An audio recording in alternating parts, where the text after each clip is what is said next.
in 2 hours from now or something like that. Because our first break is 2 hours from now. We break for lunch and then we come back for another 2 hours and then we're done for the day. So if something comes up, something doesn't make sense, just ask me, okay? I'm going to cover the same material that were in the videos, but this is a good opportunity for if something just doesn't make sense or if there's something that you're wondering about, it's the opportunity to ask me, okay? Because it's live, it's a back and forth conversation that we can have. So I really encourage you to really just ask me anything that you want to ask me about the material that I'm covering. Tomorrow, when we're done, there's usually like a 30-minute, 20-minute extra time because I tend to finish about 20 minutes or so before my actual time. And that's sort of to go over anything that you all may have a question about. It could either be about the content that I covered or about just another concept in the book that you may be struggling with. So we'll have that extra time tomorrow as well. So please just, as soon as you have a question, let me know. That is the whole point of this, okay? I'm definitely here to just answer your questions and make sure that this makes sense. I will not be recording the sessions.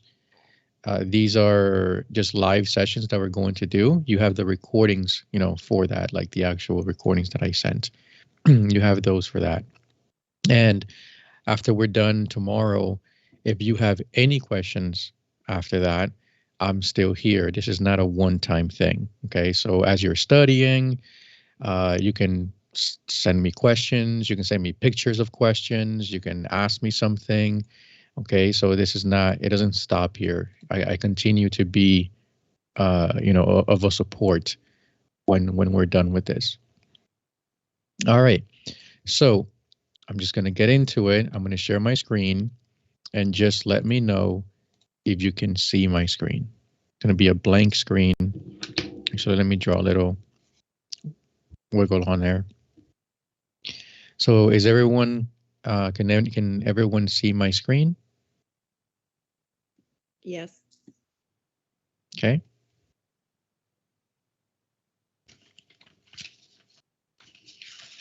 All right, if you cannot see my screen, please just let me know. If not, then I'll go ahead and get started.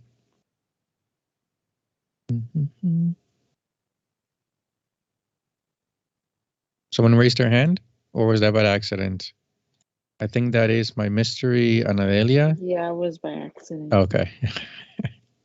I hope it doesn't get sore having your hand up the whole time. All right. Okay, so I'm going to go ahead and get started. You're in for a lot of just funny stories and weird jokes because I just kind of teach physics that way. I'm not a professional or a doctorate in physics. I'm not a physicist. I did the program, the ultrasound program, and I happen to like physics. I just, for whatever reason, I happen to like it. And so everything I know is really from the Green Book or from little things that I've read here and there in the internet, on the internet, videos that I've seen and things like that. All right. So I start off with explaining the purpose of the SPI, because everyone has to take this exam. And I know it's, something that we don't want to do because it's like, physics, whatever. And it's true because I think 80% of what you're going to study is not really going to matter later. Maybe 20% will, and that's usually your resolutions and your Doppler. Those are the things that you will carry on as you go into the field because you will be adjusting those. The rest pretty much just doesn't matter, okay?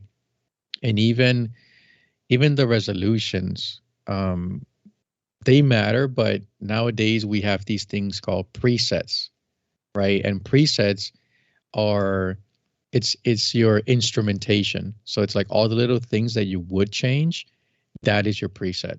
It's like an already default mode. And you notice that when you're switching from one scan to the other, if you're doing something like general, you're switching from a vascular study to an abdomen study, you notice that when you make that switch in your preset, things change. So the most blatant example is when you go from abdomen to vascular. When you change that preset, your abdomen, first of all, your transducer will look different. But the biggest thing is that in your abdomen preset, you're going to have a deep image. By default, you're going to have a deep image. And then when you go to your vascular, your transducer changes, but all of a sudden you have a really shallow image. Let's say like 3 centimeters. I think it's less, probably 2 centimeters. Okay. So the presets are literally telling you, oh, you're going to vascular. Well, vascular tends to be shallow. Boom. It changes it to shallow. Or you're going in abdomen. Abdomen tends to be deep. Boom. You go to deep. So, you're not making these individual adjustments going from shallow to deep when you're switching studies. The preset already does it for you. Of course, once you're already in the preset, you may have to change, a little bit here, a little bit there, sure. But the bulk of the work, right, like the heavy load has already been done by the preset. Okay. So what is the purpose of the SPI if, you're going to forget all this stuff? Well, presets are, I'm not sure how new they are, but presets kind of like do a lot of the work for us. But let's remove presets from our reality. If they were not there, then it would be you making those changes. And presets do not account for pathology. Okay, as far as I know, they do not account for pathology. I'm sure there's a little bit in there, but you don't turn on a preset like when you use your presets. There is no preset that says stenosis, right? It just says vascular, right? There's no preset that says, let's say, very, very heavy patient, right? It just says abdomen. Okay, so they don't account for pathology. That's where you come in, right? That's why it's so user dependent. Scanning. So the SPI just really wants to make sure when it matters, do you know what you are supposed to adjust? Because otherwise, a preset will get you through most of your studies. But when it really matters, do you know what to adjust? Because if you don't, you can make something that's bad look worse. Okay? Or something that's there, you can make it disappear. Okay? So like gallstones, for instance, okay, gallstones, a little stone there, it's going to be bright, right? And then boom, there's a gallstone. Well, if you take your TGCs, okay, and you make this area very dark. So if you take that TGC that's normally here and put it all the way over here, you're going to make this area very dark. And all of a sudden, this is going to be a very dark area.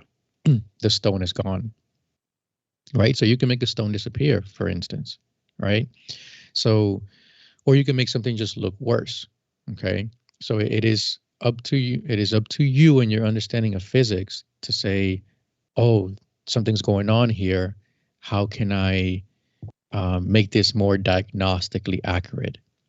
Okay, so for me, the SPI is more about that. Obviously, there's a lot of stuff that doesn't matter, but the stuff that does matter, which is really the resolutions and Doppler, is for those moments when there's pathology and you need to go ahead and kick in and start making some small adjustments. And you want to make sure that you're making the right adjustments and not the wrong adjustments. And as I go through some of these concepts, I'll bring us some examples of, well, this adjustment could do this, or it could do this. It is up to you and which way you take it. So that's my way of looking at the SPI, So when you're studying on your own, anytime you come across a concept and it tells you, oh, if you adjust it this way, it does this. Keep in mind, well, what if I do the opposite? Because anything that you can adjust one way, you can adjust it the opposite way. All right, your gain, you can turn it up or you can turn it down. And in some cases, you want to turn it up. In other cases, you want to turn it down. So you think about that. Like, why would I want to turn it up? Or why would I want to turn it down? Okay. So a lot of the stuff in physics, as long as you know one part of it, you can figure out the other part because it's just the opposite. Okay. So there's no need to memorize the turning up and turning down. Okay. And I'll bring that up as I'm teaching the concepts. It's like, hey, listen, no. If you know what turning it up means, you know what turning it down means. Okay. It's just you have to get used to thinking about it in that way. Okay. So, depth is one way, frequency is another instrumentation, another little thing we have to adjust sometimes, where I think nowadays machines will say, they'll call it penetration. And man, what's the opposite one of they have now? I forgot what the machine I use.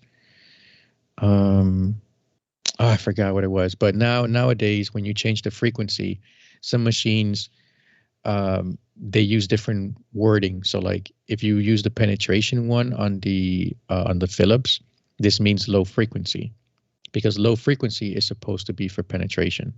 Okay. Then they have one called general, and I forget the one that is high frequency. I don't want to say that it's resolution or nothing like that, but I forget. So sometimes it's not as clear as like, oh yeah, this means low frequency, this means like high frequency, because they'll use different words for it. Okay. But it's just good to know that, yeah, you can adjust your frequency with your current machines. It's just maybe it won't say frequency. GEs, when I was in school a few years ago, in GEs, it actually has like frequency in there. So that one is a little bit more, textbook than the Philips I'm currently working with. Okay. Let me get into the formulas now. I know it's in the video and this might be redundant, but again, if you have been watching the videos, then this should be serving as a big review, like a big refresher for you. Okay. If you have not watched the videos, then this will get you started. And it's very important to read formulas. So in the SPI, there isn't really any math. Okay. You're not going to be in there solving math problems. Right? You will see numbers, but that doesn't necessarily mean that you have to really do some complicated math. You are not allowed to have a calculator for this exam. That should tell you everything you need to know, that you're not going to be doing any math that's going to need a calculator. If there is any math, it's usually this: divide by 2 or multiply by 2. Things that we can do in our head. Okay. And when you start seeing numbers, sometimes those numbers have relationships, and that's what really the exam is. And I'm sure you've heard that. But I don't think many people talk about the relationships in numbers. For instance, somebody can say, you are scanning at 5 centimeters deep, and you moved to 10 centimeters deep. Okay. And they can ask you about your frame rate. Now you see these numbers and you automatically go into math mode, right? Because we see numbers. And yeah, there's some truth to that, okay? But at the end of the day, it's all relationships. And when I get to frame rate, you'll remember this, but frame rate is inversely related to your imaging depth. If you go deep, your frame rate is low, okay? So if the deeper you go, the lower your frame rate. The shallower you are, the higher the frame rate. So in this example, if you were at 5 centimeters and you go to 10 centimeters, your frame rate should drop. But sometimes they'll ask you, how much would it drop by? And that's when you're like, whoa, what do you mean how much? What's the math here? Okay. Honestly, there isn't any. Okay. It's just relationships. 5 centimeters has a special relationship with 10 centimeters. And what is it? It's a double relation. It's multiplied by 2. It doubles. How do you get to 10 from 5? Multiply by 2. Okay. So there's a special relationship there. It was multiplied by 2. And if frame rate is inversely related to imaging depth, then what is the inverse number of multiplied by 2? The opposite of 2, which is 1/2, because 2 is 2 over 1. Okay, that equals 2. And if you just flip this, you get 1 over 2. So again, it's just the relationship. It's not really math, right? It's not really math. It's a little bit in there, but it's more about noticing that everything has a relationship. So when you see numbers, see if there's a relationship in those numbers, okay? And if there is, then just keep that in the back of your mind. And then everything applies the same. If depth is inversely related to frame rate, then whatever change in depth happened is also inversely related to the change that's going to happen in frame rate. Does that make sense?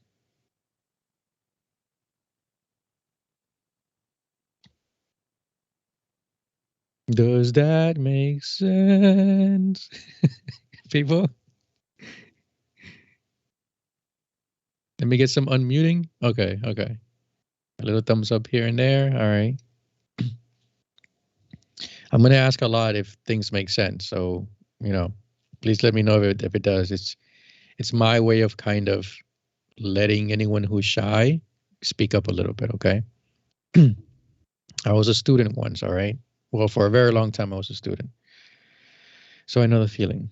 Okay, so wavelength is a very important formula. It's good that you know this formula, okay? You use it a lot in the exam. Not for the math, but for the relationships. So how do you read a formula? Well, you draw an imaginary line right where that division is. You draw an imaginary line that is going to separate the top from the bottom. If you are on top, you are directly related. And that's all you need to know, okay? Because again, when you know one side, you know the other. Top is the opposite of bottom. So if top is directly, then the bottom will be the opposite of directly. Okay, it will be indirectly or inversely, which just means the opposite of directly. If you are directly, you behave the same way. So if one goes up, the other one goes up. If one goes down, the other one goes down. Okay? And inversely is the opposite of that. If one goes up, the other one behaves the opposite. Or if one goes down, the other one behaves the opposite. Okay? Now here's the trick. The only thing that is affected, the only thing that's changing here, when I say inversely or directly, is the result. Okay, so notice how I did this, but I did not do this. I did not connect these two. Okay, it is only the result. The result is the only thing that gets affected. Okay, it's kind of like I bring up this example.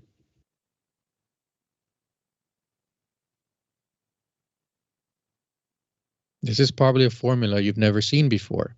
Okay, maybe it's a real formula, maybe it's not. I don't know. To me, I kind of just made it up one day as an example. Okay, but we all know that if you eat more, you gain more weight. And we know that if you exercise more, you lose more weight. Right? So here are the relationships. But just because you exercise more doesn't mean that you eat less. You can eat whatever you want to eat. How much you exercise doesn't affect how much you eat. If you want to exercise and get on a diet, okay, that's a different story. But could you exercise, come home and eat a lot? Yeah, you can, right? So these two are not related in some way. They kind of independent of each other. But what does get affected is this guy, okay?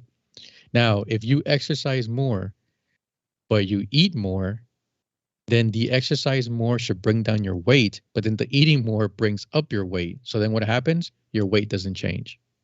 You stay the same way, okay? And I don't know about you, but when I exercise, I I get more hungry, right? Like and I'm not a big guy, I'm slim, but I don't know what it is. When I exercise, I get more hungry. Okay, so I have to like be careful about that, because then I'm gonna be putting in all that hard work, but my weight is not gonna go anywhere. because it cancels out. Okay. And that's another relationship for you to think about. All right. If they give you relationships and you see that one is doing this and the other one is doing the opposite, and it's like, okay, well, how are these related to the result? Because if one is doing this, but the other one is doing that, maybe they're canceling out. Okay. And that's what happens if you exercise more, which should bring down your weight, but then you decide to eat more, which is going to bring up your weight. So then your weight goes nowhere. Right. So just keep in mind that what gets affected is the result. Okay. And here's another example, SPL, another formula that you must know.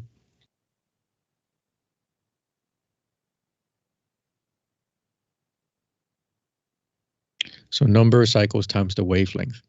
Again, imaginary line. Okay. You have a top and you're supposed to, if you just follow what I said before, you should have a bottom. But in this case, obviously there's no bottom. So no worries, no bottom. Everything's on top, directly related. Okay. But again, these two guys are not directly related. Okay. It is only the result. So if my wavelength goes up, that does not mean my number of cycles go up. Okay. Number of cycles is not my result. How do I know what's the result? Equal sign. Okay. Whatever is on the other side of that equal sign is my result. Okay. Number of cycles, there's a multiplication between us. There's no equal sign between us. So if my wavelength goes up, theoretically, my SPL should go up. Okay. Or if my number of cycles go up, theoretically, my SPL should go up. Okay. It doesn't mean that these two gets affected. Now, if this goes up, this should go up. But then if this decides to go down, then this should go down. And that's how you get that SPL doesn't change effect, because maybe they cancel each other out. Okay. So that's what I mean by just keep in mind what these things are doing and how they affect the result.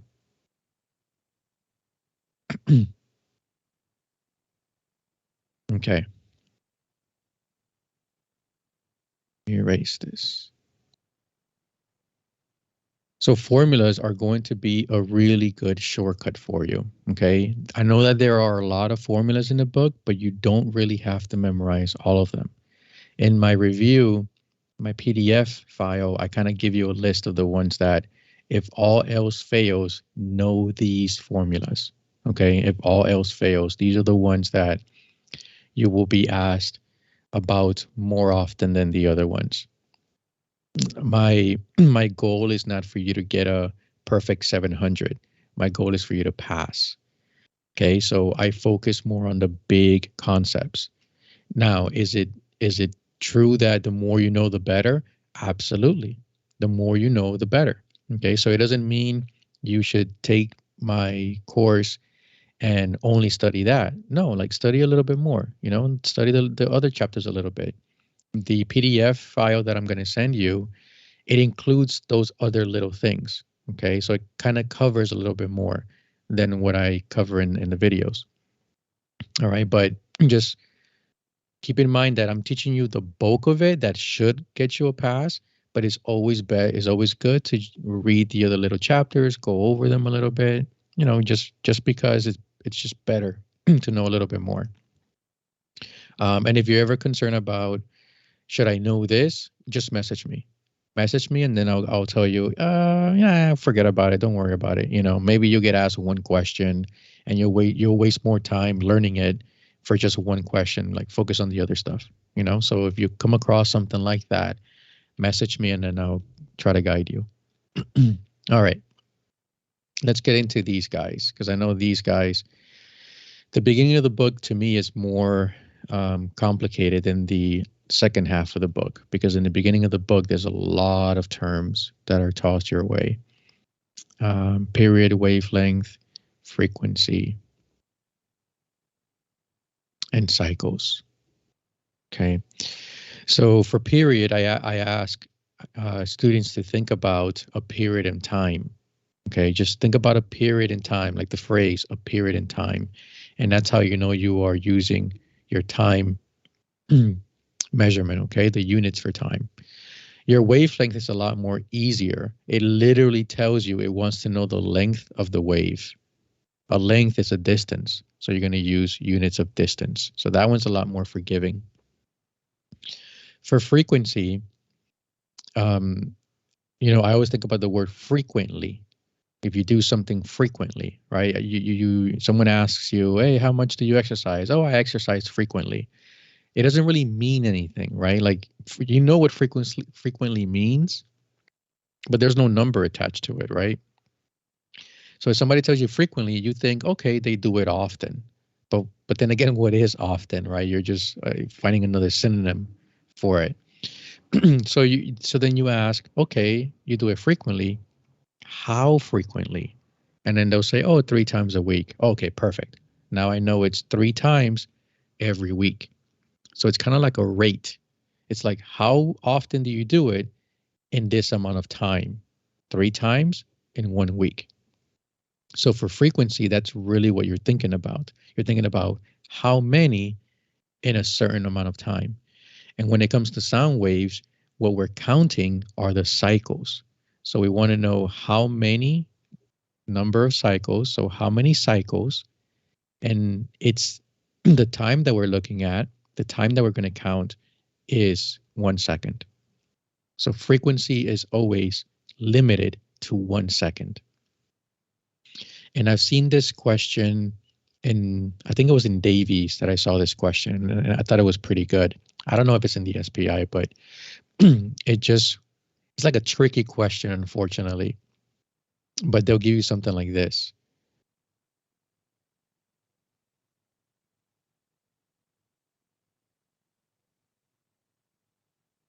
And then they'll ask you, what is the frequency? Okay.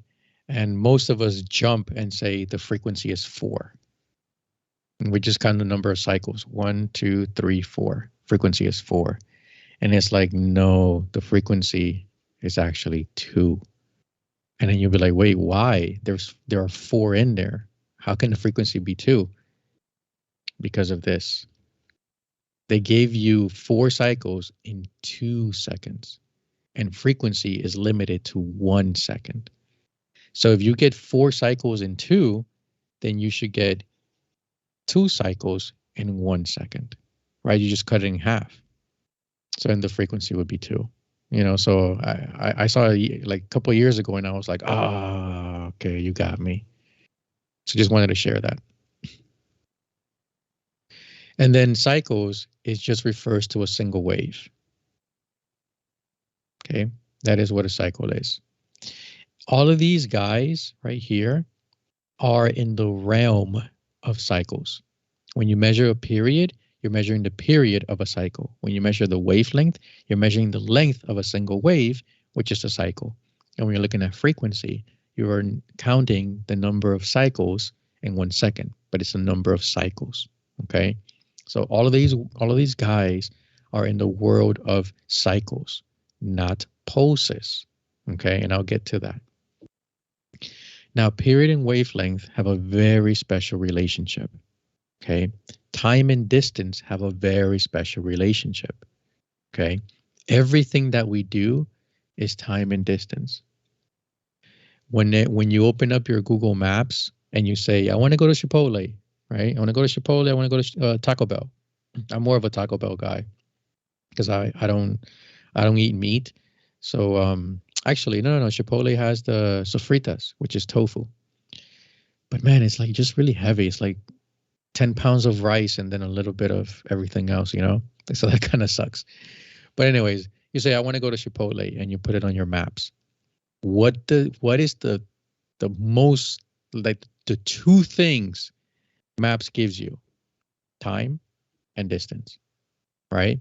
And then if you were to pick a Chipotle that was farther away, right? Just because maybe the one you found has really bad ratings. And I've seen some Chipotles with like a 2.1 star rating. And I'm like, what is going on there? Like, what are they doing that they're getting 2.1? So then I'm like, okay, I'm not going to go there. I'll go to another one. And I pick one that is farther away. What happens? My distance gets bigger, right? It's farther away. And what comes with that? A longer time. Okay. And we all know that the farther something is, the longer it takes to get there. When you travel, right? If you travel overseas, a long flight. Why? Because you're traveling overseas.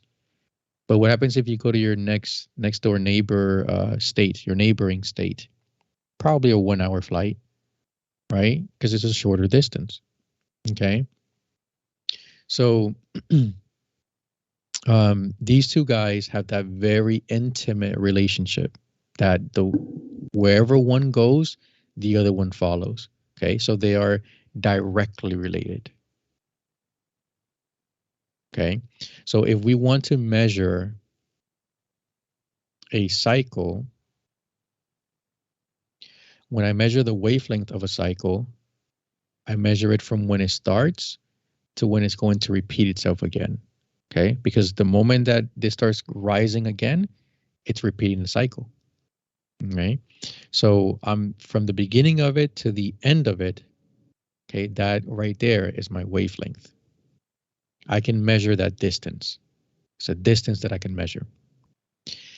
In that same place, the same place right here, I measure my period. All I'm doing is I'm changing the unit that I'm measuring. Okay. It's like me telling you, hey, this is 1 foot long. And you'll say, okay, is that 12 inches? I'll be like, yeah, it's the same thing. Right? Even though these are both distance, they're not different units, they're both distance, just to prove a point that you can describe the same thing differently and still be correct. Okay? So this distance has a time attached to it. Okay? So they are directly related. So if your wavelength gets bigger, so now I'm measuring the beginning of the wave to where it repeats itself. Look how much bigger my wavelength is. Okay, it's a long distance. Well, if I have a long distance, I need more time to travel that long distance. So my period also got bigger. Okay, so they can ask you any question about wavelength, they can ask it through the eyes of the period because it would be the same effect. All right, so if they're asking you something that has wavelength in it, and when I bring up SPL, you'll see it, I can ask you about it through the eyes of period. Because they should be, if I change my period, I'm changing my wavelength. No and ifs or buts about it. Right? It's one of those things that once you change one, the other one automatically changes. So you cannot ignore it. Okay. Does that make sense?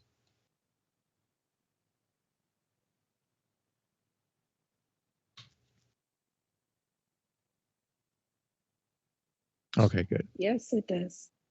Good, good. Thank you. All right. Now, all of these guys, I don't know if you guys have seen Shazam. I saw the first one. I didn't see the second one. But, you know, if you don't know, it's like a little boy who gets powers. It's a Marvel movie. No, it's a DC movie. It's a DC movie, and he's a little boy. He yells out Shazam, then becomes an adult. So even though he's a boy, his powers allow him to become an adult who's then really strong as possibly Superman, but not really. Blah blah blah. So these guys all pretty much have their like Shazam counterpart, meaning that they're going to grow into like a bigger version of themselves, like an older version of themselves. Okay. So think of them having like an older brother or something. Okay. Each of them. Your period is going to become your pulse duration. That is the Shazam. Okay. Your wavelength will be your spatial pulse length. Your frequency is your pulse repetition frequency. And your cycles are your pulses. Okay. These are the bigger versions of them. Okay. So everything is the same. It's just we are moving into the bigger versions of them. Okay, that's it. But this is what I mean by everything is the same. Post duration is the bigger version of period. That's the only difference. So what is post duration? It's still time. And look at the word duration. That means time. How long does something last? Time. Okay. Spatial pose length is the bigger version of wavelength. Okay. The bigger version of wavelength. And the word again tells you what it does. It's the length. Okay. The length of the pose. And length is distance. Pose repetition frequency. It wants to know the frequency. Okay. The repetition. How much is how often, right? Frequency is how often. How often does my pose repeat itself? It basically wants to know what is my number of poses, but in frequency. And frequency is always limited to 1 second. Okay, so all it did is it changed from cycles to poses. Now we're focused on poses. And what is a pose? A pose is a bundle of cycles. Now we're talking about a group of cycles, not the individual ones anymore. Now a group of them, okay? So these are the bigger versions of them. And what's really cool about these terms is that they all remind you that they're referring to poses. Pose duration, spatial pose length, pose repetition frequency. So there's no way you can confuse that there's no way for you to confuse these with cycles, because none of them say cycles, they say pose. Okay. So this is the different little world. This is the chapter 4 in the book. Then now we get into poses. Okay. So when we measure these, now we get a little bundle with a little break, and then the bundle repeats itself, and so on and so forth. Okay. So if I want to measure my pose duration, I want to measure the time of my pose. So I don't look at the individual cycles anymore. I don't say, oh, this is my pose duration right here. It's like, no. You're just measuring one cycle. That would be your period. Instead, you measure the entire bundle right there. That is your pose duration. Okay. And remember that pose duration, I would say maybe it came from period, and spatial pose length, your SPL, it came from wavelength. Okay. So they have that same bond that period and wavelength have. Remember that period and wavelength are very tight. Okay. They're very tight. They're directly related. And pose duration and spatial pose length, they're the same thing, just in the pose version of them. So these two guys are also very tightly bonded. They're directly related. So in this same place where I measured my pose duration is the same place I'm going to measure my SPL. Okay, just like period and wavelength. So can I ask you a question about SPL through the eyes of pose duration? Absolutely.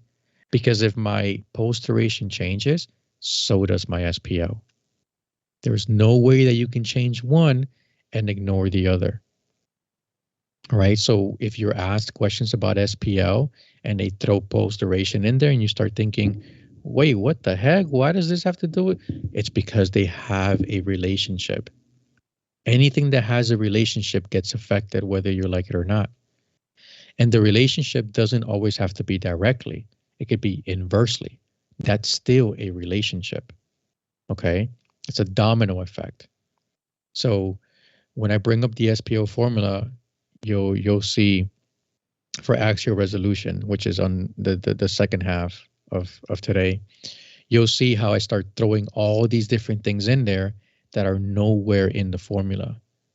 And it's like, wait, how what's going on here? Well, they have relationships outside of this formula. So because they have a relationship, even though they're not in this formula, they have a relationship outside of it that is going to affect this formula. So it'll make more sense once I bring it up. All right, so this is your post duration and your SPL, okay? So just remember that they're measured in the exact same place.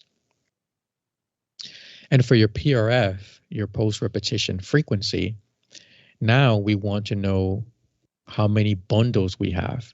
So if I ask you, what is your PRF here? You're not going to count all the individual cycles.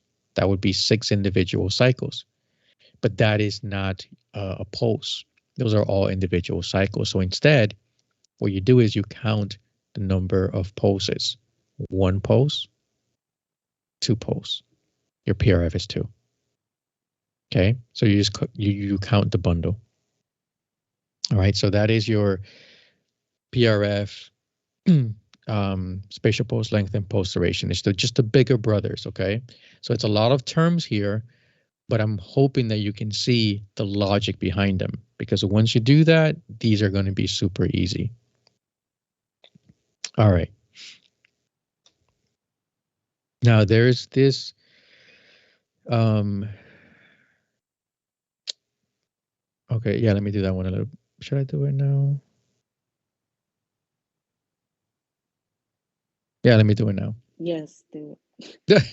Thanks. What if I was like, yeah, let me go on break now, and you're like, yes, do it. Depth, PRP, PRF. Okay.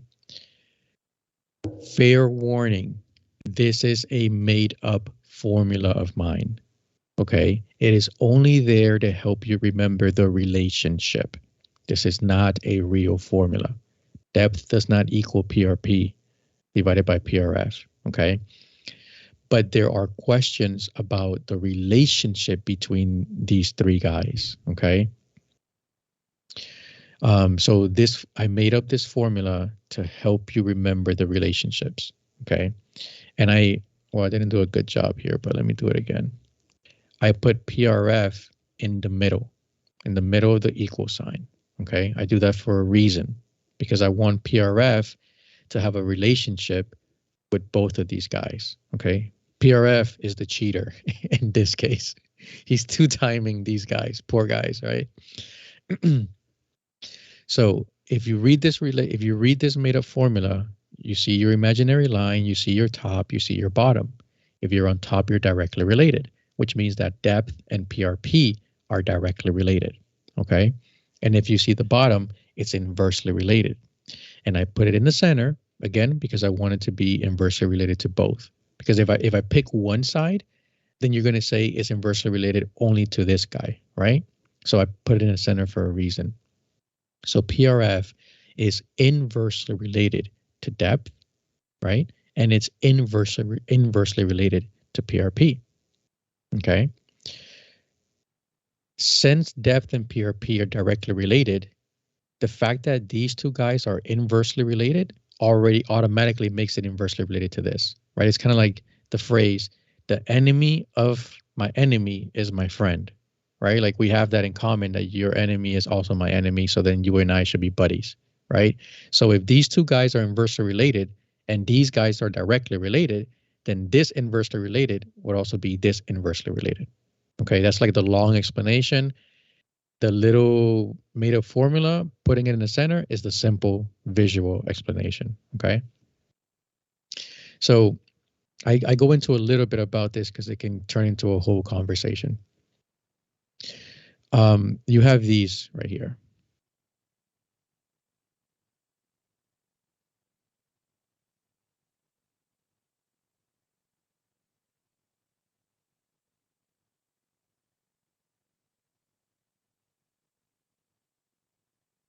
Okay. If I wanted to ask the PRF up here and the PRF down here, I just count my number of pulses. Up here is 3, down here is 2. So if I had to pick which one is high, which one is low, I would say this is a high PRF and this is a low PRF, right? Just one number being higher than the other. That's it.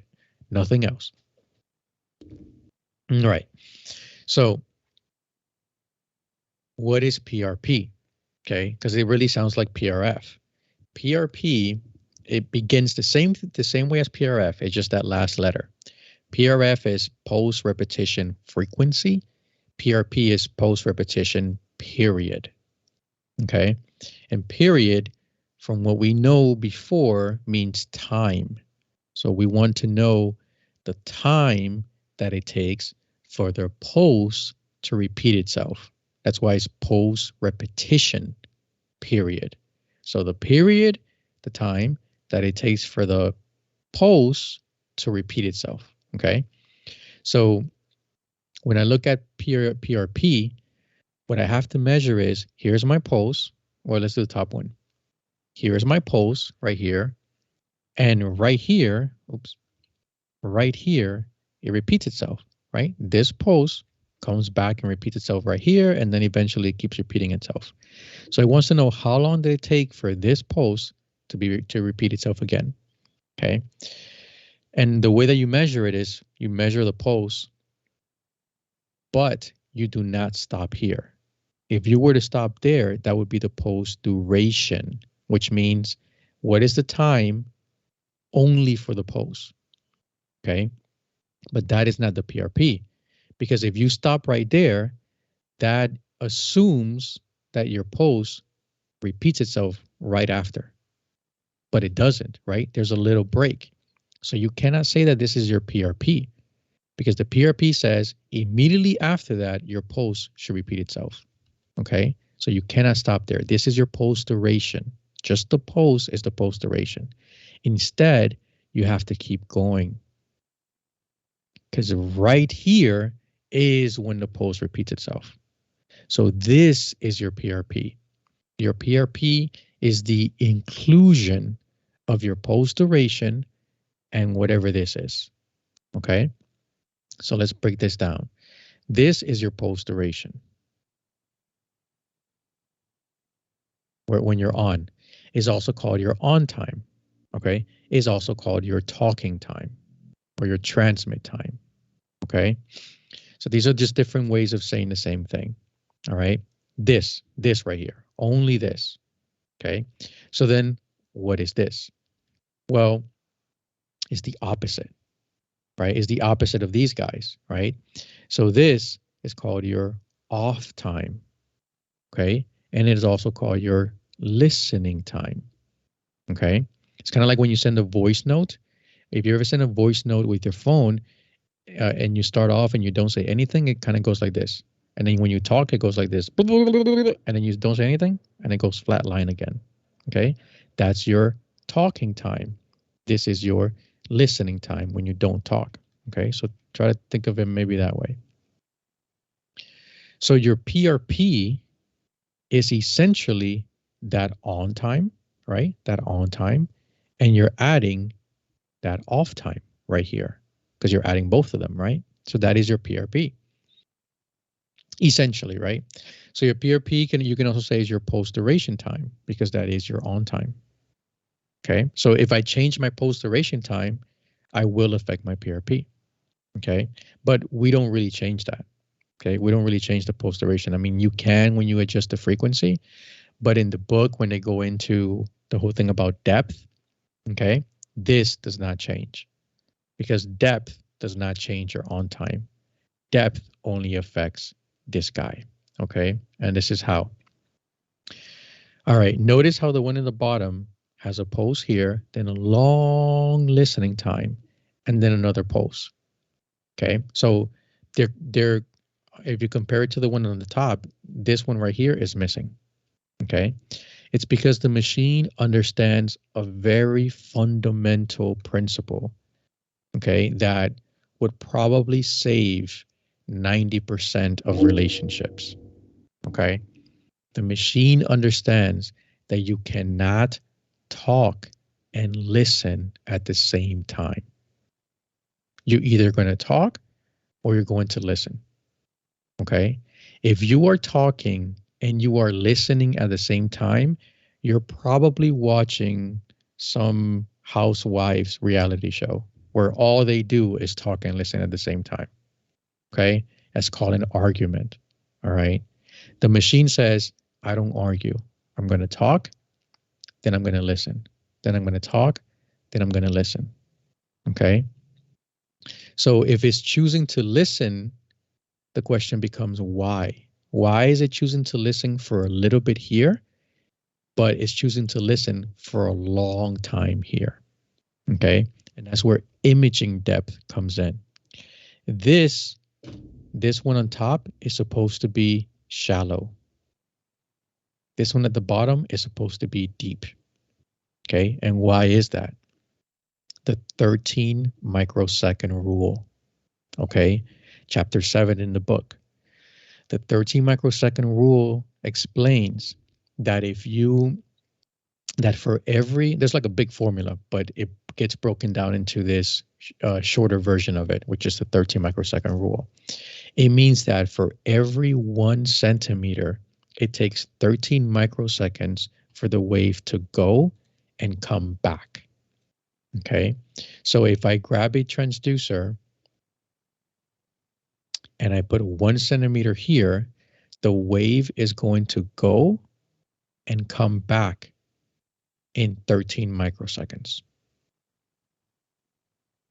So if I go to 2 centimeters, okay, the wave is going to go and come back in 13 plus 13, because the rule says it's 13 for every 1 centimeter.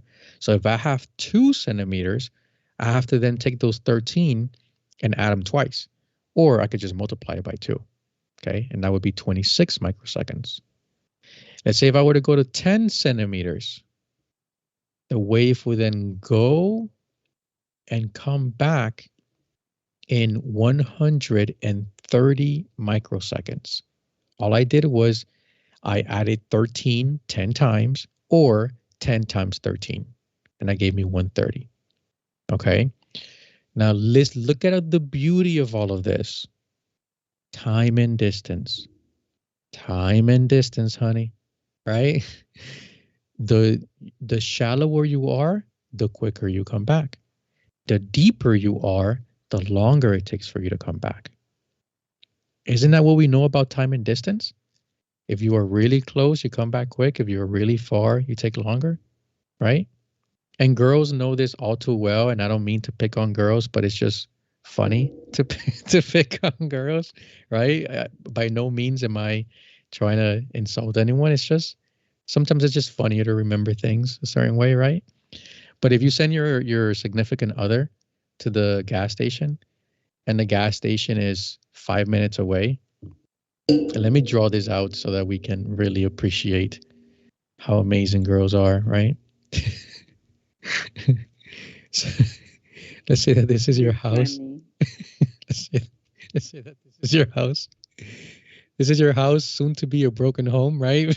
Because, and the grocery store, not the grocery store, the gas station is 5 minutes away. Right, this is the gas station, right? So your significant other goes to the gas station to buy some chips or something like that. And you say, okay, the gas station is 5 minutes away. It should take him or her like 15 minutes to come back. Why?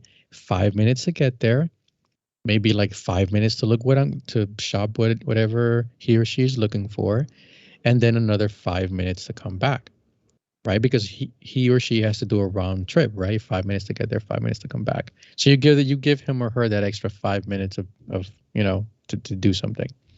And let's say that your significant other comes back in 1 hour, right? In 1 hour.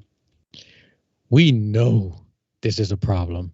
Like, who is she? What were you doing with her, right? And this is why I say a soon to be broken home, right? Because you understand that the gas station is right there. You should not be taking 1 hour to come back home, right? So we do this every day, right? We understand this concept every day. Ultrasound is no different, okay? It says, if you have to go deeper, my wave is going to take longer to come back. That's it, okay? And then how does this listening time get affected? Because reflections can only be heard when you listen. right? If you go to the Grand Canyon or something, which by the way, I've been there. I went to the rim, like on top of the Grand Canyon, and it's a complete waste. Just throwing that out there, right? It's a beautiful view, and it's crazy how big the Grand Canyon is. Like it's. I remember looking at it, and I just thought to myself, this looks like a painting because like I see no end to it, right? So it's crazy how big it is. But I was under the impression that I was going to go through the Grand Canyon, hike a little bit here and there, but I guess I just went to the tourist spot instead. But anyways, if you go to the Grand Canyon and you do the infamous hello, right? Hello, and then you wait and then you hear your reflection. Hello, hello. Okay? The key there is that you say hello, but then you listen.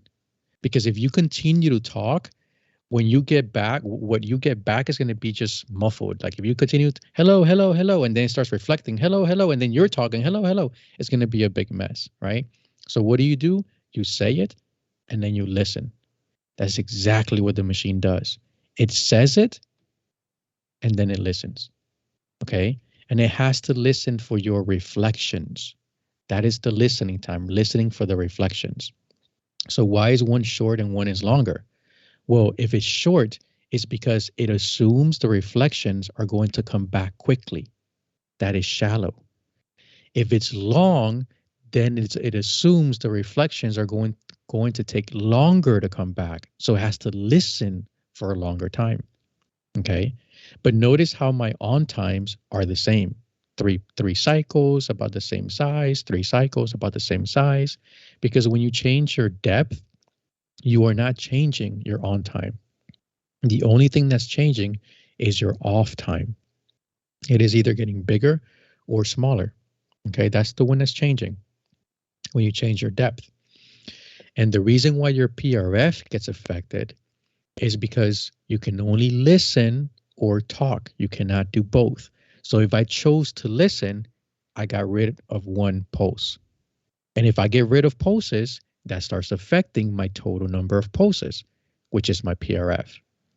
Okay, so look at this. It's high PRF, but if I wanted to measure my PRP, I would say that my PRP is small.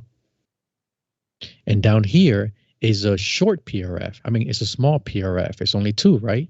But if I want to measure my PRP, look how big it is. My PRP is big.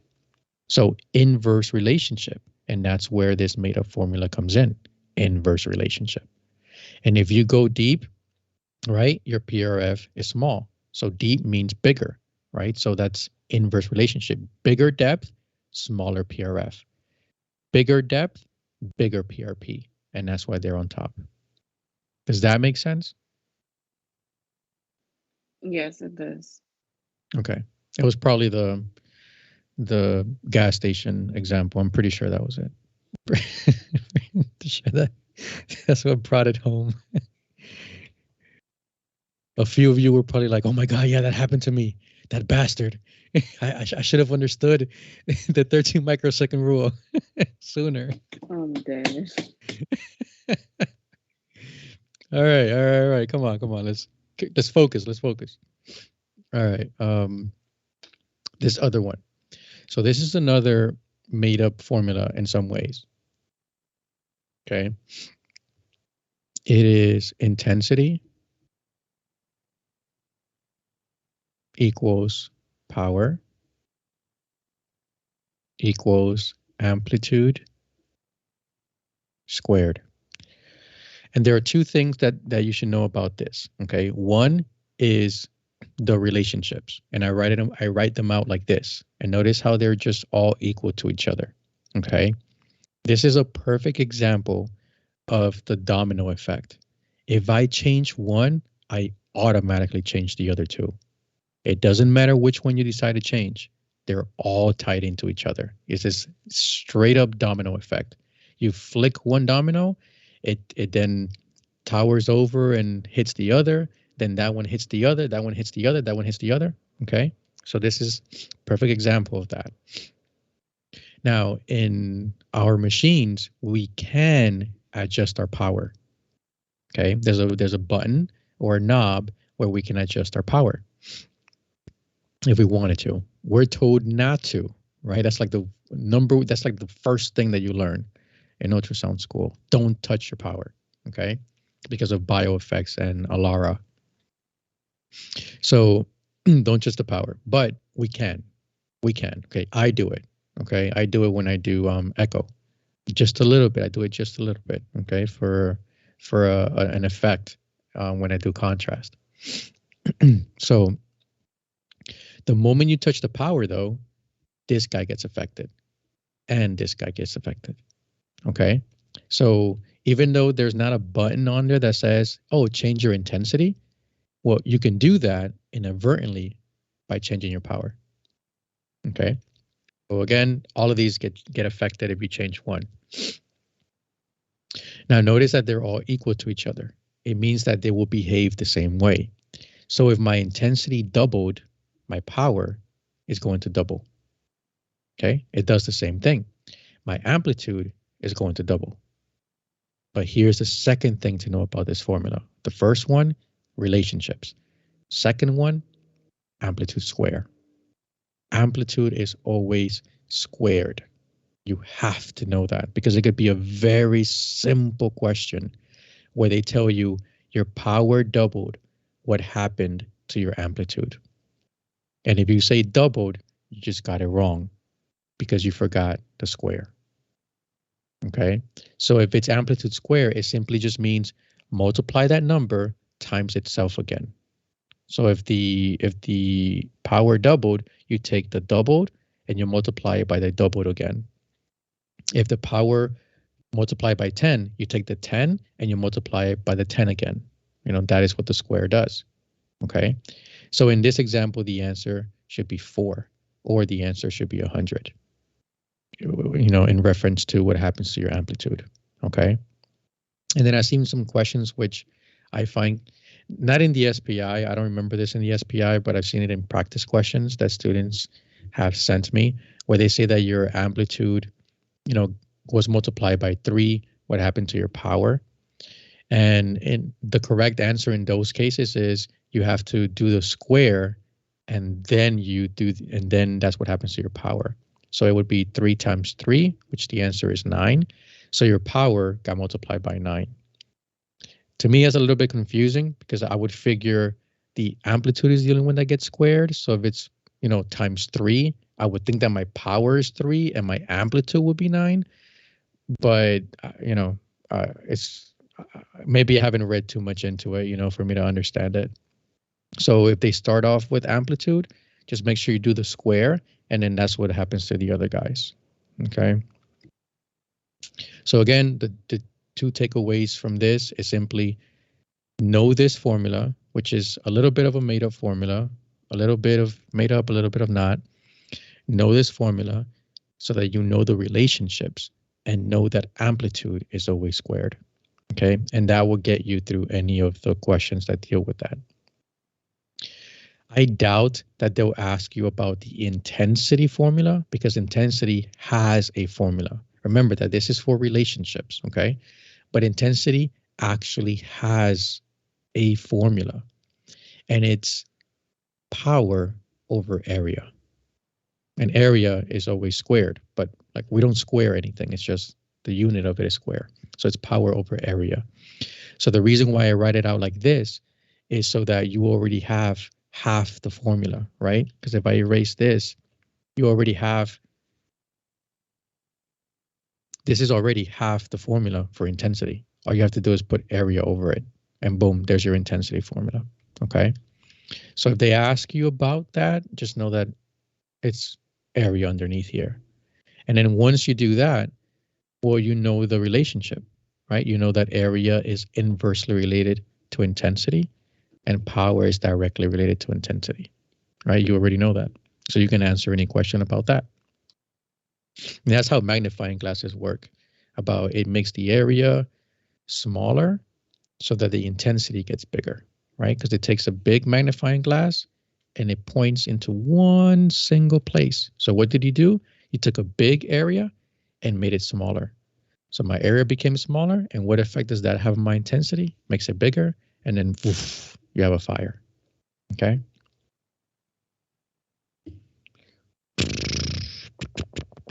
Okay. Now, just one more little fact, and then I'm going to get into attenuation. Stiffness is directly related to, oops, I wrote this backwards. Propagation speed is directly related to stiffness, which is another word for bulk modulus. Okay, so this is one of those straight up forward questions that they'll ask you in the SPI. Oh, which of these is directly related to propagation speed? Stiffness, bulk modulus. Okay, then there are three other terms they can toss your way.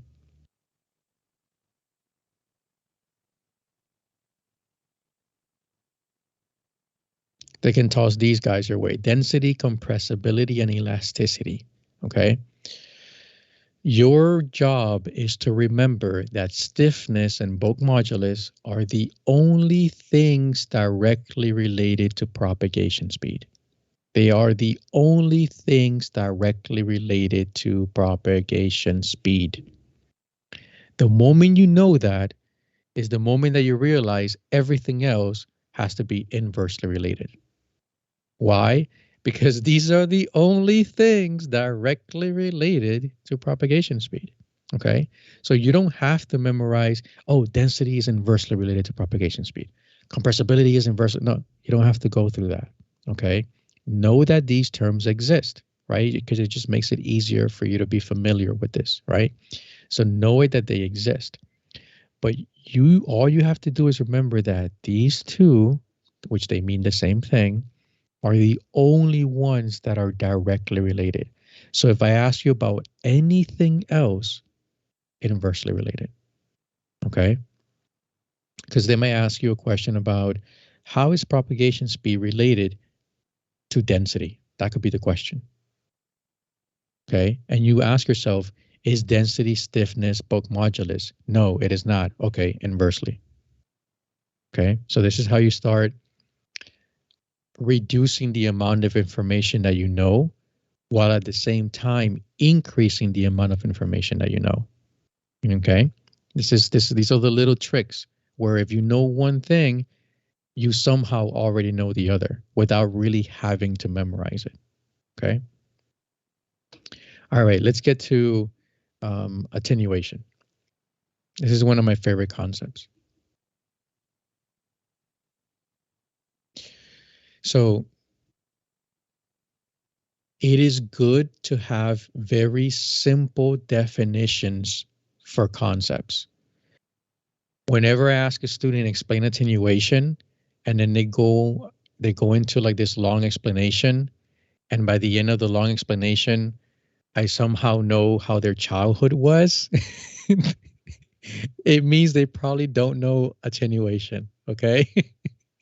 Somehow I end up knowing what happened to them when they were 8 or something, a little bike accident. I don't know. I'm like, how did we get there? All right. So it is very important.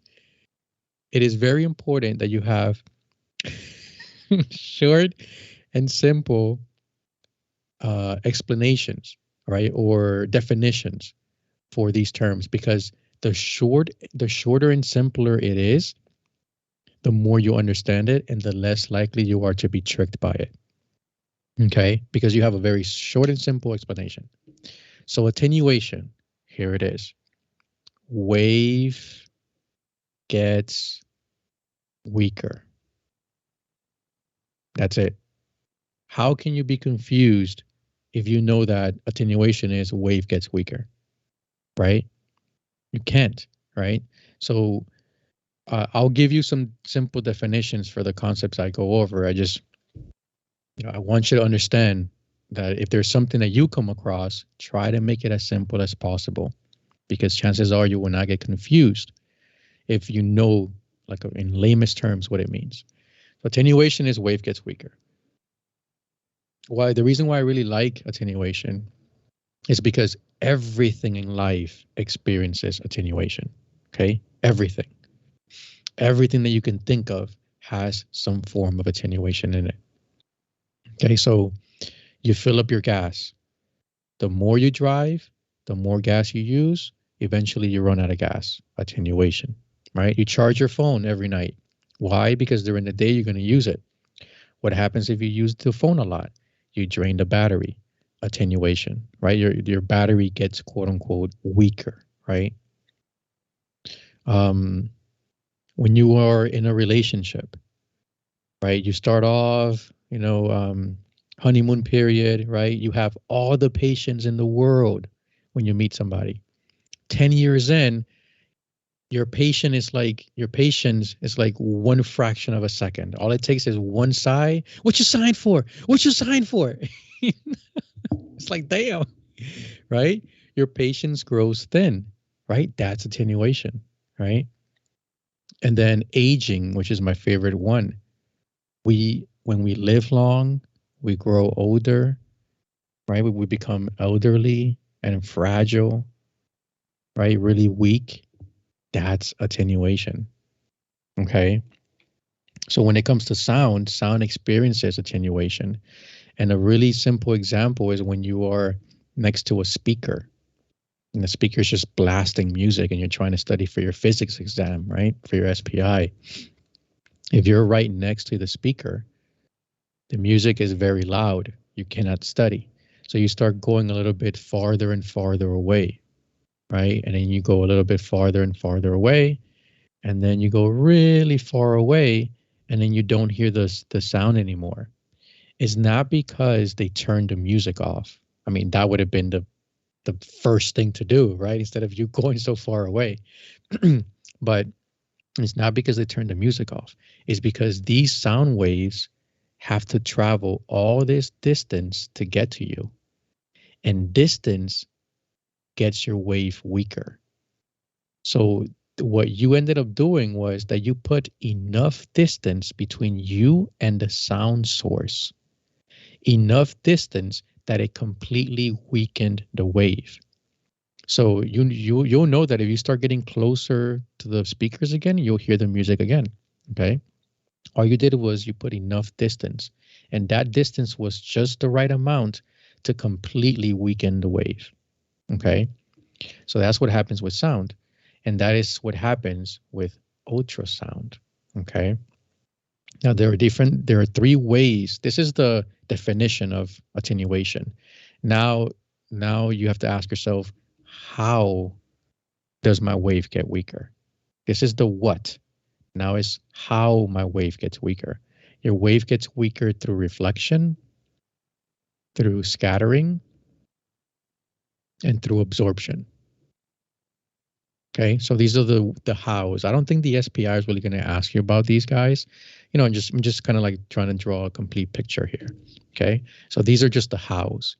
Every time a wave hits a tissue, these three things happen. Okay, so by the time this wave gets to the other side of this tissue, it's like this. And then guess what? There's another tissue right after that. And now your wave is like this. And guess what? There's another tissue right after that. And now your wave is like this. And eventually, your wave is completely gone. And at that point, you don't see anything. Okay. Your image is composed of reflections. If if a reflection does not come back to the machine, you don't see what's there. Okay. That is the reason why when you have bone, you'll notice that behind the bone, there's shadow behind the bone. Does that mean that there's nothing there? No. It just means you cannot see it, right? If you close your eyes, does it mean there's nothing there? It's like, no, you close your eyes. You can't see what's there, right? Can you see what's behind a wall? No, you cannot see what's behind a wall. Does that mean that there's nothing there? No, there's pipes and tubes and electrical wires and whatever behind a wall, right? So just because you see a shadow, it doesn't mean that there's nothing there. What it means is that the wave was not able to make it there. and therefore it was not able to produce a reflection. And therefore, no reflection means I don't know what's there. Okay. So in this case, the wave goes down and this bone absorbs a lot of the wave and it also reflects a lot of the wave. And absorption and reflection are ways for your wave to get weaker. It just so happens that the bone does a really good job at this. So it just completely dies out your wave and is not able to make it to the other side. And the machine assumes there's nothing there, but it actually is saying, I don't know what's there. So I'm going to put as if there's nothing there. But could there easily be a big mass back here? Absolutely. You're just going to be oblivious to it. And that's where the moving around comes into work. That's when if you're up here for your transducer, maybe you want to get over here so that you can go around the bone. And the compoundings play into this. Okay. The spatial compounding specifically. Okay. This is the hows of attenuation. Okay. And I don't really think you have to go into too much detail because I know reflection has specular reflection versus diffuse reflection. And then scattering is when it just gets tossed all over the place. This is usually for gas. Okay. Gas is the one that has scattering. Gas, air, that has the scattering. That's why we cannot see lung. We don't image lung ultrasound. Okay. You actually can image lung ultrasound. But what you're looking for are the artifacts, which is interesting because artifacts are things that are in your image that should not be there because they are inaccuracies. But sometimes you need those inaccuracies. Okay. For instance, shadowing is an artifact. Shadowing is an artifact. And is an artifact that is there that you don't want it to be there. Why? Because then it messes up whatever's behind, right? Like you cannot see what's behind here. It messes up your image. So ideally, you're like, I don't want to see shadowing. But if this happens to be a stone in the gallbladder, you want to see shadow because stones produce shadows. So if you see this and there is no shadow, then you start to think to yourself, maybe this is not a stone. Maybe it's a sludge ball because sludge balls are not necessarily going to produce a shadow. So it's funny how how artifacts are things that we don't like, but if you know what artifact should be where, then if it's not there, you actually start thinking, wait, why isn't it there? And that's what happens with lungs. Lungs produce ring down artifact, comet tail artifact. So if you start imaging a lung and you don't see ring down, there's a problem. Maybe the patient has pneumonia, right? Fluids, tissues, things that are starting to build in the lungs, meaning that there's not enough air there to produce the ring down artifact, right? So it's pretty smart. Not me, the artifacts. All right. Okay. These are the hows for attenuation. Now there is an attenuation formula. Okay, it's a attenuation coefficient. Okay, attenuation coefficient formula, which is frequency divided by 2. Don't worry too much about like, what does this mean? It just means the rate of attenuation, like how much do you get weaker, okay? But it's just good to know this formula because it brings up a relationship, right? So attenuation coefficient is directly related to frequency because they're both on top. And what does that mean? It means that the more frequency you have, the more attenuation you experience, okay? And what does that mean? It means that higher frequencies get weaker at a faster rate than lower frequencies. Okay. That is why if you are low frequency, you can do this. And if you are high frequency, you can do this. Okay. This is why. because high frequency says I'm going to get weak very quickly. If you get weak very, like if you go and run a lap, right? You and I go run a lap, and I happen to be the low frequency, and you happen to be the high frequency. Okay, I'm the low frequency. I'm going to get weak as I'm running, but I get weak at a very slow rate. That just means that I have more endurance. That's basically what it means. So I would do the whole lap, no problem. But you are high frequency. You are going to get weak just like I am, but your rate is going to be very much very high. It just means that as soon as you start running, you're going to start getting weak, like the moment you start running. So do I expect you to finish the whole lap? No. I expect you to halfway through just to, collapse, right? So that is what high frequency and low frequency do for this attenuation. If you get weak very, very quickly, how can I expect you to go a long distance? Okay. So high frequency has that disadvantage that it will not be able to go a long distance. So we say that high frequency is shallow. Okay. And then low frequency, it has endurance. So it's able to go the long distance. So that's the advantage of low frequency. It can go the long distance.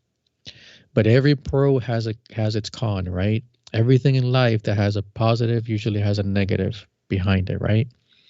So high frequency says, I can only go shallow. I'm sorry. But I'm going to give you so much detail. That's the positive.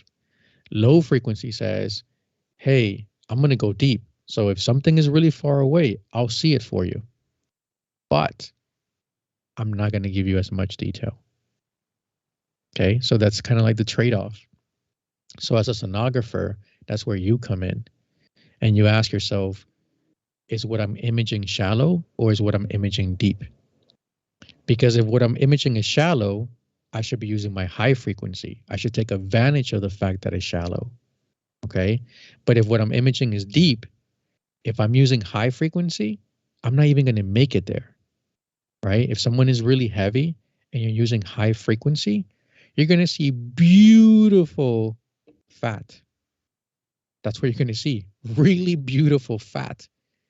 And then anything after 3-4 centimeters, you're not even going to see it. So you won't even get to the kidney. You won't even get to the lower part of the liver. You won't even get there. All you're going to see is all of this beautiful fat in high detail because you chose the high frequency. So that's when you switch over to low frequency. It's not going to be as pretty, but guess what? At least you're going to make it there. So you can at least see something. Okay. When I was in school, we had a classmate who was very heavy, and I used to scan her because nobody else would.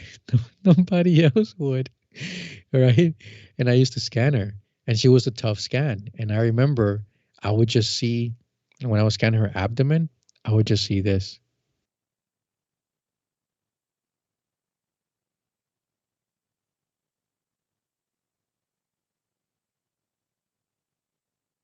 I would just see like the shadow of the liver, like that's it, with the portal vein right there, and then back here maybe a kidney. That was literally my image, and I was like, damn, you know. And it's because she was a heavy patient, and I had that transducer on low frequency. So imagine if I was on high frequency. If I was on high frequency, this is what I would have seen: just fat, just the fat in the beginning. That's it. Okay. So this is the formula that kind of cements the idea that if you have more frequency, higher frequency, you have more attenuation. You get weaker at a faster rate. Okay. And then depth is the other one because depth is distance, back to the speaker. Okay. If you have a longer distance, then you're going to attenuate more because the more distance you travel, the weaker and weaker and weaker you get. Okay. So that is the concept of attenuation. Give me a second.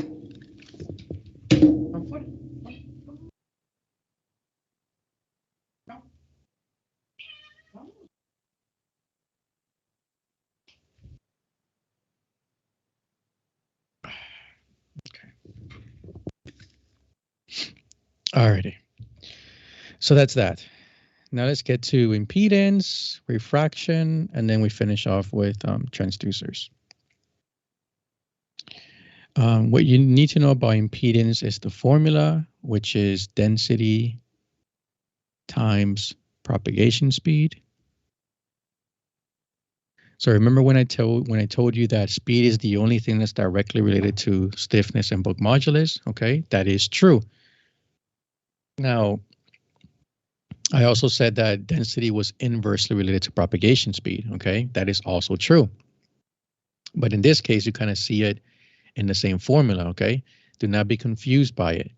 All right, this is the impedance formula. It happens to have both of them in there, but that's because impedance is doing this. Okay, it doesn't mean that propagation speed is no longer inversely related to density. It still is. It's just that in the impedance world, these are the things that affect impedance. Okay, so don't get confused by that.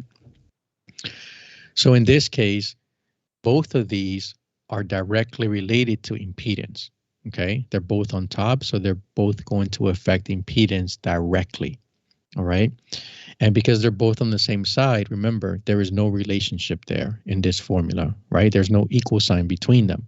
So there is no relationship here. They're independent of each other. Propagation speed can do whatever it wants. Density can do whatever it wants. The one that always gets affected is the result. Okay. So impedance has a unit of rails. Rails. I think it's with an S. SS. Units of rails. And it's shorthand written in the letters with the letter Z. Okay. So what is impedance? What impedance tries to do is that it tries to prevent transmission. Tries to prevent transmission. Okay, simple formulas.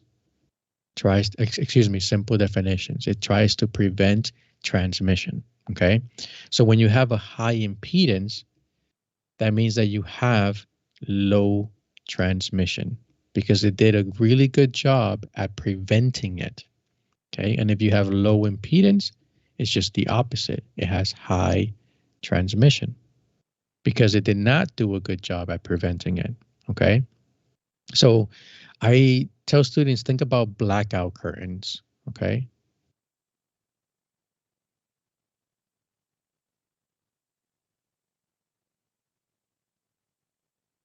you're just sleeping there on your pillow, right? Because you work the overnight shift, right? So you're sleeping during the day. So you have these blackout curtains, and what is the whole point of blackout curtains, right? They're trying not to let the sunlight in. That's basically it. They're trying to minimize the amount of sun that gets through. Okay, that is transmission. Transmission is when you go from one thing to the next. Okay, reflection is when you come back. So those are the two things. There's transmission, which is what keeps going, and reflection, what comes back. So the blackout curtains are trying to prevent transmission. That's all they're trying to do. They're trying to prevent the sun from going through and getting into the room. So if these blackout curtains do a good job, you would say that they are high impedance because they did a good job at preventing the sunlight. If these blackout curtains did not do a good job, you would call it low impedance, which would be the opposite. It did not do a good job at preventing. So what does that mean? It means that you got sunlight in your room, right? It did not prevent them from going in. Okay. Another way that they'll say it is that they'll say that this is a impedance mismatch. Okay, and then they'll say that this is like identical impedances or similar impedances. Okay, it just means if there's an impedance mismatch, it just means that the two tissues have different impedances. One is a certain number, the other one is a different number. That's what they call a mismatch, right? Because a mismatch is things that are not identical, right? Like mismatching clothes, right? Mismatching clothes. So if you hear the word impedance mismatch, think about, oh, the numbers are different. So relate that back to high impedance. Okay. And that's just another way that they maybe bring up, talk about it. But this is the concept. Impedance tries to prevent the wave from continuing. So if it does a really good job of preventing it, that is called high impedance. Now, here's where it's just a balancing act, okay? Because you have to ask yourself, if I have a high impedance, not a lot of the wave continued, right? It prevented the wave from continuing. So where did my wave go? Well, it reflected back. Okay. So that is the balancing act. If the wave didn't go through, where did it go? It came back. Right. And at the bottom, a lot of my wave went through. So what does that mean for my reflection? A little bit got reflected. A balancing act. You cannot have both, right? They both cannot be the same things. It's like going to the club, right? And you have a bouncer. The bouncer controls how many people go in, like who goes in and who doesn't, right? That's the as far as I know, that's the job of the bouncer. I mean, I don't know, but that's the impression I get, right? Who goes in, how many people go in, or we're at capacity, right? So if you show up to the club with 10 of your friends, okay, and out of those 10, 9 went in, what happened to your other friend, right? It means that one got sent back, right? That's the whole idea. 9 went in, so okay, you showed up with 10. What happened to the other one? Well, it got sent back. How do you know that? Because she didn't get in, right? Because only 9 of us got in, right? And then she goes home and writes a burn book and then spreads it in the school, right? And then we have the whole Mean Girls part 2, right? So, it's a funny movie. All right. So it's a balancing act. Or what if 2 of your friends went in? What happened to the rest? Well, 8 got sent back. Okay. Now, here's the point that I'm making.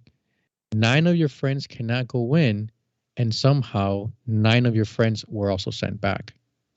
That makes no sense. Why? Because only 10 of us showed up. The only way that this is possible is if you somehow picked up like 9 more strangers just randomly, right? So that's what I mean. You cannot have both. You cannot have a high transmission with a high reflection. It's a balancing act. Okay. And you don't have to memorize both of these. You can just pick one. That's all you have to do. Just pick one. Why? Because the other one is just the opposite. Okay. So just pick one. Pick the pick the high impedance, or pick the low impedance. Don't pick both. Okay. Because the other one is literally just the opposite. Okay. So this reduces how much you have to memorize, while at the same time increasing how much you actually know. Okay. So that's what impedance is. Now, this is what happens to your wave. And I'll just do a short example. Tissue 1, tissue 2, tissue 3, tissue 4. Okay. The book talks about the reflection coefficients, transmission coefficients. It goes into like a whole bunch of pages with decibels and percentages and things like that. You don't really have to know that, to be honest. When I took it, it wasn't even on there. But the idea of it is just good to understand, just in case. And the idea is simply the conservation of energy. And the conservation of energy simply states everything must be accounted for. That's all it is. Everything must be accounted for. So like if you bake a pie, right? You put all these ingredients in to bake a pie. If you were to go back in time and reverse what you did, Everything that's in that pie, when you go back, should all go back to the all the ingredients you had in the beginning, right? Everything is accounted for. You somehow it's not like somehow the eggs disappeared. It's like, wait, I put eggs in here. How did they disappear? Right? So this conservation of energy is simply that. So let's say that I have a wave and my wave is 10 watts, my power, because power is in units of watts. My wave is 10 watts strong. Okay, that's the strength of my wave. I'm going from tissue 1 to tissue 2, and my wave continues to go. Okay, that is transmission. All right. And when I get to the other side from of the other side of tissue 1 and I get to tissue 2, I notice that the strength of my wave is 9 watts. Okay. So you ask yourself, all right, 9 watts went through. Where's the other 1 watt? Okay. It's part of attenuation, like it's part of absorption, scattering, reflection. Okay. But in this case, we just stick to reflection because, there's no way for me to explain absorption. So you say, I started with 10 and now I'm at 9. So how much was reflected? And that's part of attenuation, reflection. So you say, well, if 1 watt was reflected, then that 9 that I still have left plus that 1 that was sent back equals how much I started with. Okay. And then you go on to tissue number 2. And this goes down to 6 watts. And you ask yourself, well, how much was reflected? I now was at 9 and now I'm at 6. 3 watts were reflected. Because if I take 6 and I add it to the 3 that I lost, I have 9. And if I take that 9 and I add it to the 1 that I lost, I have 10. Everything's accounted for. And then I go to the other tissue and I notice that I have 1 watt. Okay. Well, how much was reflected? 5 watts. Because 1 plus 5 is 6. 6 plus 3 is 9. 9 plus 1 is 10. Conservation of energy. Okay. And here's where the impedances come in. Here's where you say, okay, how does impedance play into this? Because now we're comparing 2 tissues. And one tissue maybe allows a lot to go through. Another one allows a little bit to go through. What do I have here? Well, in tissue number 2, where only 1 watt got reflected, you will call this a low impedance. Okay, it's a low impedance because out of the 10 that I sent out, 9 went through, which means that I did not do a good job at stopping my transmission because a lot of it went through, right? That's not doing a good job at stopping it. Okay, so that would be a low impedance. And this takes time, okay? All you have to do is memorize one of these and then just apply the opposite for the other one to figure it out, okay? So it takes time. In the second one, 3 got sent back, 6 went through. This would also still be low impedance because I was now at 9, and out of the 9, 6 went through. Okay, that's still a lot, right? Out of 9, 6 goes through. That's a lot. Okay. But in this other one, this will be high impedance. Why? Because I was at 6 and only 1 went through. That means that I stopped 5 watts, basically, right? That I stopped 5 watts, which is the majority of them. Okay. So that would be considered a high impedance mismatch.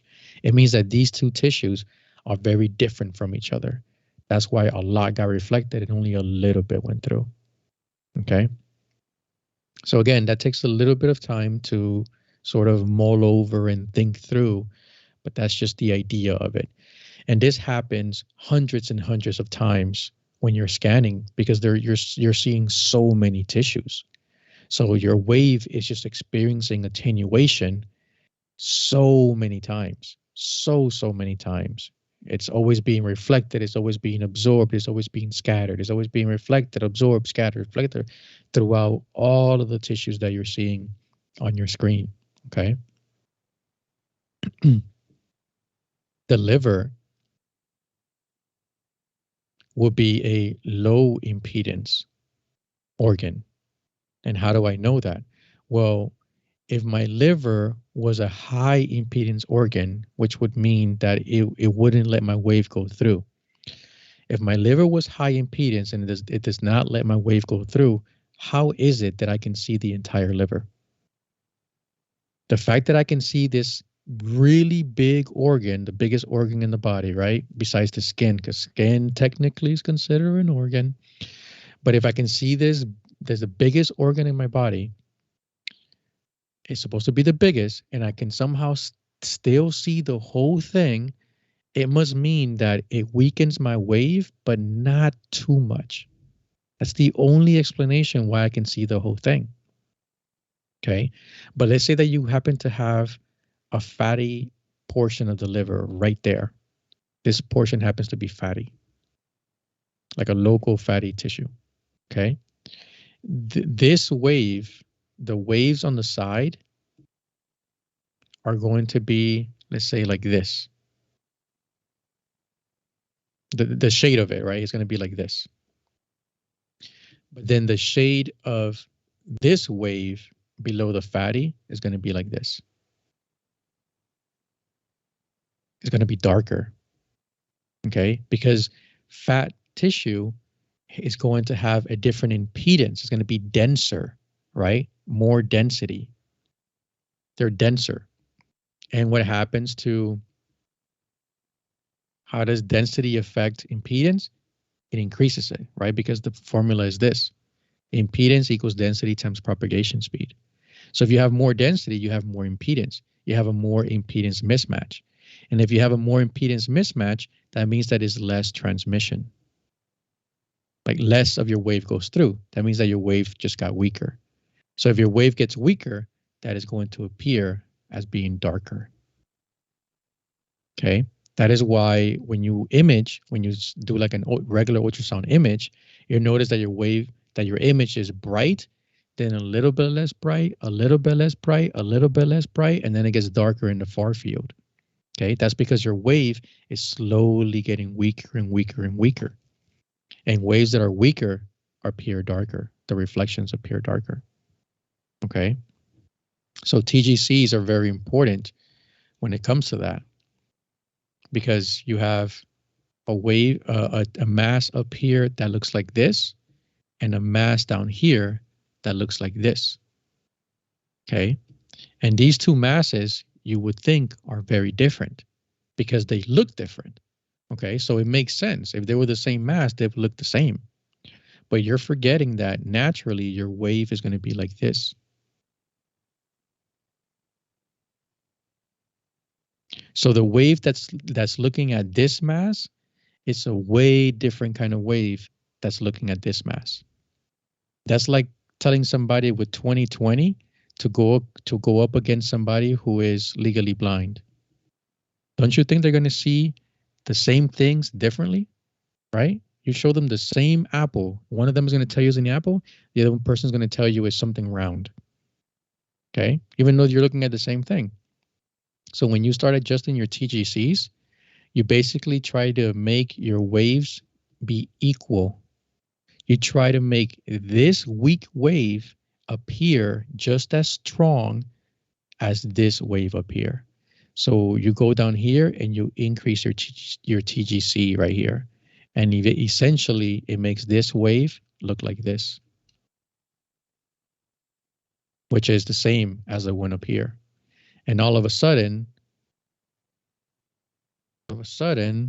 you get this. And boom, they're the same mass. Now, granted, they can still look different, all right? So if it still looks different, then there's a different kind of mass. But at least now you have the even playing field. At least now you can say, okay, the same wave is looking at both of these. So there's no excuse why they should be different unless they are actually different. But if you don't adjust your TGCs and you leave it as this, even if they're completely identical, they will still look different because the wave experiences attenuation, and attenuation makes the wave appear weaker. And if your wave is weaker, it's going to be darker. If a weaker wave means darker, it means that a stronger wave means brighter. just the opposite, right? I'm just applying the opposite rule.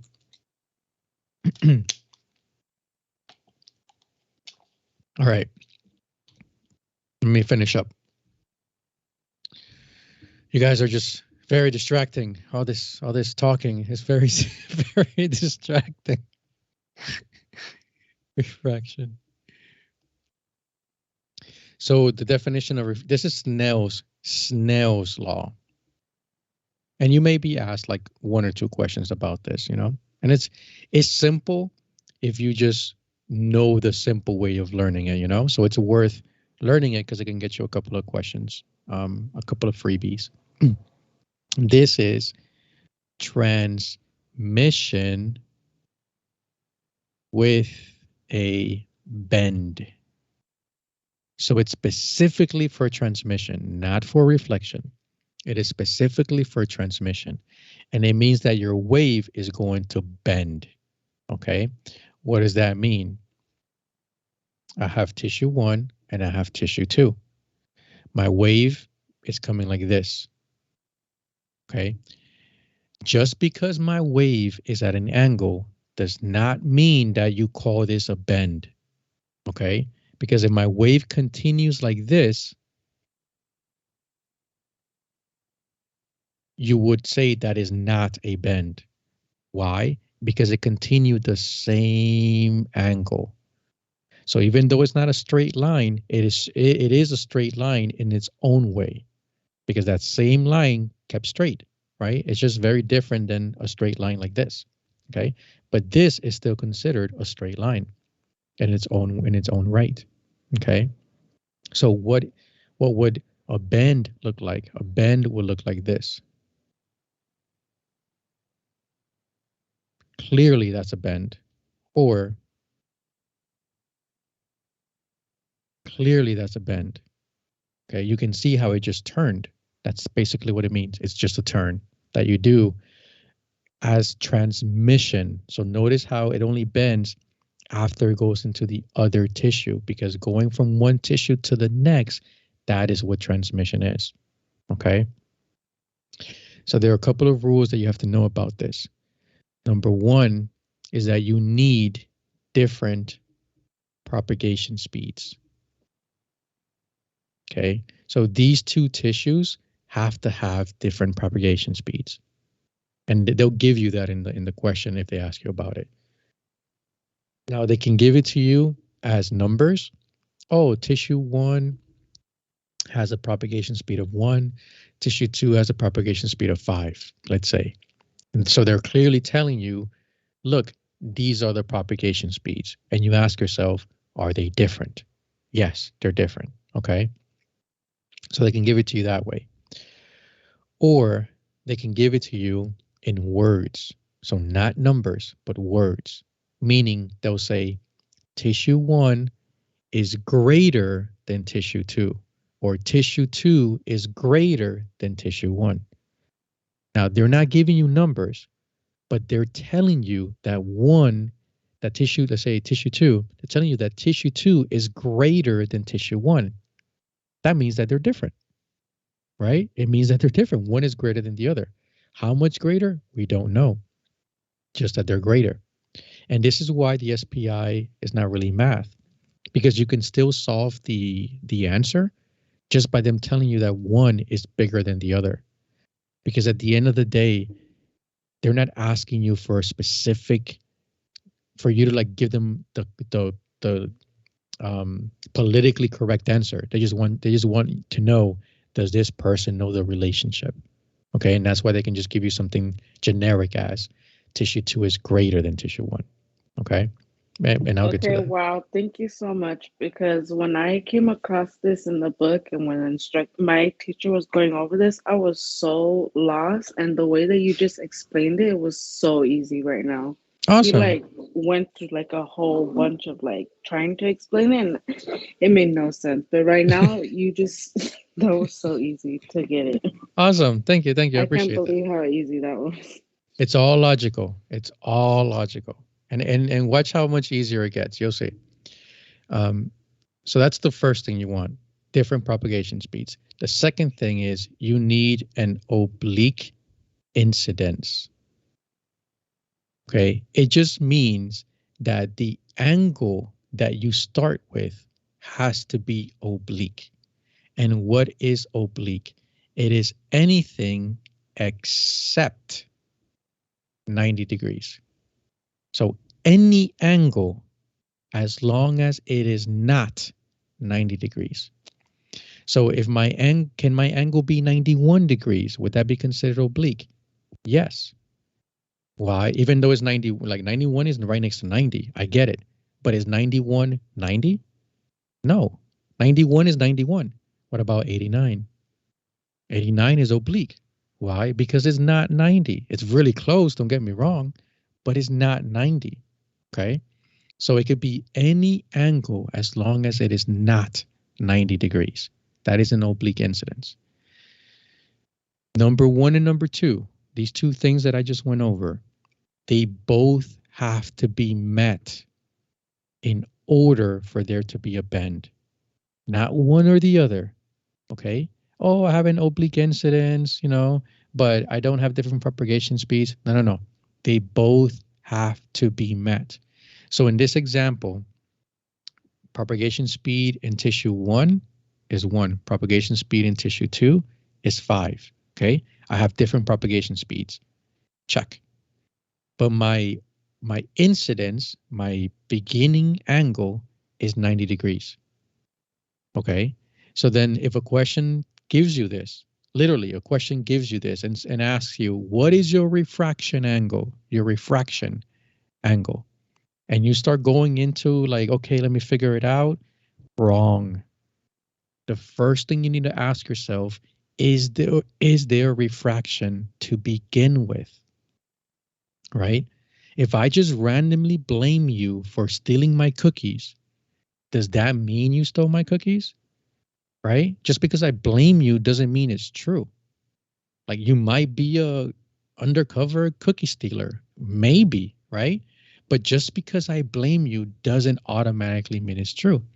So whenever you're asked something on any test, first thing you have to do is ask yourself, is this really true to begin with? Like if they ask you, what is the refraction angle? Wait. Is there a refraction? Okay, so you take things with a grain of salt. So in this example, they'll say, oh, tissue 1 is propagation speed of 1. Tissue 2, propagation speed of 5. My angle is 90. What is my refraction? You say, wait, okay, let me first figure out if there is going to be one. Okay, different propagation speeds. All right. My angle is 90. Wait, no. It cannot be 90. It could be anything, but it cannot be 90. Oh, there's no refraction. So what does no refraction mean? It means that my transmission is going to be the same, right? It keeps the same way. Or you can do something like this.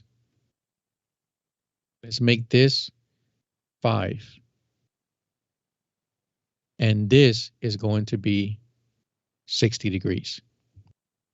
Now my propagation speeds are the same, but my angle is an oblique angle. But remember, both things have to be satisfied, both rules. So in this case, my angle is good, but my propagation speeds are the same. So what is going to be my transmission? The same thing, 60 degrees. There is going to be no bending. It will continue to be the same. Okay. Now let's do an example where it actually happens. Okay. Because now we have to figure out what is my refraction angle. Okay.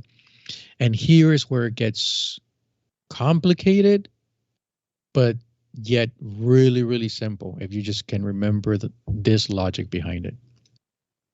There are 4 rules for this. All you have to know is one. That's it. Okay. And this is the rule to know, because from this rule, you can figure out the other 3. Okay.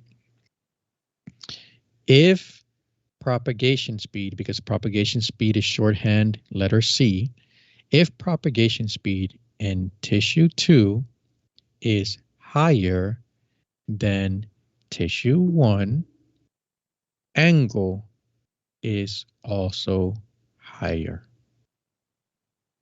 That's it. It just means that tissue 2 has a direct relationship with the bending angle. That's all you have to know. That's all you have to know. Okay. And how would this look like in a question?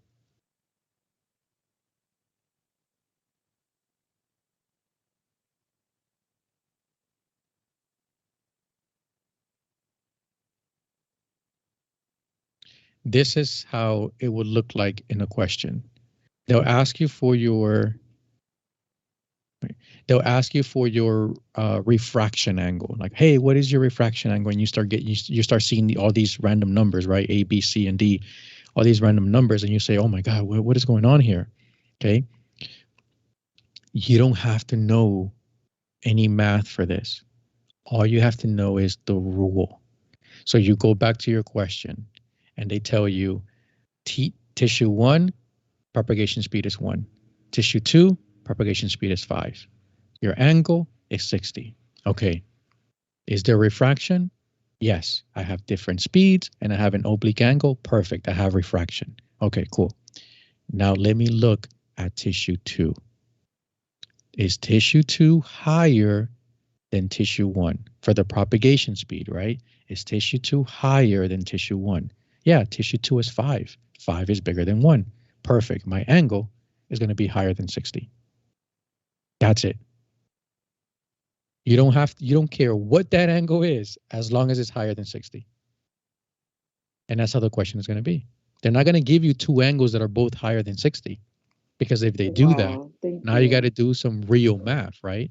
And then it's like the sine of one angle divided by the sine of a second angle, and you're not going to do that because there's no calculator for you to get the sine values of things. Okay, so that's the easy way. Here's how you eliminate it. Tissue 2 is higher than tissue 1, so my angle has to be higher than what I started with. A, 13 degrees. That's lower than 60. That's gone. 45, lower than 60 degrees. That's gone. 60 means that my angle kept going in the same angle. That would mean that there is no refraction, that there is no bending, but we know there's going to be bending. Different speeds, oblique angle, cannot be 60. Boom, 82. That would be the long way of doing it. The short way is look at tissue 2. Okay. Now, they can tell you, instead of giving you numbers, it can say tissue 1 is faster than tissue 2. That could be the question. They give you the angle of 60 degrees, and then in words, they tell you tissue 1 is faster than tissue 2. Okay? And this is why numbers don't really matter. Okay? If I were you, I would just pick any number to make this true. What does that mean? It means that they're saying tissue 1 is faster than tissue 2. That means tissue 1 is going to be a bigger number than tissue 2. Okay? Pick any numbers you want, as long as you make the first one, the tissue 1, a bigger number than tissue 2. Make it 10 and 1. I don't care. But if you make it 10 and 1, you're proving that tissue 1 is faster than tissue 2. Okay? So you can pick any number you want. So if you just want something concrete, pick any number and then compare it. Is my tissue 2 bigger or smaller? My tissue 2 is smaller, right, than my tissue 1. So what does that mean? My angle is going to be less than 60 degrees, because tissue 2 is the one that's directly related to the angle. So it's going to be less. So I go to my choices, A, B, C, D, and I start getting this 60, 85, 12, and 68. I go, okay, which of these is smaller than 60? No, no, no, boom, there's my answer. That's it. Okay, so just focus on tissue 2. If they talk about tissue 1, figure out what tissue 2 is by just picking random numbers. Okay, and then if you want something concrete, right, because I know we want to have like something concrete to work with. Like these words are kind of like, wait, no, no, no, give me something. Don't give me words. Okay, then just pick any random numbers. As long as you make that true, right? You cannot make tissue 1 a 3 and tissue 2 a 6, because then this wouldn't be true, right? Because they're telling you tissue 1 is going to be faster, so that needs to be a bigger number. So if you pick these two numbers, 3 and 6, then you're doing it wrong, right? And that's it. All right. Let's go into transducers, and then we're done for the first half. Man, it's yeah, just talking for 2 hours. All right. For transducers, I just kind of give you bullet points. And in my 15-page PDF file, you'll see like these exact same drawings. You'll see them on there, okay? Also in the videos, you saw this, but it's in my review again. So we have mechanical. Then we have annular. Then we have linear phased array, followed by linear sequential array. Okay. So the mechanical is purely mechanical. It means that there is nothing electrical about it. Okay. So this is going to be a single crystal transducer. We do not use these anymore. Okay. We're in the 100 crystal range at this time. So this is a single crystal transducer. This is old school stuff. It is completely mechanical. So the transducer, when it creates this image right here, the crystal literally has to make a pulse right here. Then the crystal has to move like 1 degree to make another pulse right here. Then it has to move another degree to make a pulse here, make a pulse here, make a pulse here. So the transducer is literally like aiming this way, then aiming this way, then aiming this way, then aiming this way, then aiming that way. And that's how you get this. Okay, but it's like literally turning. That's why it's mechanical. Okay, like a gear that's turning to make these images, these pulses. So it's a single crystal transducer that's fully mechanical. The shape of it is this fan shape. They also call it a sector shape. Okay, that is the shape of this transducer. What kind of studies do we use it for? The book doesn't go over that because it's a transducer we no longer use, so they don't really go over what studies it's for. What if there is a damaged crystal?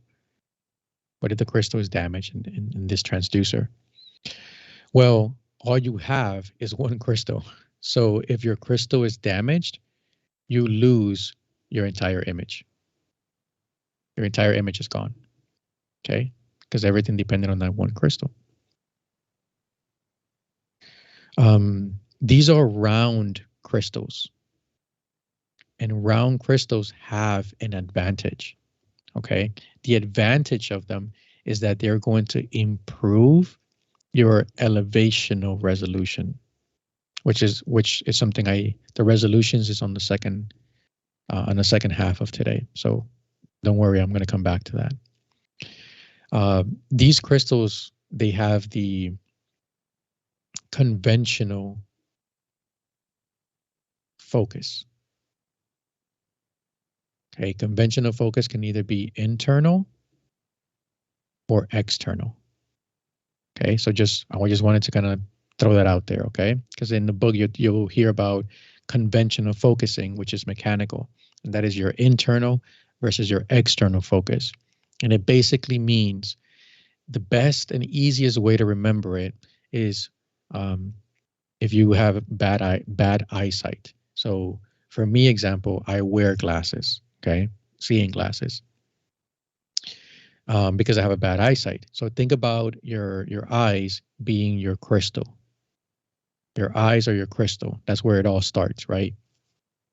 Now, if you have bad, and these are your eyes. If you have a bad eyesight, you can do two things. You can either add glasses, Okay.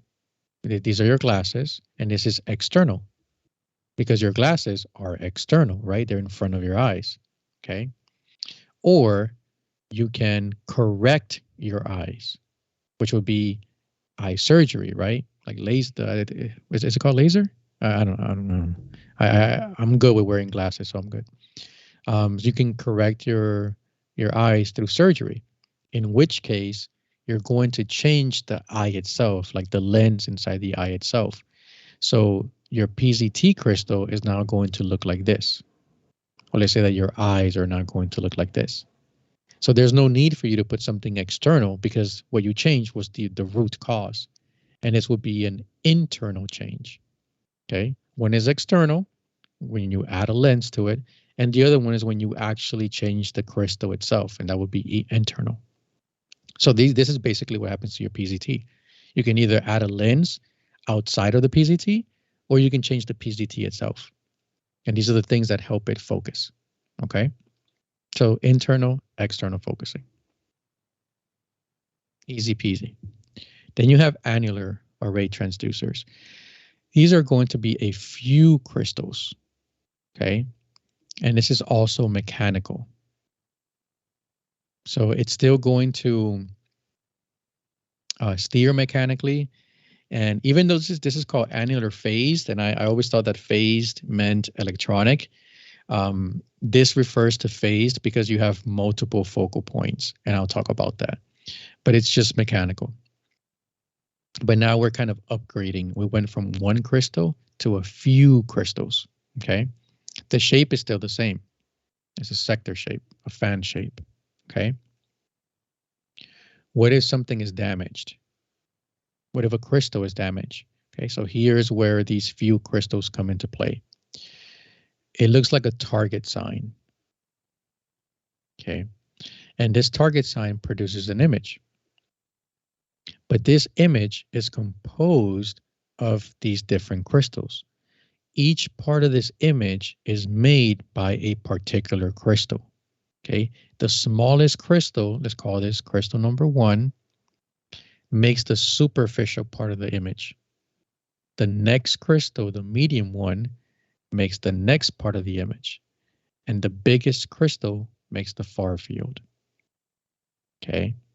So what if a crystal is damaged? Well, the question that needs to be asked is, which crystal is damaged? Because depending on that, depends on what part of my image is ruined. Okay. So if crystal number 2 is damaged, then the part of the image that was made by crystal number 2 is damaged, but everything else is okay. If crystal number 1 is damaged, then that part of the image is damaged, but everything else is okay. So it really depends on which crystal is being damaged, okay? The smallest crystals give you shallow, the biggest crystal gives you deep. And I'm just foreshadowing something that I'm going to talk about when we come back. These are also round crystals. So they remember that the advantage is that they're going to improve elevational resolution. Okay. But this one has a few crystals. So this is also going to improve your lateral resolution. And I'm going to talk about that when we come back because we talk about resolutions. So you'll see how this one actually improves lateral as well.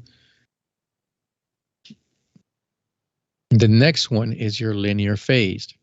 Now we're talking about hundreds of crystals. And these are going to be electronic. So this is our world. These are the transducers that we use. Another name for linear phased could either be another name for linear phased array could either be linear phased or a sector. Okay. The shape of it is the same as the other guys. Except that remember, one of the names was sector shape, like fan shape, sector shape. So now it makes a little bit more sense that it's called a sector shape because the transducer can also be called a sector. This is your echo. This is your cardiac transducer. Okay, this is the small little footprint cardiac transducer.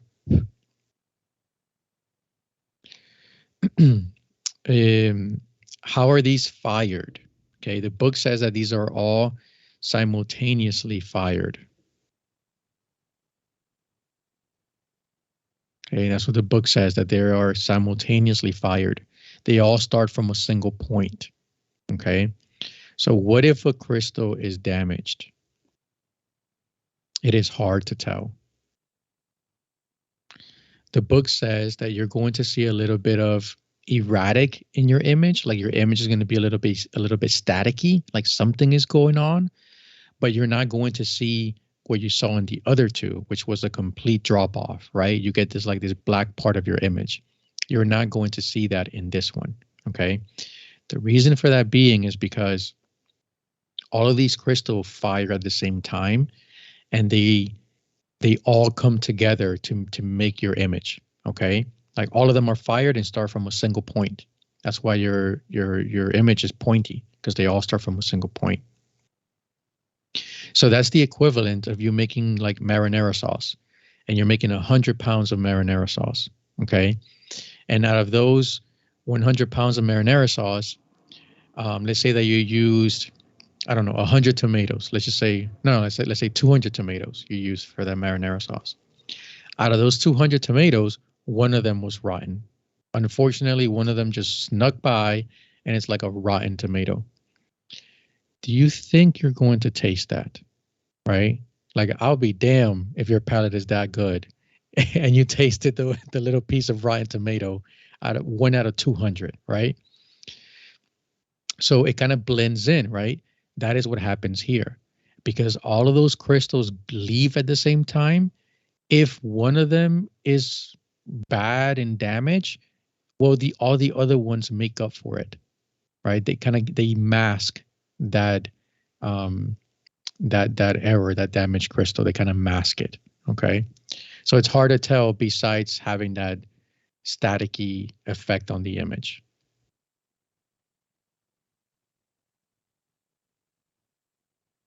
Now, here's the thing about these two. This one is also hundreds of crystals. It's also electronic. So this is where like the electronic beam steering, the electronic focusing comes in. That's where these things come in, and you don't really have to know the slopes because the book talks about slopes. Like if your, they call it, if your electrical current is sloped this way, how is it aiming? Like how is it steering? If your electrical current is curved, then that's more focusing. You don't have to know that, okay? Don't worry about it, all right? Don't break your head learning that. So it's hundreds of crystals, it's electronic, just like the linear phase. Another name for this one, okay, is the linear array, okay? And then, of course, the linear sequential array, which is the full name, okay? So here's the trick. Linear phased array and linear sequential array, they both start with the same name, linear, and they both end with the same name, array. Okay, the difference is one says phased and the other one says sequential. Okay, that's the key there. So if you see the word linear array, what you're looking for is, does it say phased? Because phased is the key word to tell you is this guy. Okay, so the fact that it just says linear array, oh, that's not the phased one. The fact that it just says linear, that's not the phased one. Okay, so the key word that you're looking for is the word phased. Okay, that's the word that you're looking for, phased. So this is the one that we call, in our world, we call the linear. Okay, this is the one that's a rectangle shape. We call it the linear. And it is for vascular. It is for small parts. Okay. It is for MSK. So if you're trying to image muscles and tendons, and pediatrics, because it's a high frequency transducer and kids tend to be small. So we can use a high frequency transducer, which is what a linear sequential array is. Okay, the image is rectangle. The book says that these are fired in small groups. So they basically take crystals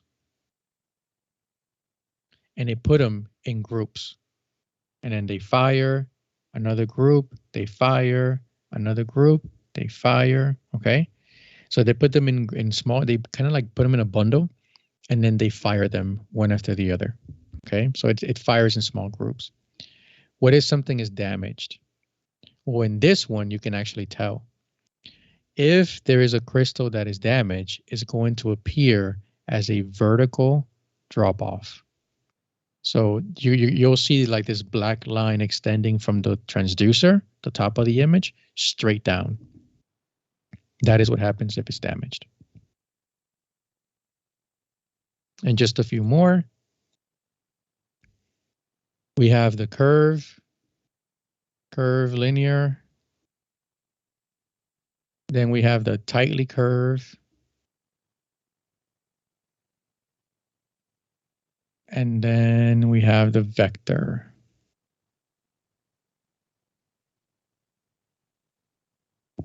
Okay. So the curve, all of these are all the same. It's hundreds of crystals because these are transducers we use. It is electronic. Okay, so it's all things that we use. The shape of it is curve shape. Okay, and then it fans out like that. Okay, so it has that concave shape to it in the beginning. Okay, this is going to give you a wide field of view in the beginning. So you can see a lot straight from the beginning versus, remember the linear phase, the sector shape? This. Look how much you can see in the beginning. Very little.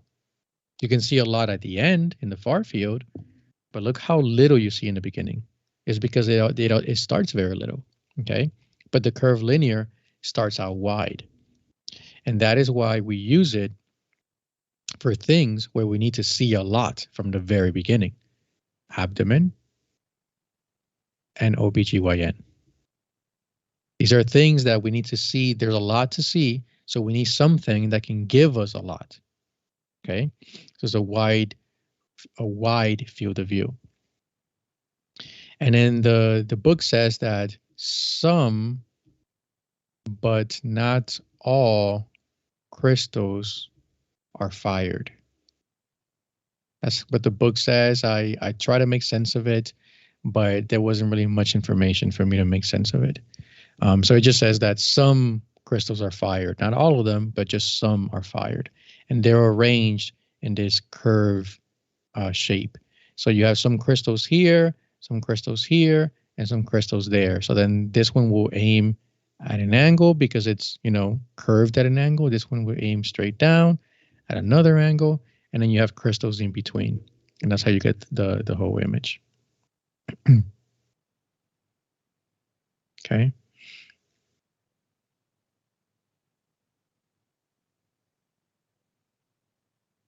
All right. What if something is damaged? If something is damaged, it's going to be just like that linear sequential, the one that was a rectangle. You're going to get a vertical drop off. Okay, so both of those transducers are going to give you a vertical drop off. So how do you know which transducer they're referring to? Because now you have two that give you a vertical drop off. The clue is in the image shape. Okay, that is the clue. If they give you an image that's a rectangle with a vertical drop off, then you should know that this is your linear array, your linear sequential. But if they give you this one and they put a vertical drop off, well, this is the curve. So this is the curve linear. All right. So even though they both have vertical drop offs, you have to pay attention to the image shape. In the SPI, they can ask you about what transducer is for what study, or they can ask you which transducer made this shape. Okay. So that's where you have to go. That's where you have to pay attention to that. The curve, the linear sequential, I forgot to mention, the linear sequential, even though it makes a rectangle shape, you can actually turn it. You can like steer it to make what they call a parallelogram, which is just like a slanted rectangle, essentially. Okay. So that's something that you can do with the linear sequential. It's just a slanted rectangle. The tightly curved. So the book doesn't really talk about the tightly curved, but it's essentially your curved linear transducer, except that the shape is more like this. I have a question. Yeah. Uh, Back to what you said with the linear sequential Mm-hmm. transducer, you Mm-hmm. mentioned just right now that you can steer the rectangle shape to make it a parallelogram. When would Mm-hmm. we do that? That's a good question. Because I haven't really seen people do it often, to be honest, because it doesn't really make your image any bigger. So I'm not really sure when you would do that, if I'm really being honest. Let me see if the book tells me, gives me any little hint. Because whenever I use the linear, I didn't really do that. Unless you have a vessel that is just way like slanted and you kind of want to give it more of an angle for Doppler, because that really helps for Doppler. That's really the only time that I can think about slanting a linear sequential to make. You're probably like, dang, I shouldn't have brought this up. Well, let me see what the No, book says. I actually never heard of that. My instructor didn't tell me about that, so I'm actually like curious now, and maybe I want to know like how to do it in case I would have to do it, but I don't even know why I would. Yeah, so the book doesn't give you an explanation, but they give you a picture, and I'll draw out the picture right now. So the book gives you this picture that's like this.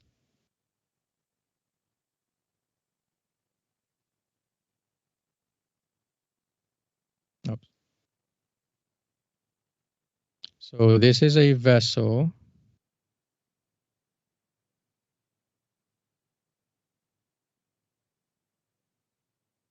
This is a vessel, and then the vessel has some little calcifications in it. Okay, so this is what I can make sense of it. Okay, because if otherwise, this would be like this.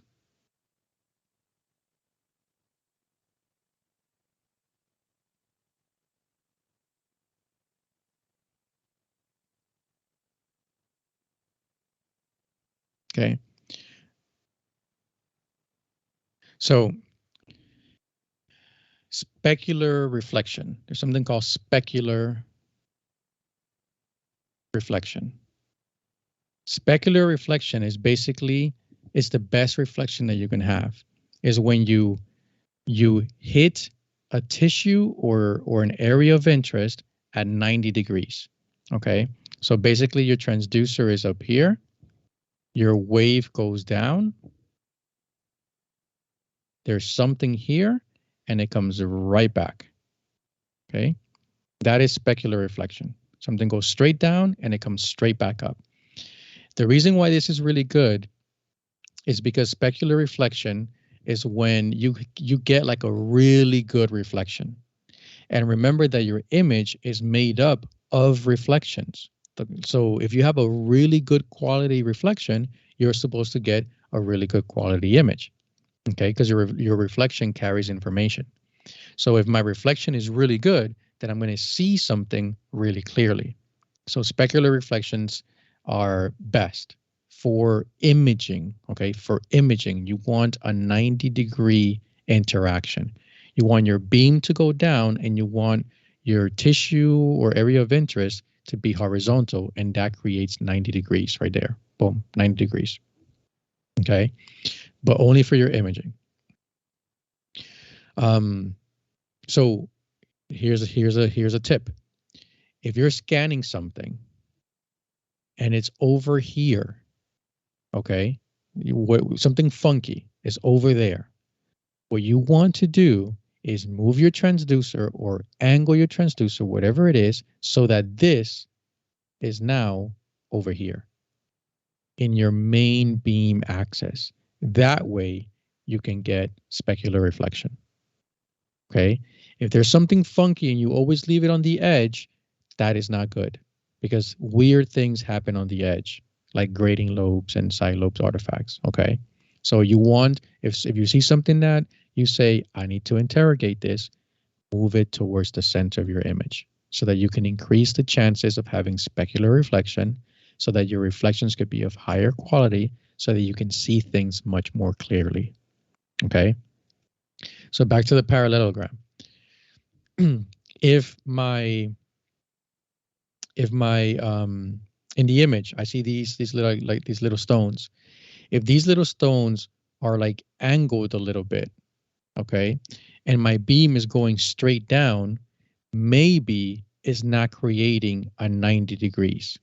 They're going straight down, but maybe my stones are like angled a little bit. So what I get is I get this, okay, which would not be 90 degrees, okay? But this is just me making sense of it. But when you do this parallelogram, all of a sudden, now your beam is going like this at an angle, okay? And your stones are like this at this angle. So now you have the interaction of this and your stones like this. So that would be a specular reflection. And when you do that, it will increase your shadow. So maybe that's why I put like a small little shadow here and a thicker shadow over here. Because if you have specular reflection, the shadow becomes stronger because the reflection becomes bigger. If the reflection becomes bigger, the transmission becomes less. Remember that balancing act? If it's more transmission, is less reflection. If it's more reflection, is less transmission. Okay. So if you ever scan bone, you'll notice that if the bone is like this, you'll get shadowing. Okay, no problem. But if the bone is like this, oh honey, you're getting that straight shadow, right? Because now you got specular reflection. Okay, so you see the bone a lot more clearly. You'll notice that if you have a bone that's angled, sometimes this becomes a little bit unclear. You'll notice that you kind of don't have like a really good um, outline, right? Like you don't see the edges of the bone too well.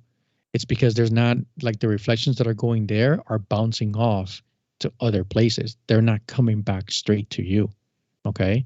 But when you put this in a completely 90-degree perpendicular interface, all of a sudden that bone, every little surface, every little edge becomes super clear. So that is my guess as to why that's the picture they chose in the book. It would be simply so that if there's something that's angled, maybe you want to be angled as well to capture it better. That's that's the only thing that I can think of. Hopefully that's the real reason, because the book doesn't really give anything else. Okay. The tightly curve. So the tightly curved, the book doesn't talk about it, but it's basically your curve, but the shape is a lot more of a slope. So the curve has a concave shape. There's a little bit of curve to it. This one is a straight up slope. Okay. And it also gets really, really wide. Okay. These guys are high frequency. This is your transvaginal. That is the technical name, a tightly curved. Okay, that is the technical name. It is your transvaginal. So it is your intracavitary. It means it goes inside a cavity, okay, an opening. That is a transvaginal. It can also be used endorectally. Okay. So if somebody wanted to do a prostate exam, like a straight up prostate exam, they can use a transvaginal. Okay. It works the same way as if you're doing an actual transvaginal, except that you'll be looking at the prostate.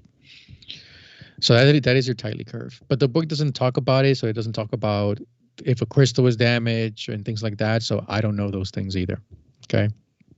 But if you get a question and they're asking you what transducer makes this image, all right, well, look to see if it's a really big slope.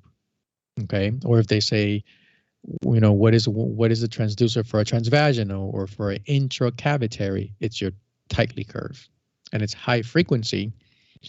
It's high frequency because you are right next to your area of interest, right? The whole point of a transvaginal is to go inside the vaginal canal to be right next to the uterus. And if you are right next to something, then that's going to make things shallow, right? You don't need to go deep to see it because you're right next to it. So then you take advantage of that and you go high frequency. Okay. It's the same thing as a TEE, transesophageal echo. This is where they take a little tube, okay, with a crystal and they put it down your esophagus. Okay. So it goes down your esophagus and it stops right next to your heart. So it's literally right next to your heart. And because it's right next to your heart, it could be high frequency because everything is going to be really close by. So everything is going to be shallow. So you take advantage of that and you make it high frequency.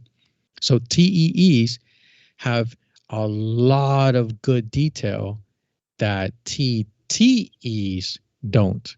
And these are transthoracic. This is your echo transducer that you put on top of the skin to image the heart. Okay. Now you have to go through a little bit of tissue, a little bit of muscle, a little bit of air. It's more distance. You're putting more in between you, the transducer, and the heart. Whereas the TEE, there's nothing there. It's boom, you're right next to the heart. All right. So that's sort of what the tightly curved does for the transvaginal. All right. Knowledge, right? Now, the vector transducer, the book doesn't talk much about it either. It just wants you to know a few little facts. The first fact is the shape of it. Okay. The shape of it is called a trapezoid. Okay. That is the shape, is a trapezoid. So it's not a parallelogram because a parallelogram does not get wide, right? The linear sequential that starts out as a triangle, you can make it on the side, but it doesn't get wide, right? It keeps the same size, right? Just slanted. Look at this trapezoid. It's getting wider, okay? So they want you to know the name of the shape. And the other thing they want you to know is what two transducers inspire this shape, essentially, okay? And it's both linears. You have the linear phased and the linear array. Remember that the linear array is the rectangle one, and the linear phased is the sector shaped one, okay? So what they did is they took these two and made your trapezoid. So notice that the trapezoid has a flat top. That is your linear array. And notice that the trapezoid starts to get wide. That is your linear phased. All right. So those are the two things they want you to know about this. The name of the transducer vector, the shape it makes, a trapezoid, and then what are the two transducers that that inspire this? Both linears, linear phased and linear array, or the full names: linear phased array, linear sequential array. All right, that is it. 2 hours in. Any questions before we go on a much needed break? No questions at the moment. No questions? No questions? Okay. All right. Um, I'm on Eastern time, so it is 12:38. I'm just gonna call it 12:40. Okay. So we have a 1 hour break. So eat, chill. I know I'm gonna eat. So we'll be back in 1 hour. That would be 1:40 my time, 12:40 for some of you, 11:40 for some of you. I don't know, but just 1 hour from now. Okay. You can either stay on the call and just leave yourself muted, or you can just get off the call and then come back in 1 hour. Okay. So I will see all of you in 1 hour. Thank you.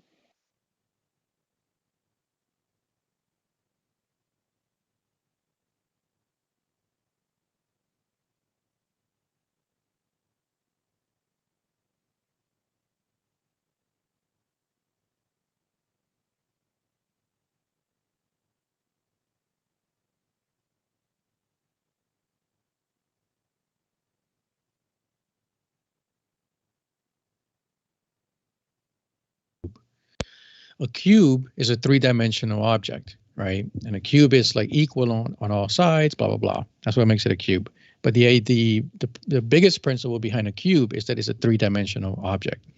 So if you want to know all the areas of a cube, you're looking for the volume. That's pretty much what you're looking for. When you take all three sides and you find out what the measurements are, multiply them by each other and you get a volume. Okay. So if I want to know the volume of this cube, I have to take into consideration all three sides. Okay. This side, and then this side.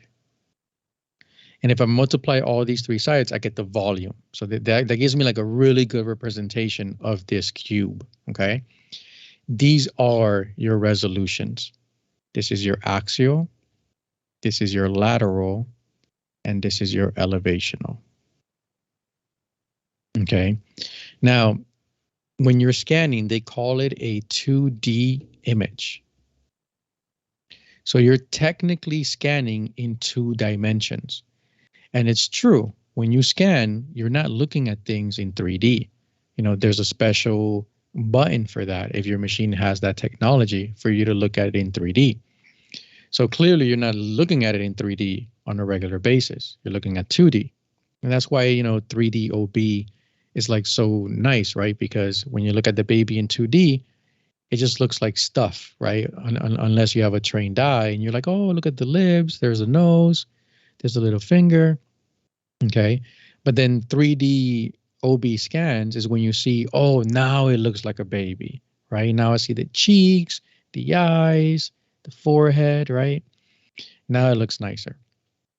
So when you're scanning in 2D. The thing is, though, you're actually scanning in 3D. It just doesn't seem like it. Okay. It just doesn't. All right. Because elevational resolution is very specific, and I'll explain when I get there. So essentially, you're scanning in 2D. So imagine that you took a cucumber. Okay, you took a cucumber, and then you're going to cut a slice of cucumber. Okay, you cut that slice of cucumber, and let's say you use the world's sharpest knife to do this. Okay, and you cut a very thin slice. It's so thin that it's translucent. You can see through it, right? That's how thin that slice is, right? But if you turn it on its side, there will be a little thickness to it. No matter how thin you cut it, that will always have a little thickness to it. It's just like a sheet of paper. A sheet of paper, no matter how thin it is, it still has a thickness to it, right? That's how we get paper cuts, okay? It could be very wide, it could be very long, but as soon as you turn it, there's a small little thickness to it, okay? So paper is 3D. So when you're scanning, the thickness of your image is just very, very, very thin. Okay, that's why you don't notice that it's 3 dimensions because it's so thin that it kind of becomes negligible. Like it doesn't really matter. Okay. So when you're scanning, let's say that you're scanning the kidney. The kidney is going to look like this. Okay. The renal cortex and then the hilum in the center that tends to be a little bit bright. Now, this kidney is supposed to be this 3-dimensional kidney, right? It's supposed to be 3 dimensions with, you know, like that. I'm trying to make it 3D. Okay, and then give it maybe a little bit of thickness or something just to make it appear more 3D. All right, let's just say that's 3D. If I color it, maybe it would actually look more 3D.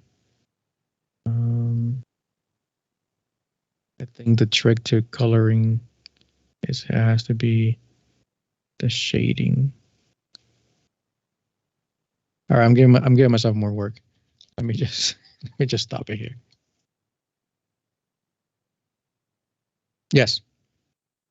Okay, so that would be the plane that you don't see, but you see it in a very specific place. Okay, I believe it's the Z plane. Like in the book, I believe they call it the Z plane, but I would have to double check because when it comes to imaging in 2D, there is no X and Y plane. There's actually a Z plane in there, and it gets confusing. But you don't need to know that stuff, you know, so it's fine. But if anything, I can double check to make sure that's what they call it. Other names that they have for this stuff, as you know, axial has different synonyms to it. You know, that would be lard, lateral would be lata, and then for axial, they call it front to back, then lateral side to side. So I would have to just make sure what the elevation of one is. So I'll just put Z plane here, and I'll double check for you. All right, so you take this image of this kidney, and you have to realize that this is just a slice. Okay, it is only a slice because it's a 2D image. So you're not seeing the entire kidney here. You're seeing a slice of it. It's just like the cucumber. You cut this one little slice of the cucumber, all you see is one little slice that represents one little portion of this cucumber. Okay, so you have your axial and you have your lateral, which axial tends to be vertical, lateral tends to be horizontal. Okay, so anytime that you're scanning, you're seeing that axial and lateral. That's what really stands out to us. Then once you get to cystic structures, you're going to see elevational, but I'll get there. So this is the importance of you fanning through an organ. The reason why you want to fan through an organ is because when you scan it in 2D imaging, you're only getting a single slice. Maybe this is the slice that you're getting right here. Maybe that's the slice that you're getting. But what if there was a mass right here? Okay, you're not seeing that.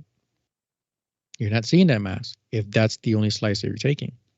So if you tell yourself, oh, I found a pretty image, right? I found an image where I can do my measurements, and you don't move from that spot, that is not the way it's supposed to be, because you're only getting one piece of that organ. You want to make sure that you fan through it, up and down, top and right. I mean, top and bottom, left and right. Okay, you want to fan through it, because once you start fanning through it, now you're getting multiple slices. And if something pops up, boom, oh my God, wow, I can't believe this was here.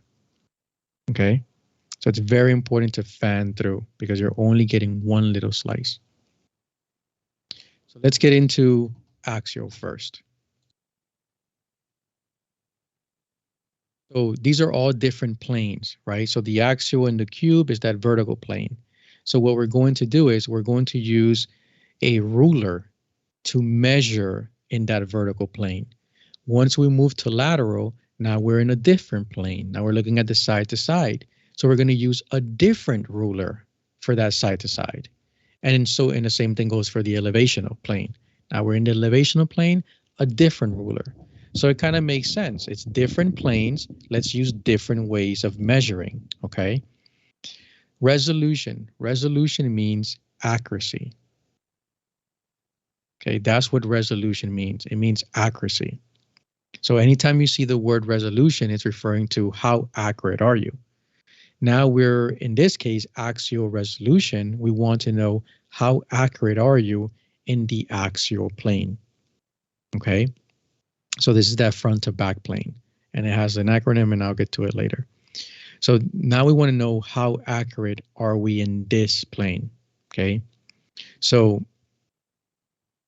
there's a formula to it, but before I get to that, this wants to know the distance, if there is any, the distance between tissues that are top and bottom to each other. Okay. The distance between these two guys. So I want to know if there is a distance, what is it? So let's imagine that these are two masses.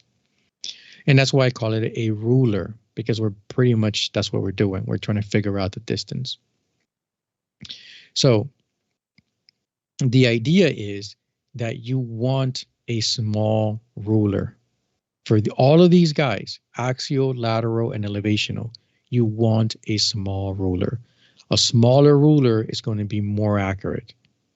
That's basically, that is your, that is your starting point. You want to be small. Okay, so anytime they ask you about axial resolution and how to improve it, you ask yourself, okay, what makes me small? If they want to ask about lateral resolution and what improves it, okay, what makes me small? Elevational, what makes me small? All right, and I'll speak more about it as I go through the formulas. So when I have these two tissues, what I'm basically trying to do is fit my ruler between these two tissues. And my ruler for axial is my SPL, okay, which is my spatial post length, which is, it's going to be divided by 2. But you're basically taking your SPL right here, this SPL, this distance, and you're trying to fit it right here. Okay, just visually, right? Just, this is all just for it to be visual, okay? And it's divided by 2. So what I tell students is just what you're looking for is for your SPL to fit inside, okay? It doesn't have to fit inside perfectly. Like, it doesn't have to be like this, okay? As long as it fits inside. So if it's tiny, okay, it'll fit inside multiple times. No problem, okay? As long as it fits inside. So what happens if you have an SPL that's like this?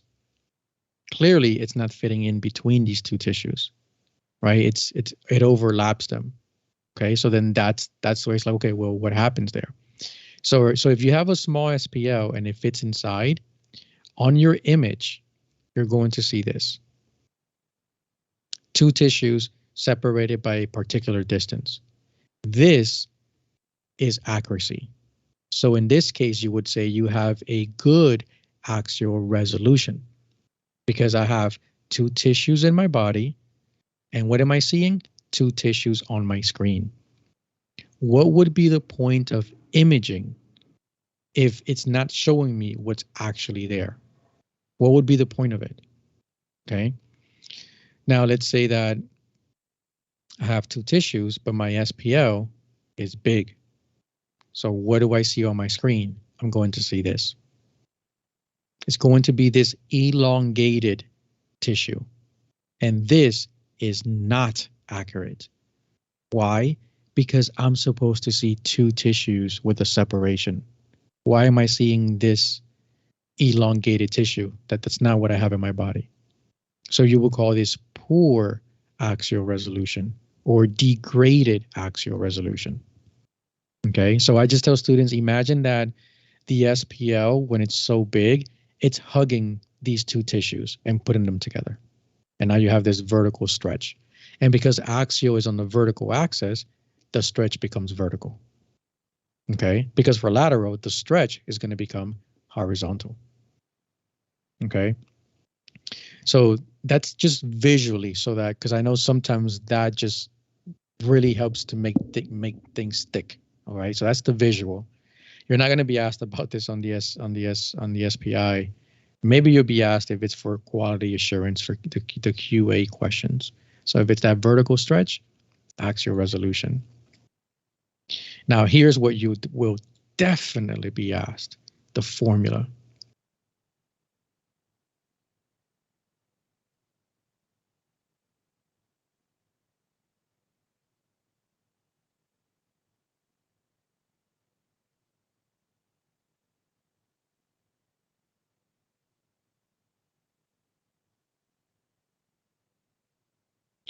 Okay, so axial resolution equals SPL divided by 2. That's the formula. But then SPL can be broken down into its own formula, which is number of cycles times the wavelength.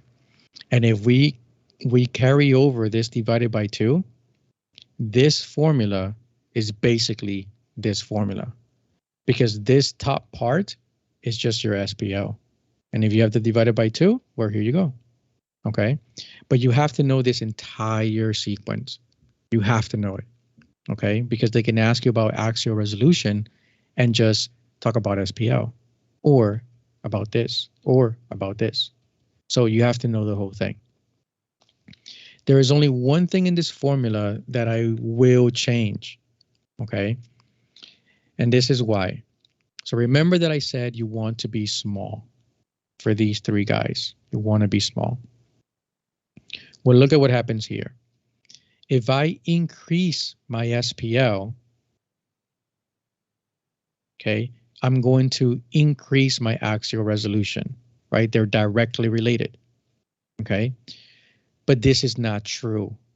If I increase my SPL, I do not increase my axial resolution, because I actually made my number bigger, and I don't want a bigger number, okay? So that's why I'm going to change something here. Instead, I'm going to rewrite this as my axial value, which is a number, okay? At the end of the day, this is a formula, and this formula is going to give you a number, a value. Now I can say this: if I increase my SPL, I'm going to increase my axial value, my number.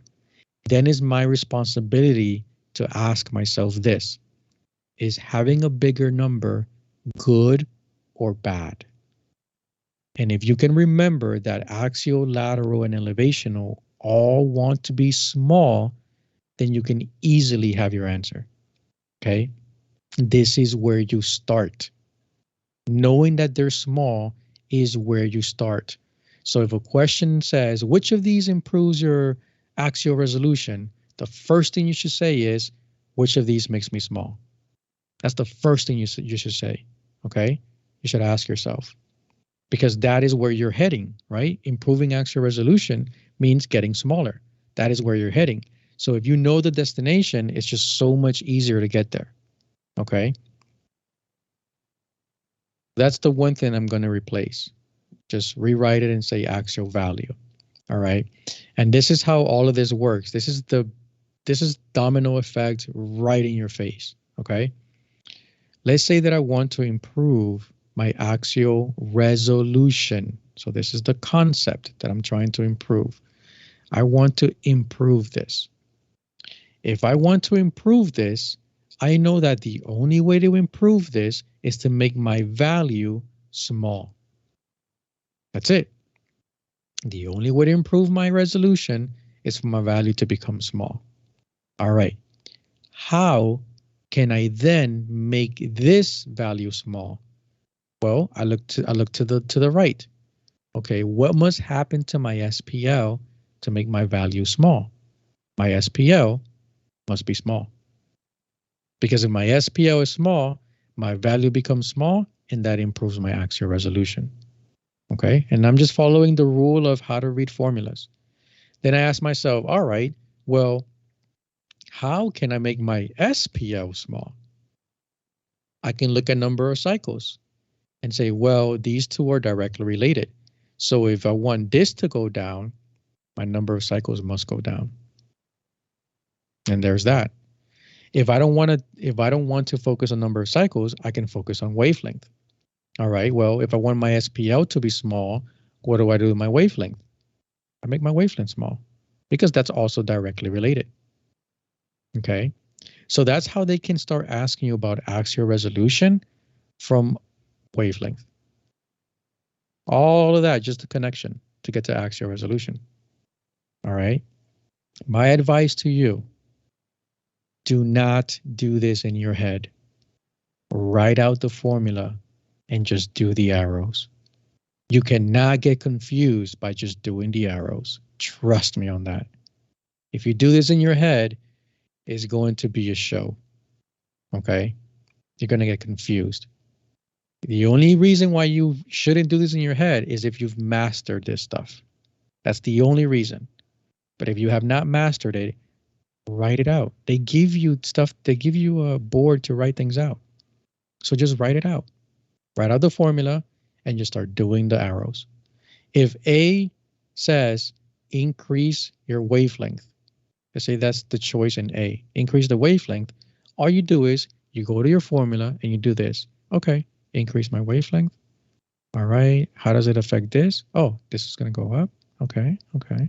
How is it going to affect this? This is going to go up. Okay. All right, so if this goes up, I have a big value. Do I want a big value? No, I want a small value. Okay, so if the value went up, oh, this is bad then. Okay, boom, the answer is not A. That's how you do it, all right? Just follow the arrows. That's it. That's why it's very important to know the formula. Okay.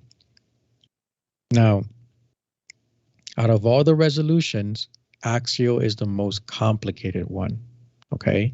And the reason for that, and I hinted at this earlier, the reason for that is because there are things that affect some of the factors in this formula, but they're not in this formula. They are relationships outside of this formula. But because they are relationships, you cannot ignore them. For instance, frequency. Frequency has a relationship with this guy. Okay, how do I know that? The wavelength formula. Wavelength equals propagation speed divided by frequency. That tells you there's a relationship there. Okay, so even though frequency is not in this formula, if I change my frequency, I absolutely change my wavelength. And if I change my wavelength, then everything else gets changed. Okay, so that's why it's a little bit complicated, because there are things outside of this that still affect it. It's not just, oh, here's the formula, everything you need to know is here. No, they're just a couple of things, okay? So frequency is one of them. Tissue harmonics is another, because tissue harmonics affects this guy, and this guy affects this guy, okay? Tissue harmonics is going to double your frequency, which means that it's going to increase it by 2. Nonetheless, it's still increasing, okay? So if my frequency increases, the relationship here is an inverse with my wavelength. So my wavelength is going to go down.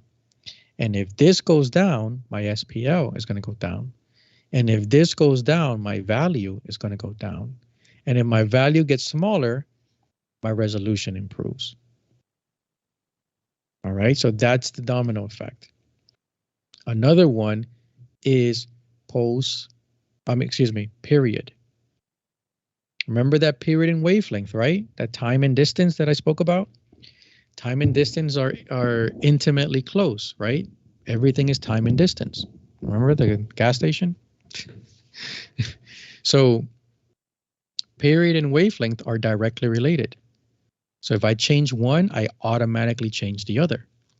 And they behave the same way, right? So if my period becomes smaller, my wavelength becomes smaller, my SPL becomes smaller, my value smaller, my resolution improves. Okay, so that's something else to keep in mind. For number of cycles, there's something called ringing. And think of ringing as actual ringing, like when your phone rings. Okay, so when your phone rings, think of it as I think of your phone making vibrations, sound vibrations. And the longer it rings, the more vibration, the longer the vibration is. And what is all of this? Cycles. Okay. So if you have more ringing, you have more cycles. If you have less ringing, you have less cycles. So they can bring up the concept of ringing and relate it back to this. SPL, post duration. Remember that post duration is this is these two guys, wavelength and period is post duration in SPL. Okay, so post duration in SPL, they're again directly related. So if one goes up, the other one goes up. If one goes down, the other one goes down. Okay, so they can ask you about post duration when it comes to this. All right, so these are just the things to keep in mind when it comes to axial value, axial resolution, right? That there are things outside of the formula that have relationships with things inside of this formula, right? So this is why this formula is the one that's a little bit more complicated, because you have to keep in mind these outside relationships that affect this formula. But if you're able to do that, you can answer any question about axial resolution, keeping in mind that a good axial resolution is a small number. That is the magic. Okay. Are there any questions on axial resolution? Not at the moment. I'm sorry?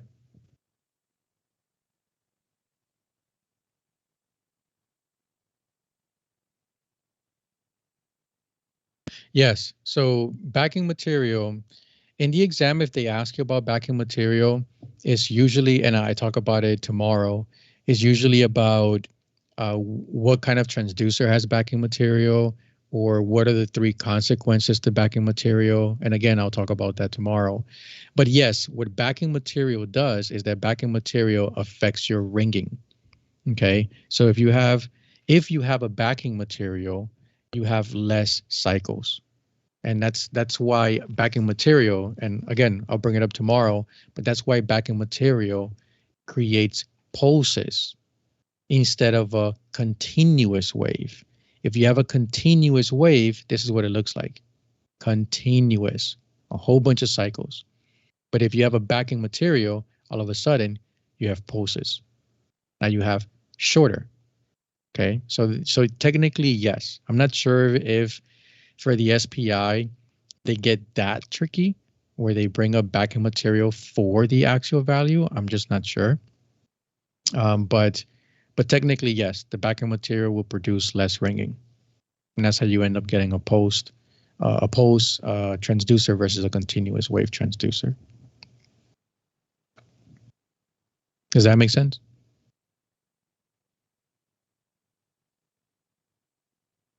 All right, good. Any other questions?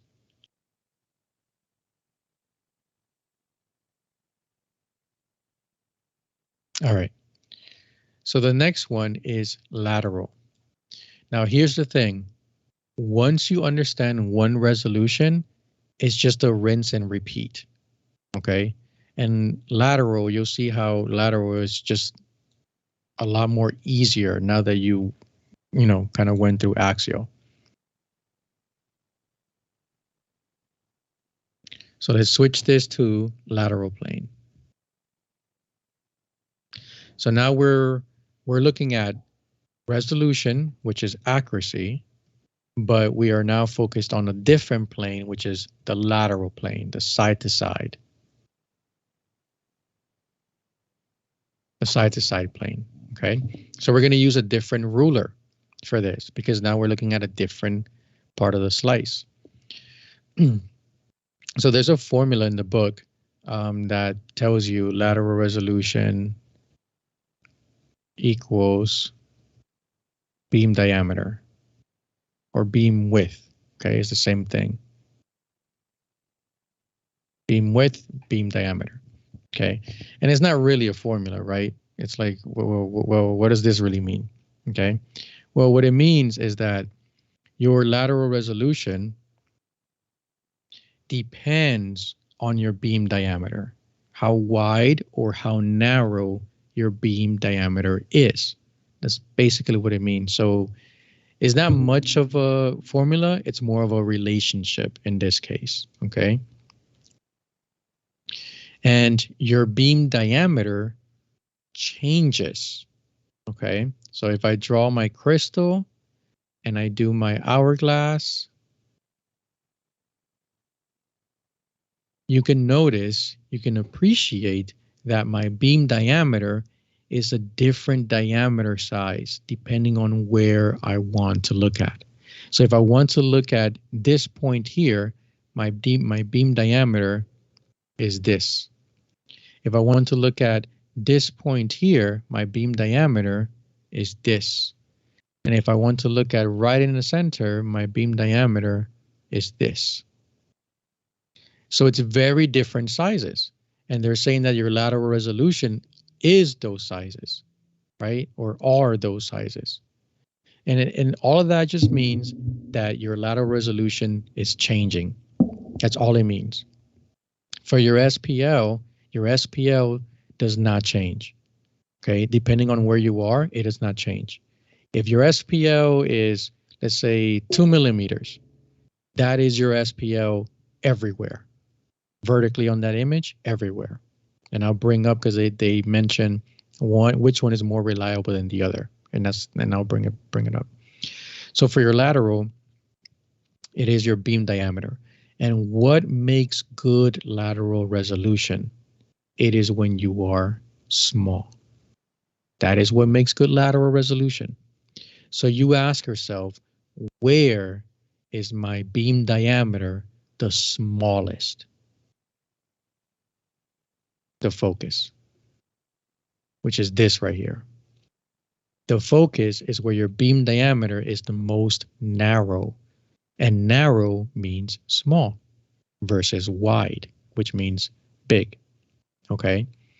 If you know that your lateral resolution is best at the focus because it is the most narrow, then you also know where your lateral resolution is the worst.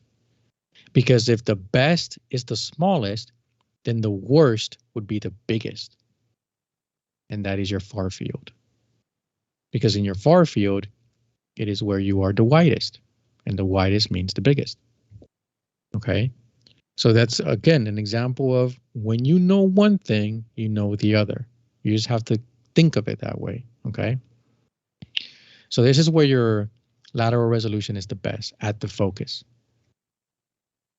So what are ways to, so for axial, we spoke about ways to improve axial, right? You make your SPL small. You can do that by lowering the number of cycles, lowering the wavelength. You can do that by increasing the frequency, because then that in turn lowers the wavelength. You can lower the period, because then that in turn lowers the wavelength, right? The ringing.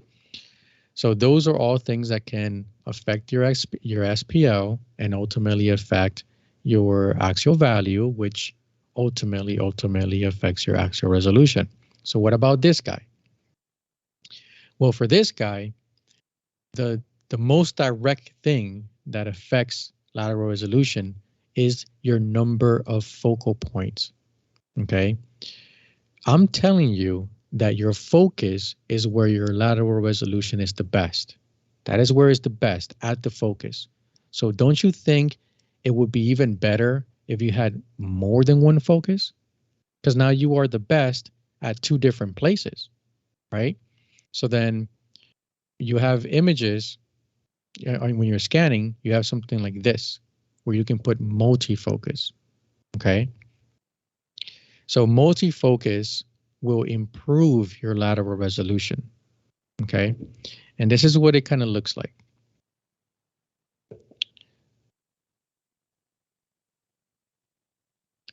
I have a focus right here. So my lateral resolution is best right there. That is where my lateral resolution is best. Where is worst is down here. My lateral resolution is really bad down there because look how wide I am. But what if I put another focus down here? Okay, what's going to happen? So your wave is not going to do this.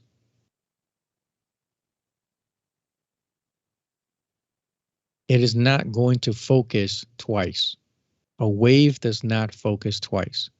A wave will only focus once. So when you decide to add a second focal point, you have to send a second wave, one for each focus. So the machine is going to do this.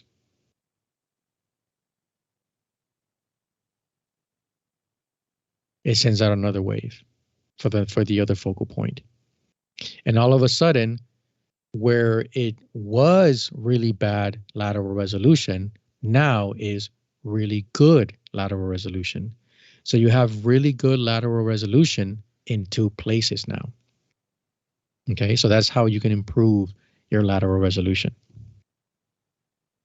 Another way to improve your lateral resolution, oh, remember the annular transducer, the one with the target sign? And I said that this improves your lateral resolution, is because remember your image is composed of three parts, right? Each crystal being its own part. Well, each crystal is going to produce its own wave. Okay, so let's do some coloring here. This is red, this is blue, and this is orange. Okay, so the red right here is going to give you this beam. The blue is going to give you this beam. Then the orange is going to give you this beam. And what do we have here?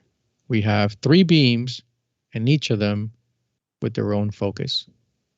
So that is why the annular array is able to improve your lateral resolution. It's because it has three crystals that each is producing its own beam with its own natural focus. So you end up having three focal points. And more focal points, the better. Okay, so that is the annular. Remember the big, fast, deep that I spoke about? Oh, your big, fast, deep with the focus, it puts it deeper into the body. That because it talks about focus, that is why it improves your lateral resolution. Because now you have this beam that is narrow for a long period of time and that is deeper into the body. So we say that it improves your lateral resolution in the far field, okay? Because your focus is displaced deeper. That's why it's big, fast, deep for your focus, okay? So anything that has focus in there is going to be affecting your lateral resolution. Dynamic aperture, some like random word. Dynamic aperture changes pretty much how many crystals are being used, okay? And the moment you start changing how many crystals are being used, it's kind of like saying you're changing your crystal diameter. And what does crystal diameter go back to? The focus, right? Because that's where diameter is. So this word dynamic aperture, just remember that is going to affect lateral resolution. And it's going to affect it in a good way because they're not adding this technology to make something bad, right? It's always improvements. So dynamic aperture, it's a good thing. Something called dynamic receive focusing. Okay, that one's easier to remember because the word itself, the term, says dynamic receive focusing. And anytime it's about focus, lateral resolution. Okay, so these are the ways that you can improve lateral resolution. Okay, and what if you don't have good lateral resolution, right? The same thing as axial. So axial, we saw that vertical stretch. So why do we want this to be small? Well, before we were looking at tissues that were front and back to each other. Now we're looking at tissues that are side by side of each other. Okay. And if I put my focus here, my beam is going to do this. So now I have my beam diameter inside this space. Like now that becomes my ruler. Before it was my SPL that I was trying to squeeze in between these two things. Now I'm trying to squeeze my beam diameter in between these two tissues. Okay. If this happens, then when I go to my screen, I'm going to see this. Two tissues. Great. That is accurate. Okay. Well, what if my focus was down here? Then my beam would do this. And now my beam diameter is not between the two tissues. Now it's again hugging them, as I like to say. So then what does that look like on my screen? Like this. Now it's going to be elongated horizontally. So it's the same thing that happens to axial, just now we're looking at things horizontally. Okay. And if you're looking for image accuracy, you want to make sure you have image accuracy on all your planes. You know, you want to make sure you're accurate vertically, and you want to make sure you're accurate horizontally, right? That's the whole point of being accurate, that you're accurate not just in one plane, but in any plane that you're using. Okay. So when you're scanning and you see something that's a little bit funky and you don't, you're going to go ahead and interrogate it and see what's going on. Okay. You want to make sure that your axial resolution is improved, and you want to make sure that your lateral resolution is improved. So then how do you do that? Well, if this tissue happens to be superficially, you can say, I'm going to increase my frequency.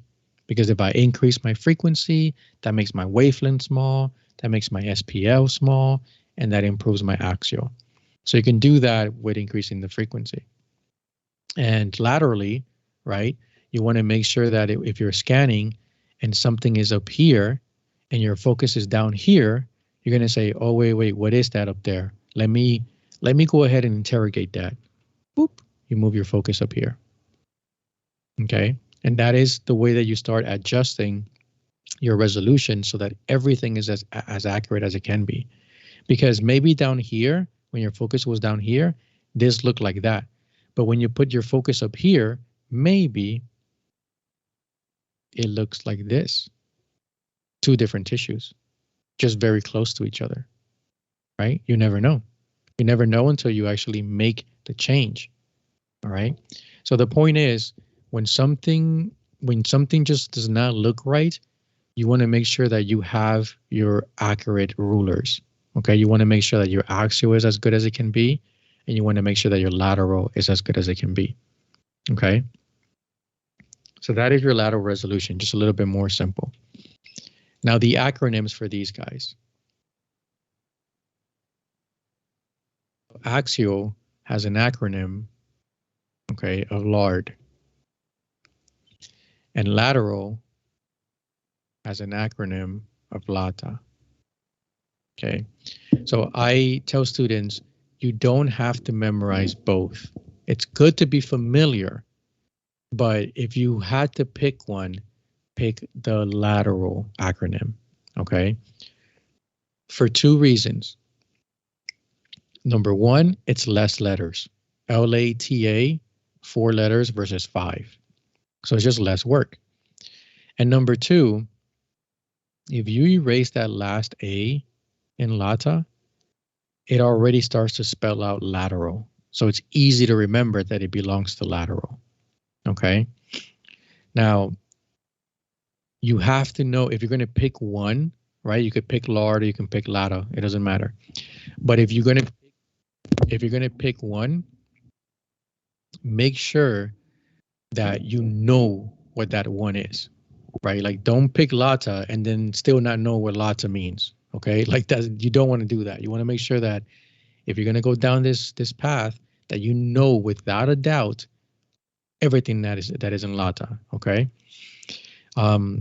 So why is it okay to just know one and not really memorize the other? In terms of the acronyms, I mean, it's because if you get a question and they start asking you about longitudinal, longitudinal resolution. Okay. You go, let's say you memorize LATA. You go to LATA and you ask yourself, well, LATA has an L. Yeah. And what is the L for? Well, the L in LATA is actually for lateral. You're like, okay, well, they're asking me about longitudinal, and I know that the L in LATA is for lateral, so this guy must be this guy. It's kind of like a process of elimination, right? If you want to go that route, it's just my way of giving you less things to study by just putting a little bit of logic behind them. Now, the other thing they say is that your axial is the most reliable. It is depth independent, whereas lateral is depth dependent. Okay. So independent means that no matter what, it is not going to change. And dependent means that I depend on it, that I will change depending on where you're looking, okay? What depth you're looking. As you can see from the little drawing I drew earlier about the beam shape, depending on where you were, that beam shape could have been wide, that beam shape could have been narrow, that beam shape could have been a little bit narrow, right? Depending on where I was on that image. So that tells you that that lateral resolution changes. It really just changes whether you're in the near field, focus, or far field. Your axial does not change. Your axial says whatever my axial is, that is what it is throughout the whole image. So if I have a 3 pulse up superficially, down here I have a 3 pulse. Okay. Now these two obviously look different, right? One is big, the other one is smaller. But that big and small is the power, amplitude, and intensity of the wave. That has nothing to do with axial. Axial is simply SPL. And SPL is, are there 3 cycles in there and they're all the same size? I look up here, 3 cycles, 3 cycles. It looks like the same width. Yep.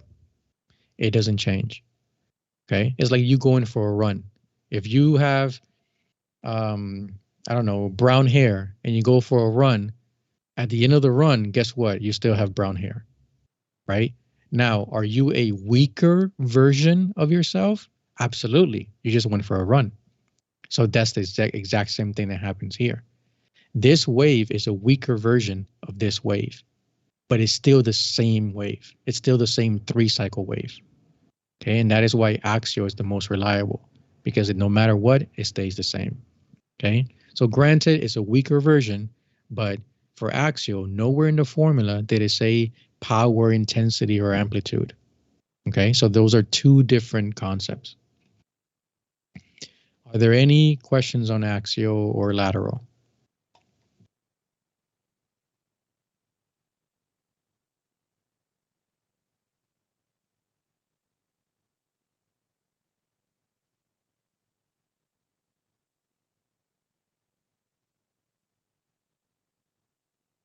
This top one? No, these two are the same. Because remember, your SPL is this, not this. This is the bigness of the wave, how tall it is. But the SPL, it's the so I just wrote it sideways, but it's basically this, which is this is my SPL right here, not this. Does that make sense?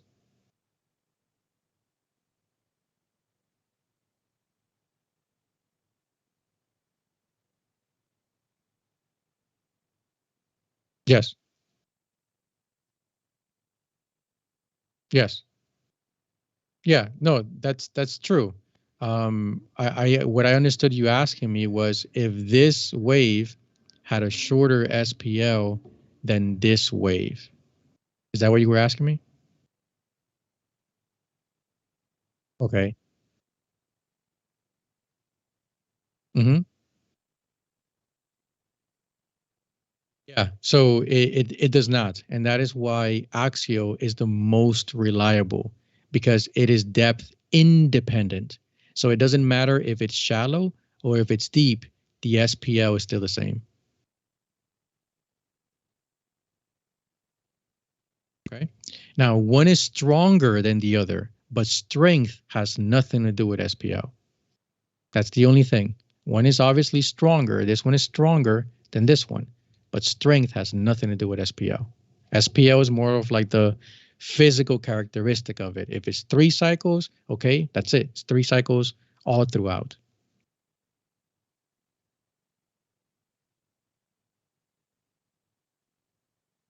All right. And the last one. Well, not the last one, but the last one for the cube.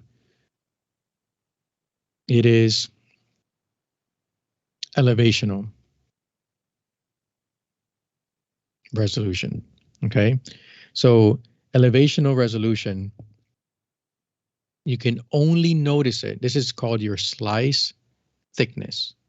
So again, I'm not sure if they specifically call it the Z-plane in the book. I'll have to look. But I know another term for it is slice thickness, which I like that term because it literally is referring to the thickness of the slice, okay? Now, the tricky thing about elevational is that you can only notice it in cystic structures.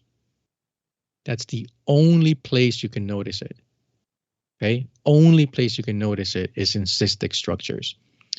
Now, what are cystic structures? Cystic structures are not just cysts. Okay, it is anything that looks cystic. And what is cystic? Anechoic, black. Okay, so the vessels, blood vessels are anechoic. Those are cystic. The bladder is anechoic. The gallbladder is anechoic, unless it has sludge, right? The heart chambers, those are anechoic.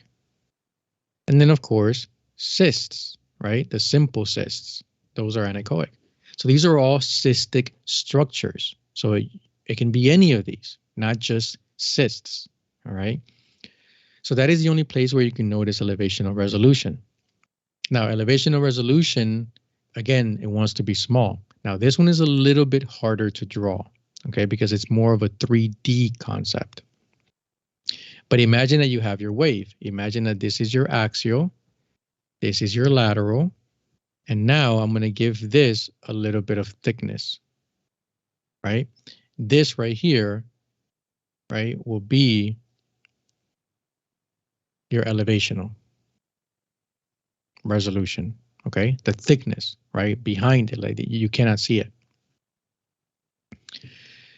Now, you want it to be slim, you want it to be small, right? So circular crystals found in mechanical and annular transducers, those are going to improve your elevational.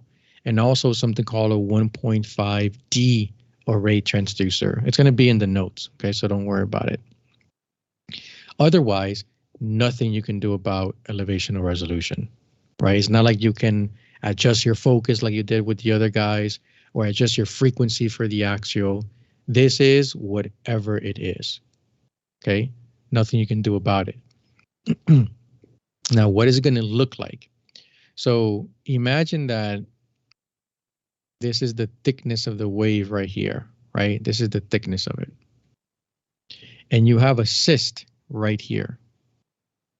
Okay, so notice how thick my wave is in comparison to my cyst. That's right there. Okay, so clearly my wave is thicker than my cyst. And where are cysts? They're not just floating around, right? Cysts are in between tissues, right? They're stuck, like smack in the middle, in the liver, in the kidney, in the gallbladder, in the not the gallbladder, in the pancreas, in the spleen, right in between muscles, right, in the ovaries, in the endometrium, right? They're stuck in between tissue. So when this wave goes out, and this wave is this thick, this wave is going to see my cyst for sure. My cyst is right there. But what the wave is going to do is it's also going to see all the tissue around the cyst. Okay, because look how wide this wave is, the thickness of it.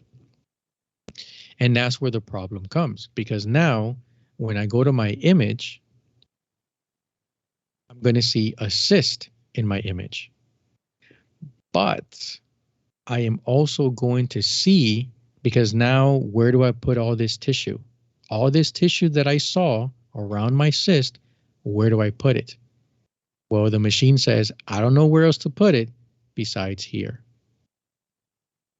So you get this dirty shadowing that happens inside the cyst, even though the cyst may be completely normal.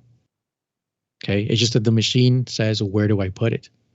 And that's where it puts it. So that's the only place where you notice your elevational resolution. In this case, it would be poor elevational resolution, because this cyst is supposed to be simple, but instead I have shadows inside of it.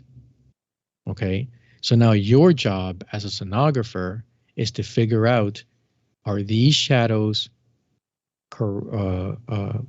accurate, or is this an artifact? The artifact would be slice thickness artifact, because we're talking about elevational resolution here, right? So you do what you're always told to do. Whatever you see, you have to see it in two different planes. That is like the first rule. So if you see these shadows here, go transverse. Can you see the shadows again? Okay. And if you don't, then you say, okay, well, this might be a slice thickness artifact. This could be a very simple cyst that does not look simple because of the artifact. So then your job is to go to your TGC. You go to your TGC, you go where your cystic structure is, and you make it a little bit darker. Okay. Why do you make it a little bit darker? You make it a little bit darker so that you can get rid of those shadows. And why do you want to get rid of those shadows? The reason why you want to get rid of those shadows is because if you submit your image to the, to the study for the radiologist, and this is what you submit, guess who's going to start thinking that there's something there? The radiologist. And does the radiologist have the option of going in two different views to figure out if there's something there? No, he or she does not. Why? Because they're not doing the study. The study's already done. Okay? So what you do is you remove doubt.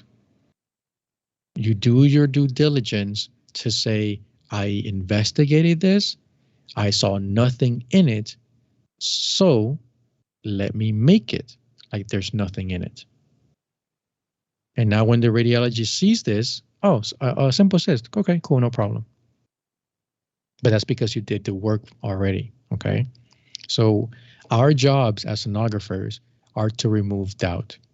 I had a case this last week, one weekend ago, in which I did not know if I had pericardial effusion or pleural effusion, okay? It was just a really tough case, and I was unsure of it. So I had my doubts, okay? And I called it pleural. That was my call. I called it pleural. But I called the cardiologist, and I said, listen, tough study. I'm not sure. I'm calling it pleural, but I'm just giving you a heads up so you can take a look and see if it is pleural or if it's not. Okay. So I tried to do my best to remove doubt and figure out what it was, but I just couldn't. So I was just left with the uncertainty. Okay. But I communicated that because, I just wasn't sure. But ultimately our job is to remove uncertainty. Because if we remove uncertainty, the radiologists and the doctors can make a diagnosis. If we submit something and it looks all crazy, you think they're going to make themselves liable if they're not sure? Oh, they're going to call that limited. That is what they're going to do, right? Because they're not sure. Because the study wasn't too confident, right? The study itself wasn't too accurate. So why are they going to take on that liability if the study just didn't prove this or that? Okay, so they call it limited. All right. So just food for thought. All right. So that is your elevational resolution. Any questions on this?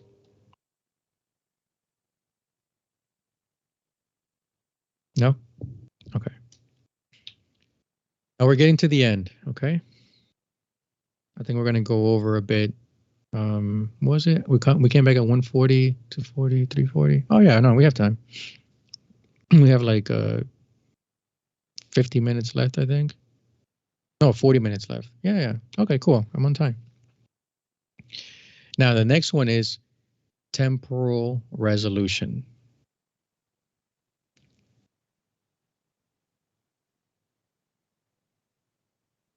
Okay.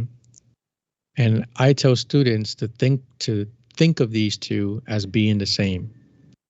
Okay. They're not the same. All right. But this is the reason why I tell students to think of them as being the same. If you have a high frame rate, you have a high temporal resolution. Or if you have a low frame rate, you have a low temporal resolution. Okay. Everything that affects frame rate affects temporal resolution the exact same way. So that is why I tell students, think of them as them being the same way. The only difference is that frame rate is measured differently than temporal resolution. Okay, frame rate is number of pictures per second. Okay, and temporal resolution isn't. It's about accuracy and time. Okay, these two, if I'm not mistaken, are reciprocals of each other. But you don't have to go too deep into that. If you can remember that they're essentially the same, that's going to just make things a lot easier. Because I can ask you a frame rate question and just replace frame rate with temporal resolution, and the question would be exactly the same. Okay? Unless they're asking about like how it's being measured, which again, I don't think that's going to be the case. This is more about, do you understand the concepts and everything that affects these concepts? So for axial, lateral, and elevational, you want it to be small. Okay? You want it to be small. For temporal and frame rate, here's your key. You want to be fast. Okay? That is your key. You are trying to be fast. So if any question starts asking you about temporal resolution this, frame rate that, you ask yourself, which of these makes me fast? Okay? That is where you're asking yourself. That's your key. That is where you start. All right? That is where you start, because everything that affects frame rate and temporal resolution is about, is it going to slow you down or speed you up? Okay? That is what it's going to be about. And if you know that you're looking for fast, it makes things so much easier. Okay? Now there are four things that affect this. Depth is one of them, and then number of pulses. And then number of pulses gets broken down into, how do they write it in the book? Let me just open the book to go by their order, just so that I'm not doing things in a different order. Mm-hmm.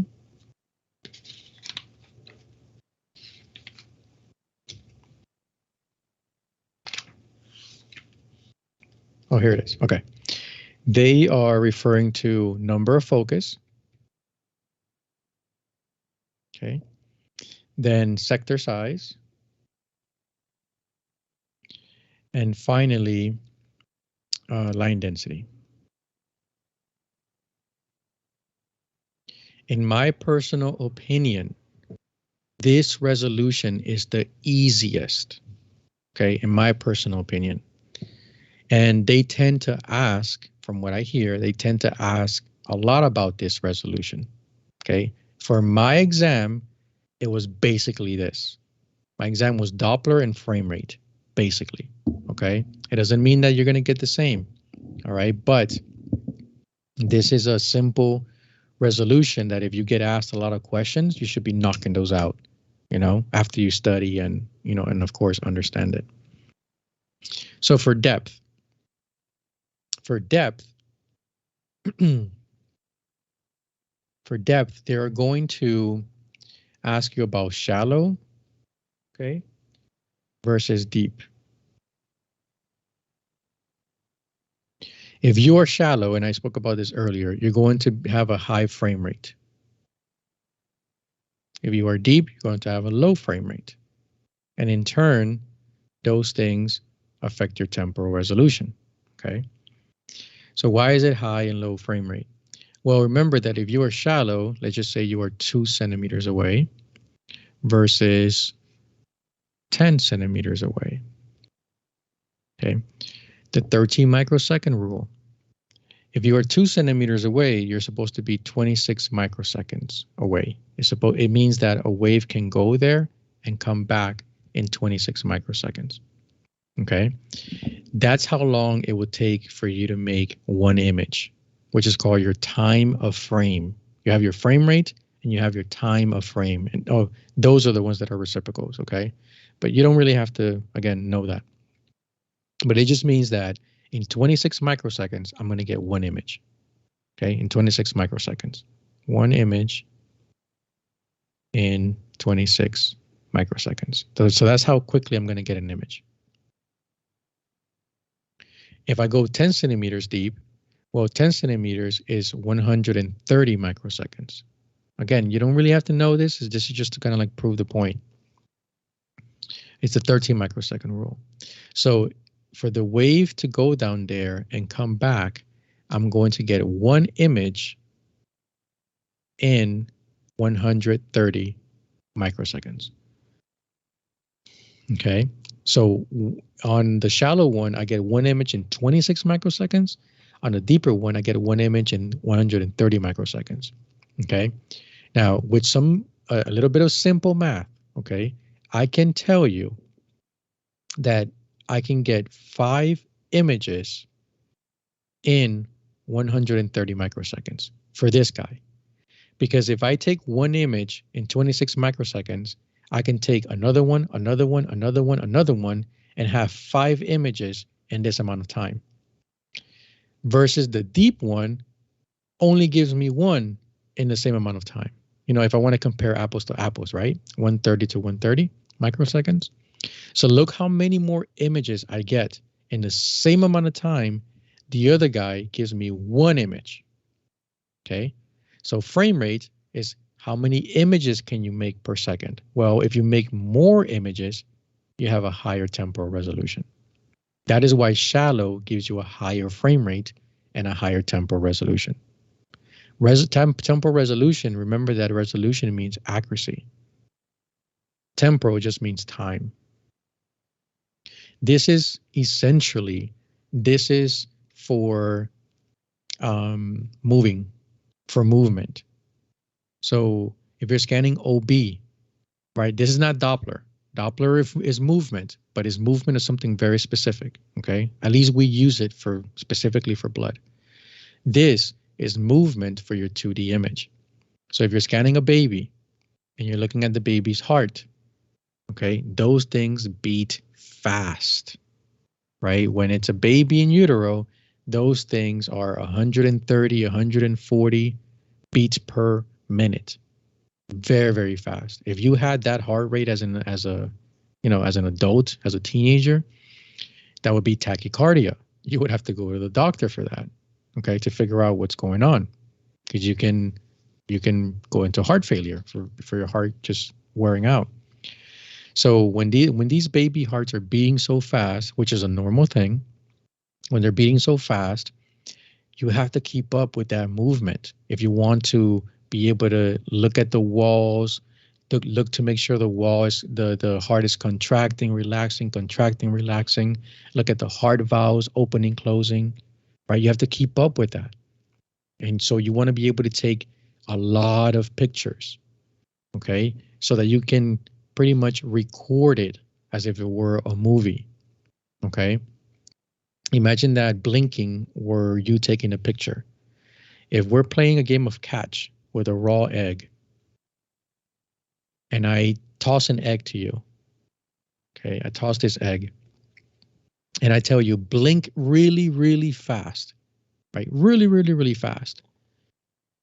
Because you're blinking so fast, you're not going to miss anything. And imagine that every time you blinked, it was a picture that you took, right? But because you're doing it so fast, you don't miss anything. So you see that egg getting closer to you. You don't miss anything, right? But if I tell you blink slowly, and every time you blink is a picture, you blink slowly. I toss the egg, you blink slowly, you open up your eyes, now the egg is right here. You blink slowly, now you open up the eyes, boom, the egg is in your face. You missed everything in the middle, okay? That is pretty much what frame rate is. When your frame rate is too slow, you're going to miss the movement. Something that was here can go and come back to the same place. And you would think it didn't move. It's like, no, you just didn't see it go and come back. So to you, it didn't move, right? It stays stagnant. But if you had a really high frame rate and you were able to take pictures of every little movement, you will see that this actually did a whole loop and then got back here. You would see that, okay? So we want a high frame rate whenever we are trying to keep up with some sort of tissue movement, organ movement, if the baby's swinging their arms around, you know, that kind of stuff. If you're looking at the kidneys or the liver, those things barely move. They move with inspiration and expiration, but it's so slow that any frame rate would do. Okay. It's only when you're looking at something else that's really fast moving that you want to be concerned with this. So depth is one of the first things. That's how depth affects it. Okay. So it's important to know that. Then the other ones are really just straightforward. Even depth is a little bit straightforward. The other one is the number of poses. And number of focal points is one of them. So if you have one focal point, it's very simple. Your pose goes and comes back. That's it. You get your image, right? You get your picture. But if you have multiple focal points, remember, one wave, one pose cannot make two focal points. Instead, you have to send out one and wait for that one to come back. And then you have to send out the other one and wait for that one to come back. And once both of those poses come back, then you get your image. Look how much longer it took to explain that, right? And look what I was saying as I was explaining it. You send out the first one and you wait for that to come back. Then you send out the second one and you wait for that one to come back. What does frame rate and temporal resolution want to be? They want to be fast. So do you think they want to wait? Okay. So very, very simple. You just ask yourself, is this going to slow me down or is this going to speed me up? Now, don't get me wrong. If you have two focal points, that improves your lateral resolution. Very true. But just know that it worsens your frame rate. That's it.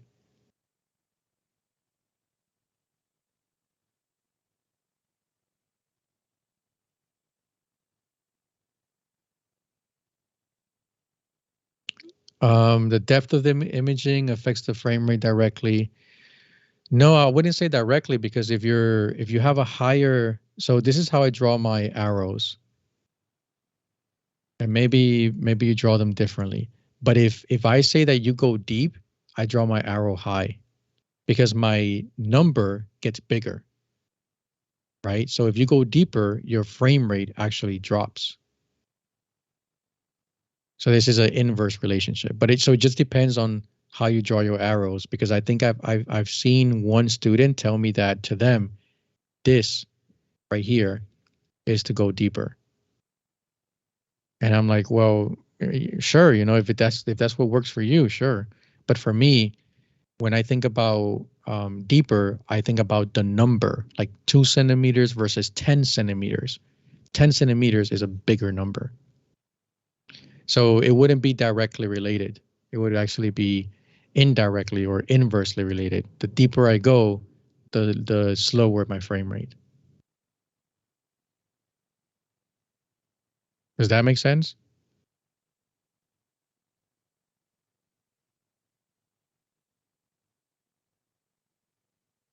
Yes. The PRF is definitely affected by the depth that you're scanning. Yeah. So line density and frame rate. Yeah, if you have more lines, you have less frame rate. Yeah, so this is the formula that I spoke about before, right? That if you go deeper, your PRF drops. So it would be inversely related. So they wouldn't be directly related. I heard you say directly related, so I'm just making sure we're on the same page.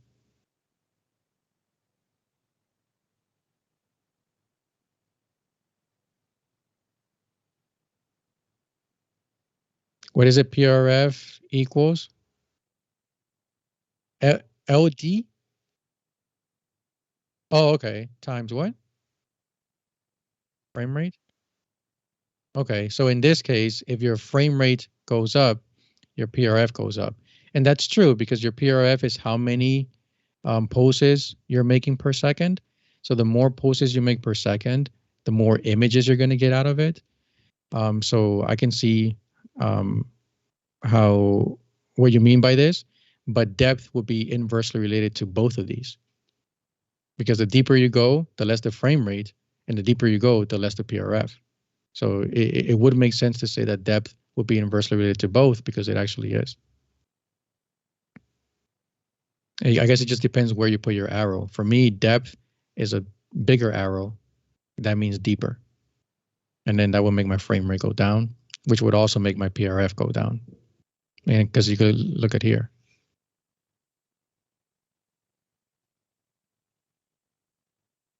Is there anything confusing there? Okay.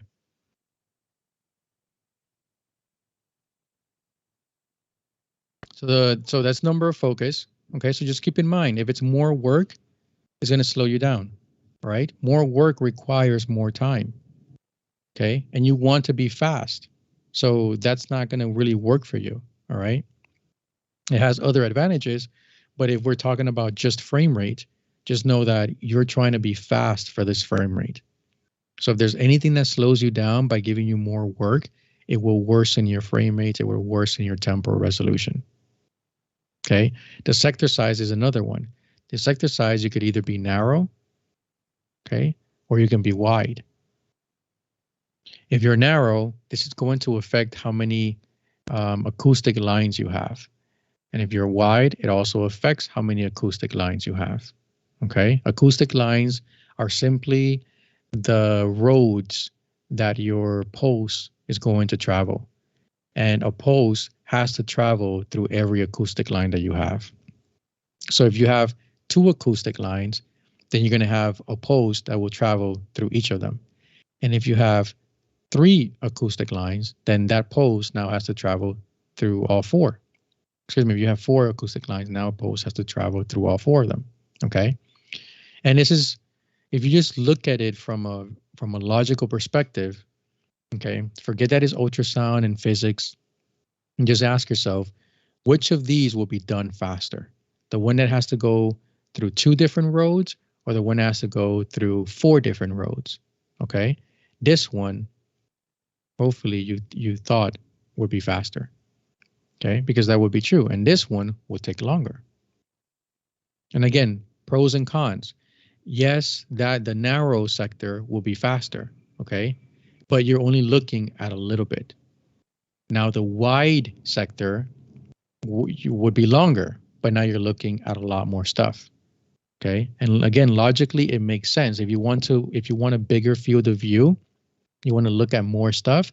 That's going to take more time to look through more stuff, right? Like if you're looking for something and it's just one box that you're looking through, okay, versus 10 boxes, right? You're looking through more stuff that takes longer. So for the narrow and wide sector, this is what we would call a narrow sector. okay, a narrow field of view, and this would be a wide one, okay? So it just depends if you're trying to look at something specific. Like when you're scanning the liver, you want to make sure that you see a lot, right? Because you want to see the whole liver. You want to be able to compare the tissue between the liver, right? You want to make sure that it's homogeneous, okay? So you want that wide sector for the curve transducer. And let's say you did everything. You fanned through the liver, you looked at everything, and now you are looking at your gallbladder. Do you have to continue having a wide sector for the gallbladder? Technically, no, because you already did that job. You already took care of the liver. So if you wanted to make your sector size narrow just to look at the gallbladder, you can. You can. And then that will increase your frame rate. And technically, the machine is supposed to adjust the line density as well, which I'll get into it. Technically, it does, but I can't speak too much on that. But you're supposed to get a little bit more detail when you do that, when you become narrow. But the point is that if you want to focus on something smaller, you could do that. You can also use right magnification, which is something else. But this is one way to do it if you wanted to. This definitely works for the baby heart. For the baby heart, a lot of techs use right magnification, which pretty much just crops the image.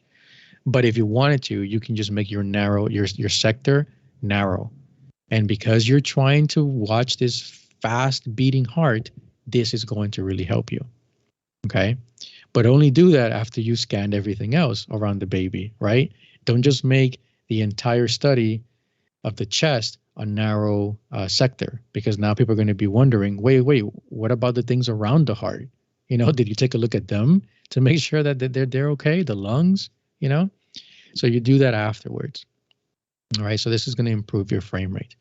So just remember, if it's something that you can do quickly, something that is less work, that is going to improve your frame rate. That is going to allow you to take multiple pictures at a faster rate.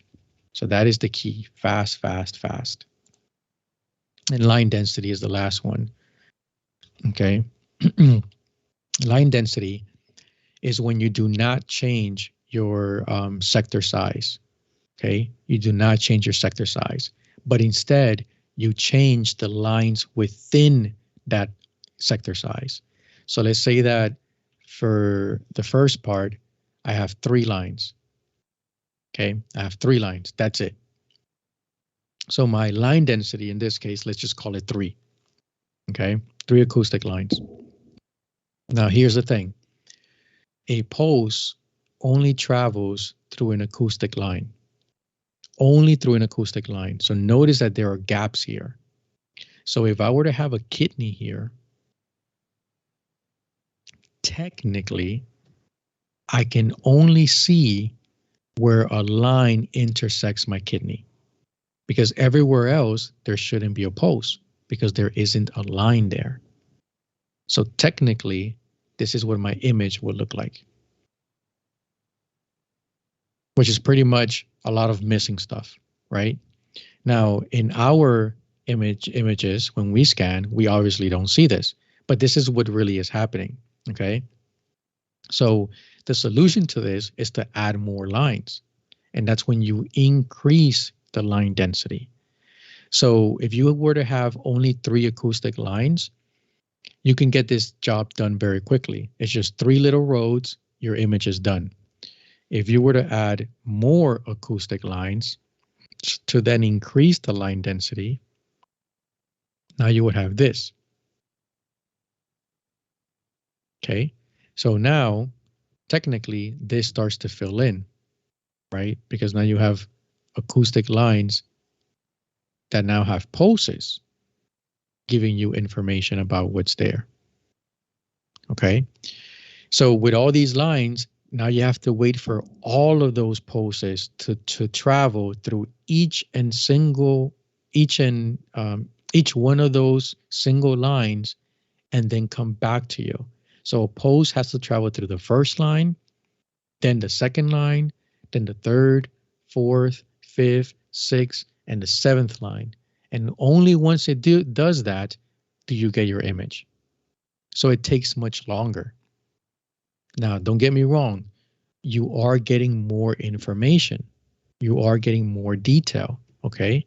And you can even add more lines to this so that those gaps become even smaller. And this will give you even more information, okay? Which is great. More information is great. We get more accuracy because now there aren't any gaps there. But this will take longer. Okay. So again, you have to ask yourself, is what I'm imaging, is it moving so fast that I'm not able to do this? Because if what you're imaging, like the liver, doesn't move at all, just barely any for respiratory variation, right? It just moves for that. But that's still not fast enough. For those, you can say, man, I could care less about my frame rate. It's not going to go anywhere. So let me increase my sector size. Let me increase my line density. Let me increase my number of focus. All these things that would really make a bad frame rate, right? But they give you so much detail. And because the liver barely moves, you're not even going to notice it. It will still move like it normally would because the frame rate is still good enough for that. But if you go somewhere like the baby's heart and you start increasing the focus, increasing the sector size, increasing the line density, now that baby's heart, it's going to look like it's going crazy. Like you'll see it move, but then you won't. So you're wondering if it's moving. It's just going to be very staticky, very lagging.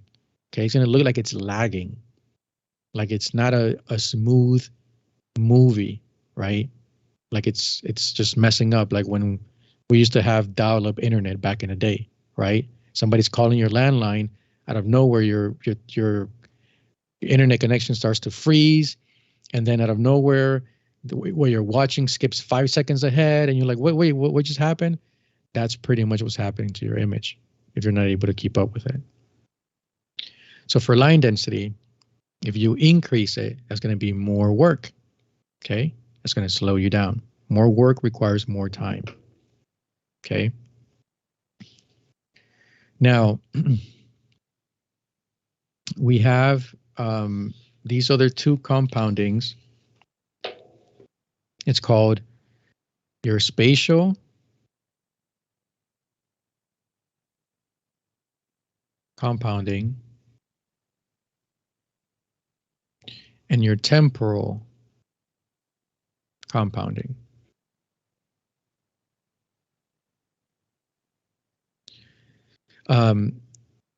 Not sure how much you have to know about these, but I always cover them because they affect your frame rate. So spatial is going to increase the number of poses. Okay. Both of them are actually going to increase the number of poses in their own little way.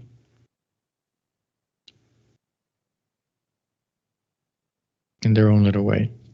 Spatial is the one that just is a lot more obvious. It increases the number of poses because it's going to use different angles.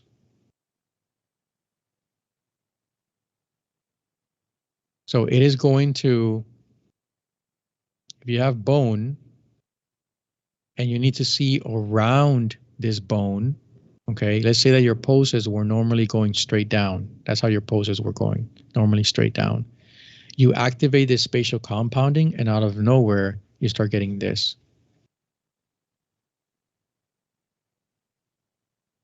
Now you have poses going all over the place. Okay. And that's how you get to see around the bone. If you're not, able to move around the bone. And your shadow is supposed to is supposed to diminish, because before you couldn't see anything. Now you can at least see what's back here. You still wouldn't be able to see what's up here, but at least you're able to see what's back there. Okay, because the pose was able to make it back there. But all that to say this, look how many poses are being sent out. And you have to wait for all of them to come back. What is the key word? You have to wait for all of them to come back. For frame rate, do you want to wait? Right? Frame rate wants to be fast. It does not want to wait. Okay, so this will worsen your frame rate. It would worsen your temporal resolution. Okay. Temporal compounding just does it a little bit differently. Instead of sending it out in different angles, it's just going to take more pictures over a longer period of time. So it will not change the angles. It keeps the same angle. It's simply going to take pictures over a longer period of time. And this is for your color Doppler. Okay. So for your color Doppler, let's say that you put a color box and you notice that there's a little bit of blood here. And that little bit of blood then moves over here. And then maybe it moves over here afterwards. Okay. So you're never able to catch the whole vessel filled in, right? Because that blood just kind of like moves slowly throughout the box. So when you activate your temporal compounding, you're going to take a picture over and over and over again. So you'll be able to capture that blood that was right there. Then you're going to be able to capture the same blood that moves forward, and the same blood that moves forward again. And out of nowhere, you have something like this, right? Theoretically speaking. So now your vessel looks filled in. Okay. And it's simply because it took those pictures and then it compounded them, meaning that it just combined them. That's all it's doing. So for both of these compoundings, it just takes a lot more pictures and then makes it into one super picture. That's basically what's happening, okay? Now, so both of these are going to worsen your frame rate, okay, or your temporal resolution. They're both going to worsen it, okay? Right, so a few things. Do not be confused with temporal compounding and temporal resolution. They're different things. They do get affected, right? But don't think that your temporal compounding is your temporal resolution, right? They're not the same thing. They do get affected, but they're different things, right? So that's one. And number two, you have to know that temporal compounding is called persistence. That's another word for it. Okay. Very, very important. Your exam may not have a lot of questions on persistence. It actually may not have any questions on persistence. But the word persistence is used a lot as a choice in other questions. So if you know what persistence is, you can easily eliminate it. Okay. Some students, I tell them this, and then they come back to me and they're like, oh my God, I failed by like I got a 550. And then I'm like, oh, I'm sorry to hear that. And then they'll ask me, what is persistence again? And I'm like, oh, don't tell me you failed because you forgot persistence, because I always make it a point. Do not forget what persistence is. Okay. It is temporal compounding. So if you know what temporal compounding is and you know what persistence is, it could be one of those questions where you can easily eliminate, oh, it has nothing to do with persistence. Boom, gone. Okay. Because you'll see it a lot. So those are your compoundings. Now, just a couple of more things and then we're going to be done. Spatial resolution.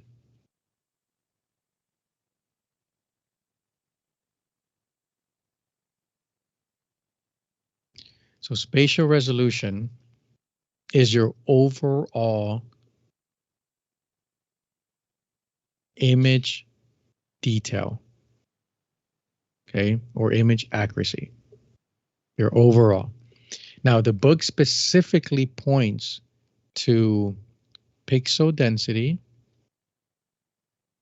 okay, and pixel density can be adjusted with using your right magnification.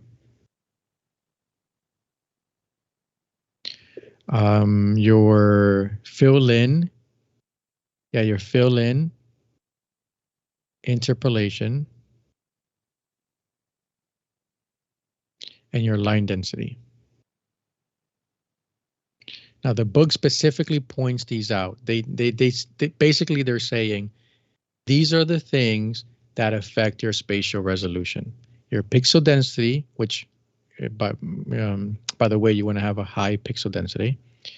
Your fill-in interpolation, which you cannot change, and then your line density, which is when you want to have a high line density. So basically, both densities you want them to be high, right? That's like the easier way to remember it. I want my densities to be high, and these are going to give you more overall image detail, because at the end of the day, that's what we're looking for. We're looking for that overall image detail, the accuracy of our image. Okay, fill-in interpolation is something that the machine does. It fills in the gaps, kind of like what line density does, except that it doesn't actually have to send out pulses. All right, that is why they don't talk about fill-in interpolation with frame rate, because if for frame rate is how many pulses you send out, then you have to wait for those pulses to come back. Fill-in interpolation is like these made up lines, okay, that just try to fill in the gaps, okay, but the machine does that. But if it tries to fill in the gaps, essentially it's trying to give you more detail, right, because it wants to get rid of those gaps. So that's why it's in here. For pixel density, you don't need to know much about it, except that it's for right magnification, to be honest. And then the line density that we spoke about. So the book makes emphasis on these three, okay? Now, I want you to remember that anything that gives you more detail eventually ends up helping this guy out, okay? This is like the umbrella, okay? It's sort of like when you give a compliment to someone. Like if I tell a girl, oh, you're pretty, okay? That is the spatial resolution. That is the overall compliment that I give her, that she's pretty, okay? But what does that mean if I call a girl pretty? It means that there are probably a few things about her that I find attractive, right? Maybe it's her eyes, right? Maybe it's her hair, maybe it's her skin tone, right? Maybe it's her figure, right? Maybe it's what she's wearing, like her style, right? So there could be all these other little things that feed into your pretty. So same thing here. Spatial resolution is this big umbrella. Now these three, again, the book emphasizes that these three tie into spatial resolution. I just want you to know that anything that gives you more detail helps this guy out. So if your axial resolution is accurate, this guy benefits.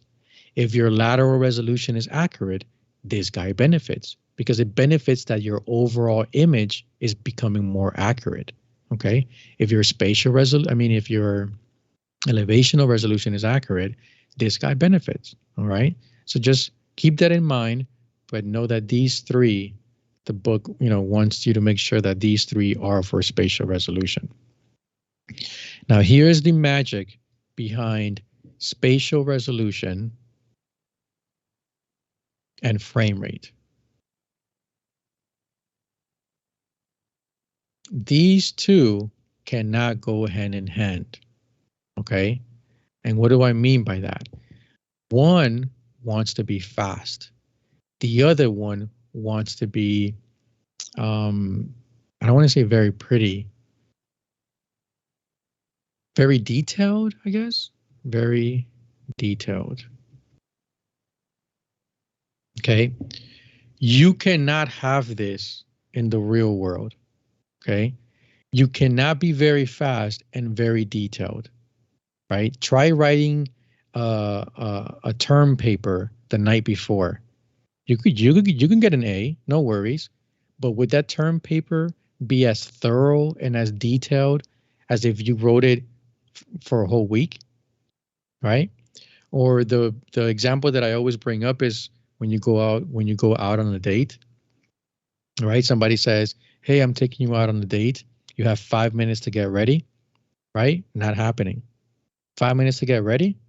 How am I supposed to look my best on our first date if I have 5 minutes to get ready?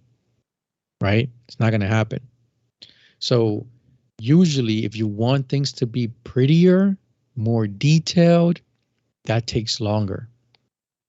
If you want things to be fast, well, the trade-off is that it probably will not be as pretty. Okay. If you give me 3 seconds to draw a flower, 1, 2, 3. That's my 3 second flower. If you give me 10 seconds to draw a flower, 1, 2, 3, 4, 5, 6, 7, 8, 9, 10. More time, more detail. Okay. And you can find that anywhere. You look at multifocus, right? If you put multifocus, more detail. But guess what? Slows you down, right? If you have a wide sector, more detailed, guess what? Slows you down. If you have higher line density, more detailed, slows you down. Okay. If you have tissue harmonics is going to increase your frequency. And by turn, it will lower your wavelength, which will lower your SPL, which is going to improve your axial resolution. So you are going to get more detail. But guess what?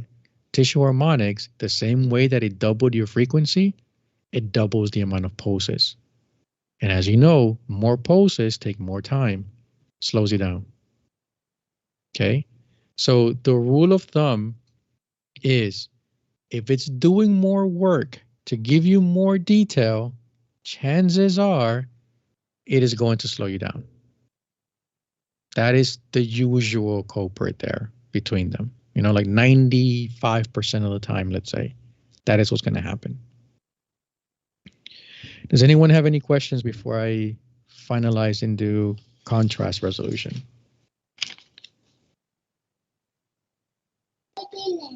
No questions.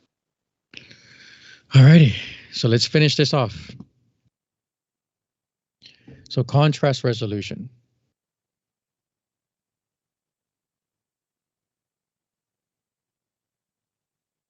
Again, another resolution. So we're talking about accuracy.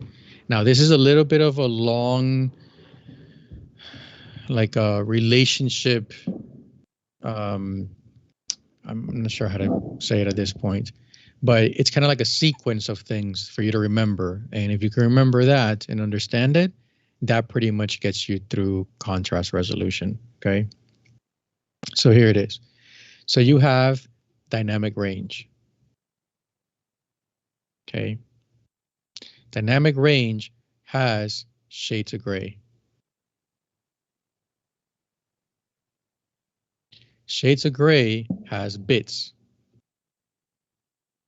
Okay. This is going to lead to contrast resolution. It is also going to lead to compressions. Okay. Then this is going to lead to a contrast image. Like what about the contrast image? So let me walk you through. The tricky ones here are dynamic range and compression, because dynamic range and compression have two definitions. It's about how much how much data can be processed. That's what dynamic range and compression have. Are you able to have a large amount of data? Like a large range of data? That's where dynamic range comes in. Or a little bit of range of data. And you don't have to know much about that definition, okay? To be honest, it's this one about contrast resolution that takes a little bit more in the exam. But the takeaway from that definition for the amount of data and stuff basically means this. How much are you processing your image? The more you process your image, the more you are losing. It's sort of like processed foods. All right. You can grab a banana and eat the banana straight from the tree, from the banana tree. And that is as pure, as organic as it can get. Anything, any nutrients and proteins and vitamins and minerals, you're getting them all. Okay. Or you can buy the deep fried banana chips from the grocery store. okay, that have been processed and processed and processed, right? You're still going to get some stuff, but not everything. So for your ultrasound image, the most raw data is when you get the reflection back. Boom, it came back to the transducer. That is as raw as it gets. Then you start adjusting your gains. Then it has to be converted to the computer for digital. Then it has to be put back to your screen. And now your screen is a particular kind of monitor, right? Or now you're reading it not on your screen on the machine, but now you're reading it on your computer screen, which is even different than your ultrasound machine screen, right? So all of that is just your image getting processed, and you're just losing and losing and losing information. If you ever notice, whatever you scan on your machine and then you go and you see it on your computer monitor, looks different. Like your ultrasound machine screen looks really good. When you go to your computer monitor, all of a sudden, sometimes you're like, damn, I scanned that? I don't remember it looking like this. I thought it looked better when I scanned it. Oh my God, that's so true. Because in our class, I'm getting off topic now, but in our class, I would see it on the screen because we would save our images on a USB. And when we would turn it in for test, I'll be like, that's not how it looked when I took the hmm image. So, hmm wow, that's actually really true. This is interesting. Yeah. So it just means your image got processed over and over. It had to get stored on the computer or on the memory, and it just starts to chop up your image more, basically. So that's what dynamic range and compression come in. It is the best the moment it came back. It is the worst the more you're chopping it up and processing it. Okay. But here's the contrast resolution part of it. Okay. So I'm going to do one part, which is the wide dynamic range. Once you figure this out, you can do the opposite one. Okay. So a wide dynamic range. Wide means big, right? It's big, it's a lot, it's big. If you have a wide dynamic range, you have many shades of gray. Okay. That's many shades of gray, a lot of shades of gray. This can also be more bits. If you have more bits, you have more shades of gray. And this is where you have to remember the formula 2 to the power of n, where n is your number of bits.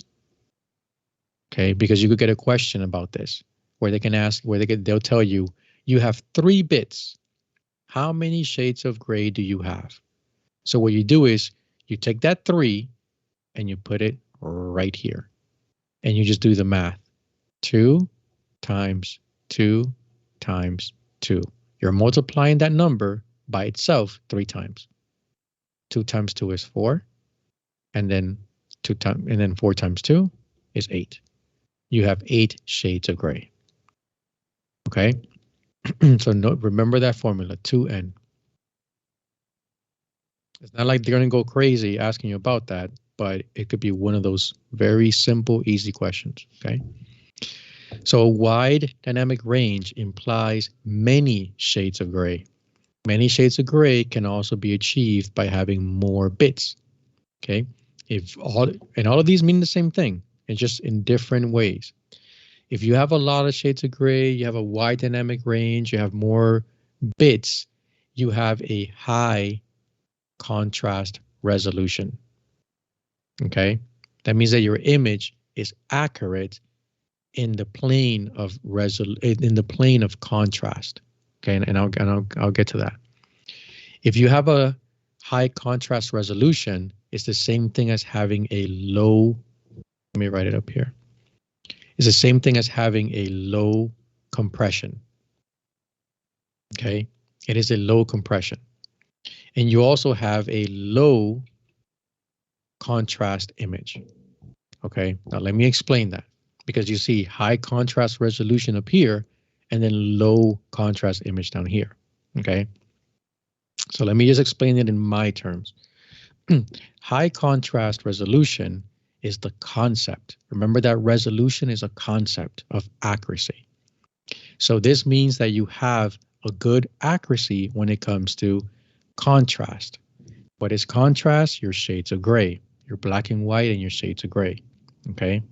Now think of it this way. Look at this red.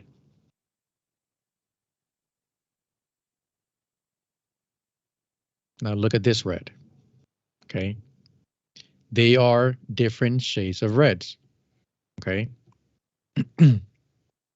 they're close together, right? They're close in shades, but they're still different, which is very different if I were to give you this shade of gray, right? That one stands out a little bit more. You're like, oh yeah, they're different. Okay.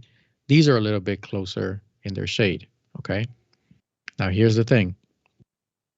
This happens in ultrasound where you have tissues with different shades of gray.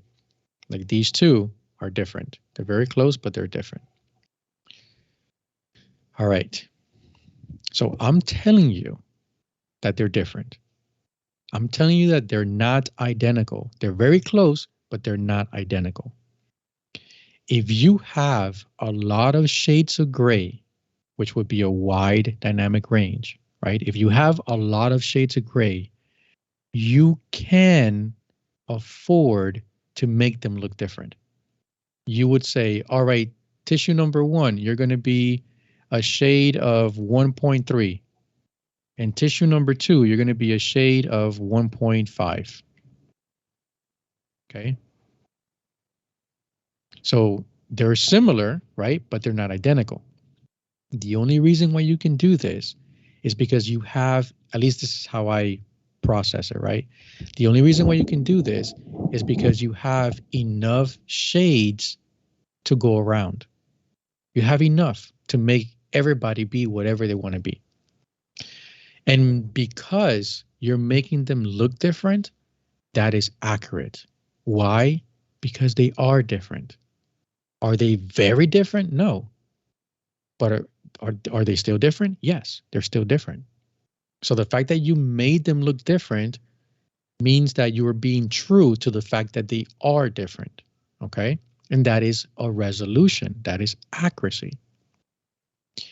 Now, why is that a low contrast image? How can we have a high contrast resolution with a low contrast image? Because resolution is just the concept of it. Low contrast image refers to how it looks, not whether it's accurate or not. Okay? If you ever take a picture and you go to your phone and you go to the setting, like, you go to the filters, right? And you go to the contrast filter and you make it very contrast, what happens to your image? It gets very black and white. That would be a high contrast image. Just how it looks, it would be very black and white. Okay, now here's the thing. What's happening here? You have many shades of gray. How can you have an image with a lot of shades of gray and also have a very black and white image? Right? You can't. If it's very, very high in shades of gray, then it's probably very little in black and white. That is why it is called a low contrast image, because the black and white in it is very little. Why? Because most of it is shades of gray. Okay, you cannot have both. You cannot have a very black and white colorful picture. Like, what? Black and white colorful picture, right? You cannot have a black and white colorful picture. So in this case, you cannot have a very black and white shades of gray picture. No, it's either very shades of gray or very black and white. All right. So that is why it's called a low contrast image. And then for compression. So compression, again, these are just in my words, compression, at least for contrast resolution, I think about just visually, I think about how much am I forcing my shades of gray into like small little quantities, right? Like, because I think about the word compress, right? When you compress something, you're forcing it to fit into something small, right? So if I have a lot of shades of gray, clearly I'm not compressing them into a few options because I have so many options. So in my head, I literally just think about a whole bunch of shades of gray running around, just running around freely, right? At least that's how I make it so that I remember these things. So it would be a low compression. Like I am not saying, oh, you have all these shades of gray. Let me force them to just be a few options. No, I have a lot of options. So I'm not forcing them to be a few options. Okay. So this is sort of like what goes together. If you can remember that this goes together, then it will get you through those contrast resolution questions. And then you just do the opposite. You apply the opposite rule for all of these. Okay. So you would say a narrow dynamic range would be a few shades of gray, which would be a few bits, which would be a low contrast resolution, which would then make a high compression. And this would also give me a high contrast image. You just do the opposites. That's it. Okay. And then this is what basically happens. You have a high compression, meaning that all the shades of gray are now just a few. You compress them. In my mind, you compress them to be just a few shades of gray. Okay. So if you have a little bit of shades of gray, your image is most likely very black and white and with a little bit of shade of gray here and there. Okay. That's why it's a high contrast image. The look of it is it's going to be very contrast. Okay. And why is it a low contrast resolution? Well, before I had all these different shades of gray to pick from. So before, anything that wanted to be whatever it wanted to be, it could do it. I have a shade for it. Oh, you want to be a 1.3? Here's your 1.3 shade. Oh, you want to be a 1.5? Here's a 1.5 shade. Everybody wants to be where they want to be. But in this case, where I do not have a lot of shades of gray, guess what's going to happen? You're going to have to share. You're going to have to share. So if I have these two tissues that are supposed to be like very close to how they look, right? They're supposed to be similar to how they look, not identical, but they're supposed to be similar. Guess what? I'm going to make them identical because I don't have enough shades to say, oh, you guys are not identical. You're very similar. It's like, listen, you're close enough. You're similar enough. Here, take the same shade. So all of a sudden, look what happens. They look identical. And the question is, are they supposed to be identical? They're not, right? So how can that be a high contrast resolution if it's no longer accurate? So that's why we call it a low contrast resolution, because it's no longer accurate. Now you're making these two tissues appear identical, when in fact they should be very much close. They're supposed to be very similar, but not identical. All right. That is it. We are done with day numero uno. Are there any questions?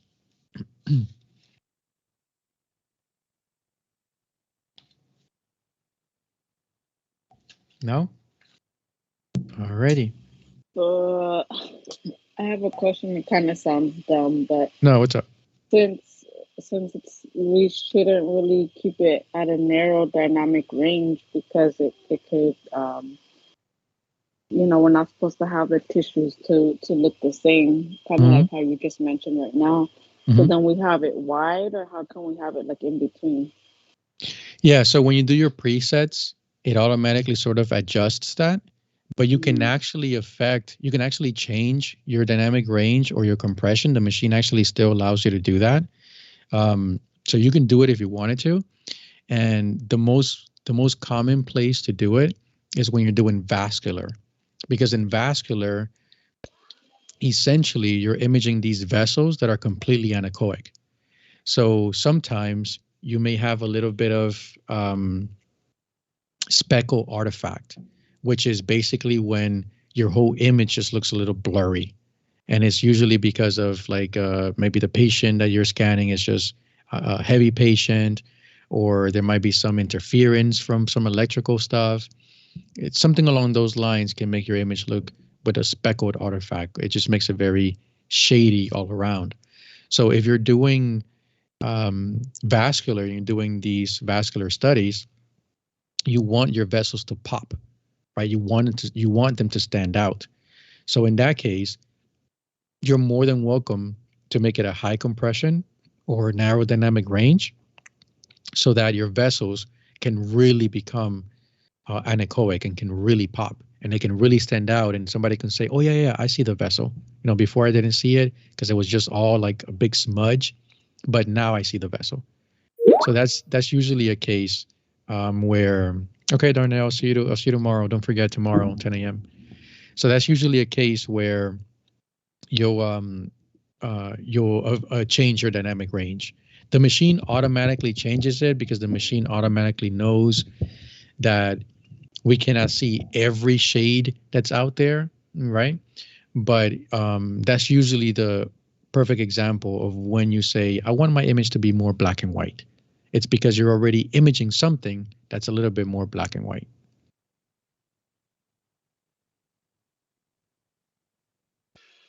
Oh, okay, thank you. You're welcome. Anyone else with any questions, please?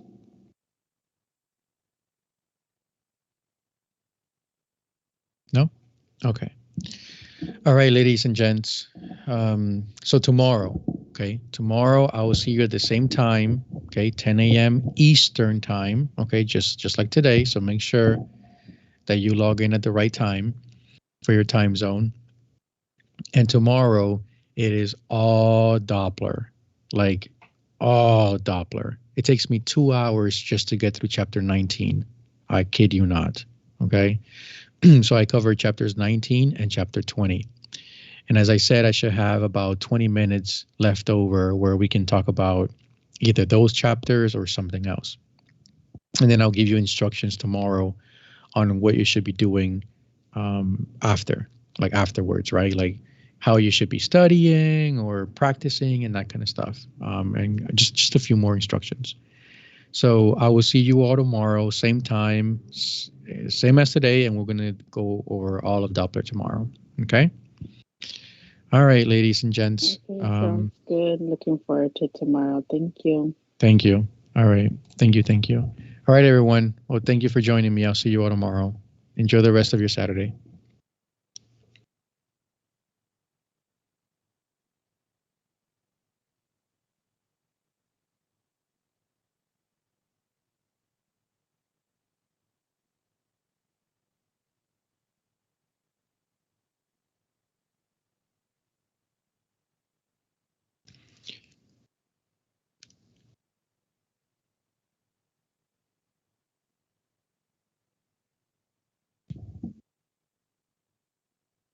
Mm-hmm. Mm-hmm.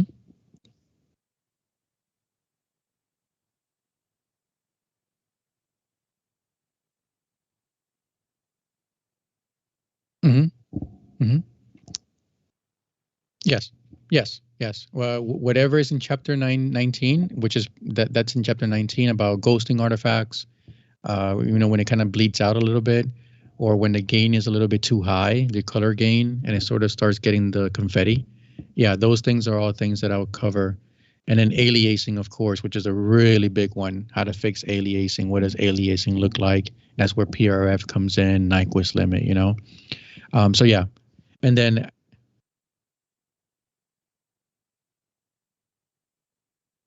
mm, hmm no, for sure, yeah. And again, as I'm going through that chapter, if there's something that kind of pops into your head, just like today, feel free to unmute yourself and ask me, hey, well, what about this or what about that? That way I can make sure I clear things up. And when you go and you study on your own and you're doing practice questions, if there's a question that comes up, you can always message me, and I'll obviously I'll repeat this tomorrow to students because I tell them you can message me anytime. So as you're doing practice questions, if you something comes up in the book or in if you buy URR or Davies or something, you can just send me a picture of it and be like, hey, listen, I got this one wrong. I don't understand why. And then, once I have the time, because I might be at work or something, then I'll just respond and send you a quick explanation for it. Cool. All right. Thank you, sir. Anybody else? I see we have two more here. Anybody else? No? Okay. All right. I'm getting off.